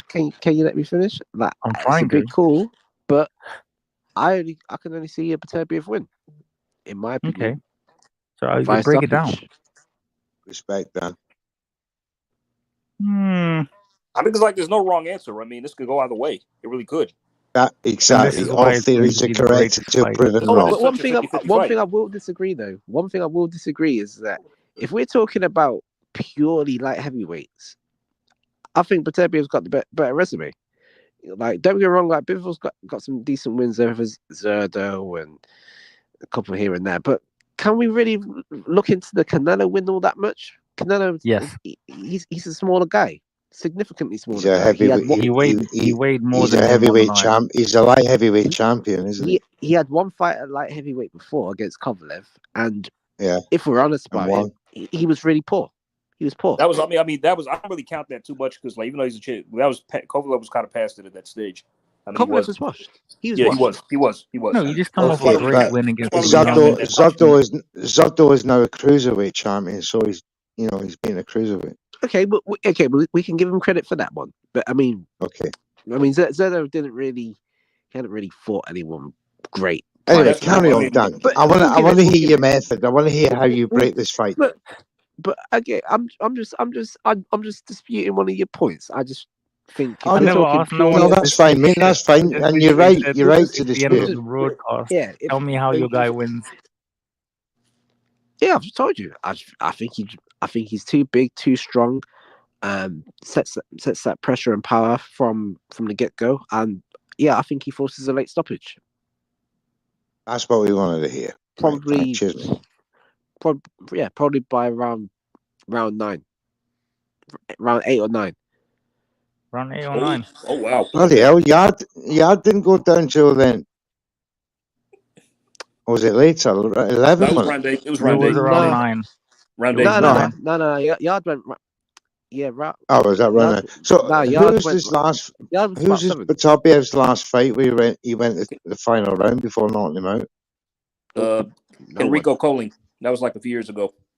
Oh no! His very last fight, he went 12 rounds. Who, Beterbiev? Nope. No, he didn't. Yeah, he knocked him out to 12, wasn't it? No, he didn't. He stopped Callum in 7 rounds. He stopped Callum in 7. He stopped Callum Smith Oh, at that was early. 7. He stopped Callum at 7, Yard in 8. Who did he fight before that? Von Six was like. But like one guy, I like mean, 9 like or one 10. guy went 12 rounds with him only, and he stopped that guy in the 12th, and that was Coling, the fight we won the IBF belt. Von Six was like 10, wasn't Oh, it? yeah. That was 10. Vostok was 10. Yeah, he did Vostok in 10.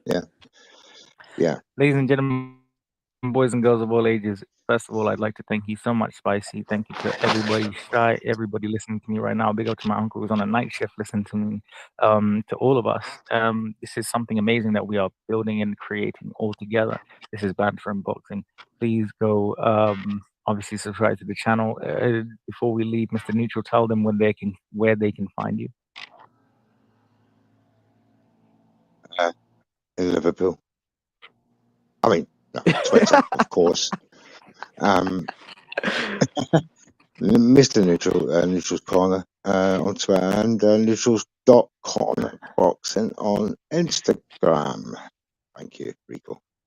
You're very welcome, my guy. Please, obviously, go watch Neutral's vlog. It will be a series, a lot of amazing things happening on iBoxing Hub. Dan on the Record Boxing, who is obviously associated with No Smoke Boxing. Please, guys, go check out No Smoke Boxing. Go check out their content. I believe that there's new interviews and stuff like that over there. So I just want to big them up really quickly. On the Record Boxing, go on, please. Come on, son. Lovely. My guy is out here, bro. Dan, Fucking- please, yo, come on. you're out Yo, here. Really? John Cena followed me today, man. Come on, man. Yeah, I saw see that, what I I saw that in mean? the DMs. It's like, what? Is that his actual account? My man. I thought it was a fake thing, but no, it's John Cena. I'm like, what? I was like, what, John Cena? Ain't no way, John Cena. I was like, what? Maybe in Shit, you know what? 2008 that would have been a flex. I was like, but now, it's still a flex, then he man. unfollowed me. Best believe, like, I always hated listen, I'm baby gonna DM faces. him. To be fair, Listen, we're getting him on the next one, man. We're getting him on the next stream. if you listen, John, please come through. I'd like to ask you about Shout out certain matches. to John Cena, aka the Peacemaker. The Doctor of Thugonomics, man. Hustle, loyalty, and respect. For fuck's sake, I wanted to vomit when I just. I was said only that. watching Daddy's Home 2 last night with John Cena. You might as well. I gotta watch that. I've only seen the first one. That was funny. That was funny. And I tell you what, Mel Gibson is a fucking legend in it. Oh man, I know. Absolute legend. That's his just best don't fuck his movie phone. ever. Daddy's Home 2, Mel Gibson. Guys, as I said, thank you guys so much for shooting into the show. Listen, we could literally banter for hours and hours and hours with these crazy motherfuckers, but we have reached an over 4-hour stream. I will be online, obviously, to support anybody doing their spaces or whatever for the next hour. But thank you so much. Big up to Spicy, big up to Shy, big up to everybody. Much love to all of you guys, and most importantly, laugh, smile, and have a bit of banter and a bit of boxing. All right, everybody. Happy New Year. Happy New Year. Hustle, loyalty, respect.